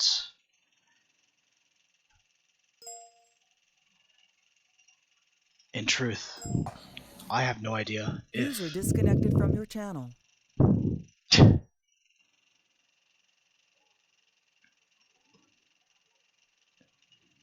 I have no idea if the battle could have been the same way. I refused to see any other choice but a large-scale invasion. And keep in mind, you also saw things from my perspective. Had Sanguinius been here, he likely would have had a completely different plan. The truth is, Guardsman, I don't know. And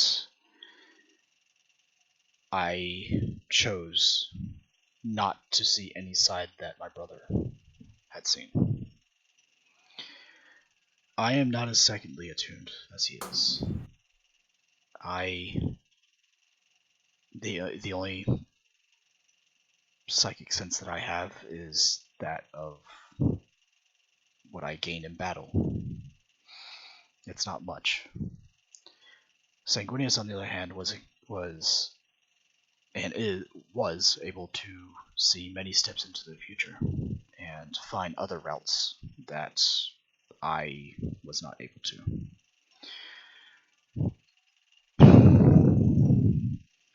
But of course, that may be a tale for another time.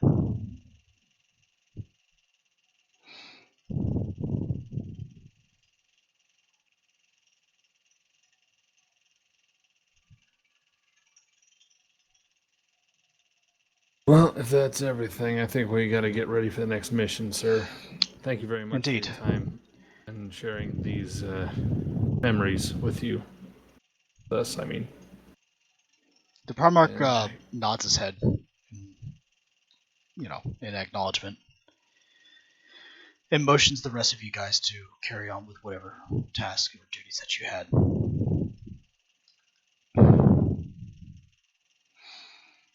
He turns back towards a large stained glass mural depicting the